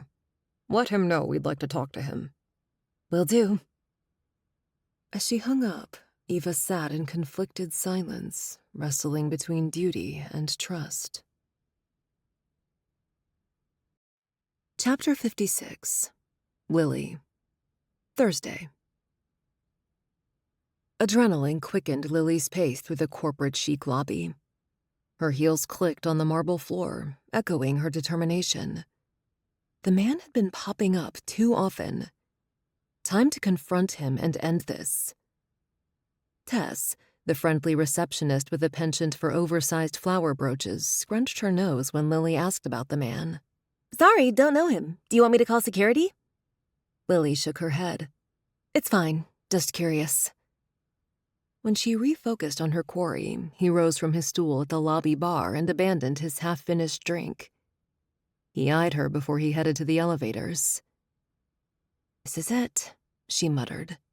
She broke into a brisk walk, narrowing the gap between them. Her pulse quickened. Was he following her? Stalking her? And for what purpose? She was a few paces away when the man pressed the elevator button. The doors slid open instantly, as if anticipating his retreat. Just as he stepped in, she reached the elevator and blurted out, "Excuse me." He hesitated, one foot in the elevator, the other out. Their eyes met. She had his attention, finally, and the elevator seemed to hold its breath, keeping its doors ajar as if awaiting drama. "Do I know you?" She kept her voice smooth while her heart pounded. The man avoided her gaze, blinked several times. I don't believe so. White, light brown hair, average height, in his 40s. He dressed casually, a button-down shirt and pants. She jammed her hands on her hips, stepping into his space. "Then why have I seen you multiple times, always watching me?" He glanced left, then right, as if scanning for an escape route. The lady asked you a question. Lily turned to Kyle's voice. "What are you doing here?" Kyle whipped out his credentials. FBI Special Agent Kyle Peters. Step out of the elevator, please. The man did. What have I done? Stalking. I'm not stalking her. I'm a guest here. I'm just getting my card key. His hand started moving toward his pocket. Slowly, Kyle commanded. Smirking, the man showed the key. Do you guys treat all your guests like this? She gripped her hips tighter, bunching up her blazer. Why were you at the Italian restaurant last night? Because the front desk recommended it. Can I see some ID, please? Kyle asked, then passed the card key to Lily. Can you check this key to see who it's registered to? She checked at the nearest console, then returned the card key to Kyle. The guest's name is Toby Fillmore with an Ohio address. So, Mr. Fillmore, what brings you here? Kyle asked. Business. Kyle handed the key and wallet back to the guest. Sorry for the inconvenience. His gaze on her, Fillmore slid the items back into his pocket. Can't be too careful these days. Good evening. As the man left, Lily groaned. I'm sorry, Kyle. I feel so dumb. It must have all been a coincidence. What if he complains? I wouldn't worry. Dylan wouldn't fire you for this creep. Probably not, but still. She smoothed the rumples from her blazer. What are you doing here anyway? People were waiting for the elevators. He guided her out of the way. Just stopping by on my way to do some last-minute shopping. But man, they're sure packed this time of year. Retailers occupied several floors of the M&M Enterprises building, which was connected to the hotel. She smirked. I'm used to the crowd, having grown up in Hong Kong, though it's still a spectacle to see shoppers come out like this for Christmas shopping. Yeah, I imagine that part's a new experience for you. Christmas isn't celebrated the same way in Hong Kong, is it? No, there's hardly any gift-giving. This is pretty great, but the biggest holiday I miss is Chinese New Year. Anyway, this was her new life. Chapter 57. Olivia. Christmas Eve. Olivia laughed, getting ready to go to midnight mass. It even smells like Christmas. Nothing like cinnamon and freshly cut pine mingling with the warmth radiating from the fireplace. Simon put on his suit jacket. She tilted her face toward the colorful lights strung across their Christmas tree. The lights flickered. Olivia stilled, instantly on alert. She checked her phone. Wi-Fi was still on. Their alarm wasn't triggered. And then the lights went off. Relax. He buttoned up. It's probably just the wind. Her spidey sense tickled. In her former life, it saved her many times. She wasn't going to start ignoring it now. Stay here, she told her fiancé and daughter. She took her gun out of her purse and shoved it to Lily. Take this. Good thing she'd taught Lily how to shoot. Simon had no intention of learning, and he wasn't the type anyway. Lily probably wouldn't shoot either, but after her ordeal, she'd wanted to do everything to protect herself. Olivia herself didn't like guns. Her boots crunched softly on the gravel as she stepped out into the night. She breathed in slow, the air too thick to inhale. Or perhaps it was just her heightened state, this gnawing feeling that something wasn't right. She almost reached for her flashlight, but no. Darkness was her ally now. Her eyes had adjusted to the low light before she began to make her way around the perimeter. With each step, she strained her ears for any signs of movement, any indication her fears were grounded in reality. As she rounded the first corner, she scanned the shadows beneath the trees and paused, letting the silence speak, listening for the whisper of leaves or the subtle creak of a shifting weight. Nothing. She crossed the backyard, damp earth muffling her footsteps. She scrutinized the garden shed, the tree line beyond the property, and the secluded spots so inviting to someone with ill intent. Again, silence greeted her, but this time it was reassuring rather than ominous. Her circuit complete, she ended up back at her starting point. A final glance toward the street revealed only the familiar scene of parked cars and well-lit homes. She exhaled the breath she didn't realize she'd been holding. Maybe her instincts had been overly cautious this time, but she'd do it all over again. Trusting her gut had kept her alive this long. As she re-entered the house, the tension eased in her shoulders. Nothing was amiss, at least not tonight, and that sense of security, however temporary, was something she never took for granted. The lights had come back on. Okay, you're right, just the wind. But she'd better beef up security soon. All right, let's go. Simon prodded Lily forward with a hand to the small of her back. We don't want to have to stand.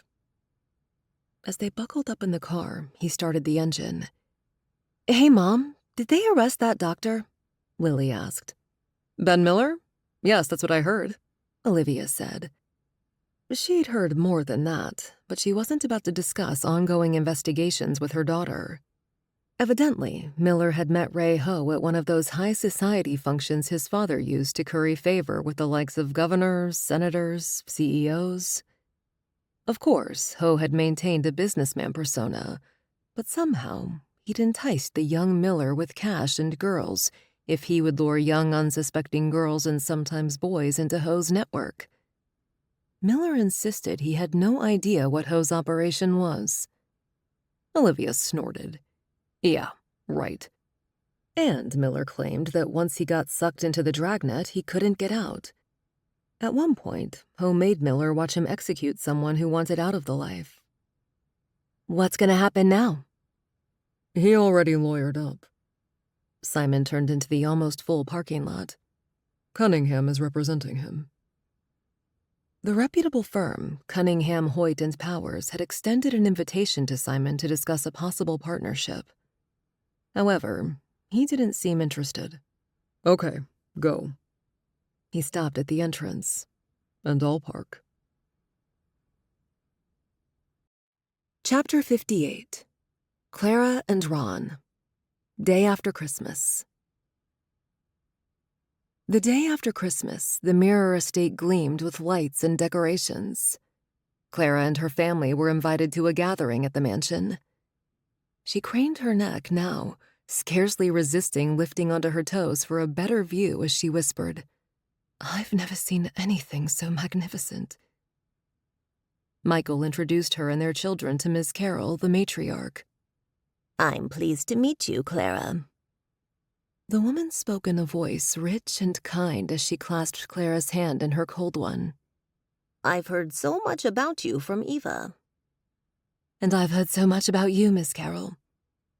Clara kept her grip gentle, something quite delicate about the woman. Thank you for having us. The lady then tucked her hand through Clara's arm and guided her deeper into the room. She surveyed the other guests, some familiar and some new. You've already met Dylan, I presume. The lady leaned in, her soft gray hair tickling Clara's cheek. According to that boy, he saved your life? Heat spread to Clara's cheeks, even as a shiver stalked her spine. Well, never you mind. Miss Carroll patted Clara's arm. I imagine you don't want to think about that day. But you should know some others here. Lily, Olivia, and Simon? Or have you not met Olivia's fiancé yet? And Eva, she's your niece, dear? Eva strode over, her face glowing with health and her eyes sparkling with mischief. Perhaps I had better rescue you, Auntie, from Miss Carroll. Eva tugged her away. Come along. You've met Agent Ron Peters, but have you met his son and my dear friend Kyle? Then there was Father Phil, a priest with kind eyes and a gentle manner. Olivia sidled up to them. How's Faith doing? Clara glanced at her daughter chatting with Lily. Physically, she's fine. Psychologically, it'll take a while. And you know Lily has been a great help. I know she shares with Faith her struggle with PTSD. Hopefully, Faith will learn to cope with it. Olivia made a soft sound. I imagine she's having trouble sleeping. That's to be expected. Well, one thing I'm happy about is that she now wants to go to college here. Before, she said she wanted to go back to Chicago. Now she's applied to my alma mater, and she might even commute initially. I think she needs to feel safe, Olivia said. It took Lily a while to find ways to manage her PTSD. Her talking with Father Phil helped a lot. After Olivia excused herself, Clara mingled and exchanged pleasantries, but her mind kept drifting back to the last weeks. How was it possible she now remembered her past? It all started with the name of Linda Borowski, a name key to unlocking memories she never knew she had. Seems history repeats itself. 20 years ago, she was investigating Ray Ho, and that led her to danger, a path that changed her life forever. This time around, she was investigating Linda's murder, and it led her to Ray Ho in danger again. I hope you're enjoying yourself, Michael whispered in her ear, his arm wrapped around her waist. She smiled and leaned against him. I am, but it's all a bit overwhelming. Your editor loved your article. Yes, and Stella wants to know if I'm an investigative journalist now. She touched the back of her head against his chest. I just want to go back to writing something mundane. Toward the end of the party, the guests were beginning to relax to the soft strains of holiday music, and with his responsibilities momentarily lifted, Ron could enjoy himself. Excuse me. His son tapped his shoulder. Ron excused himself to Michael and followed Kyle to a quiet corner. Kyle's eyes were troubled. I haven't been talking to Mom since she married the new guy. I know you haven't talked to her for years either, but, well, she called and asked where we'd be at Christmas.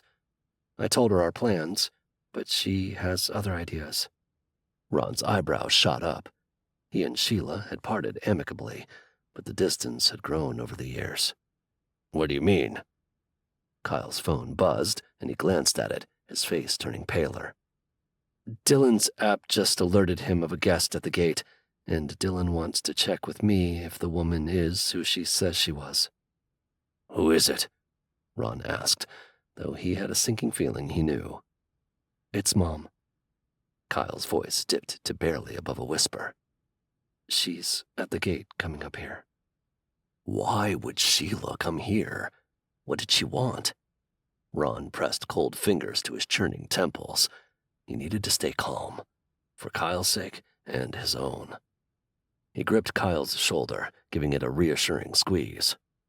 Okay, let's go talk to her. Together, they made their way to the front door and stood outside. Sheila approached, her hand twisting around her clutch purse.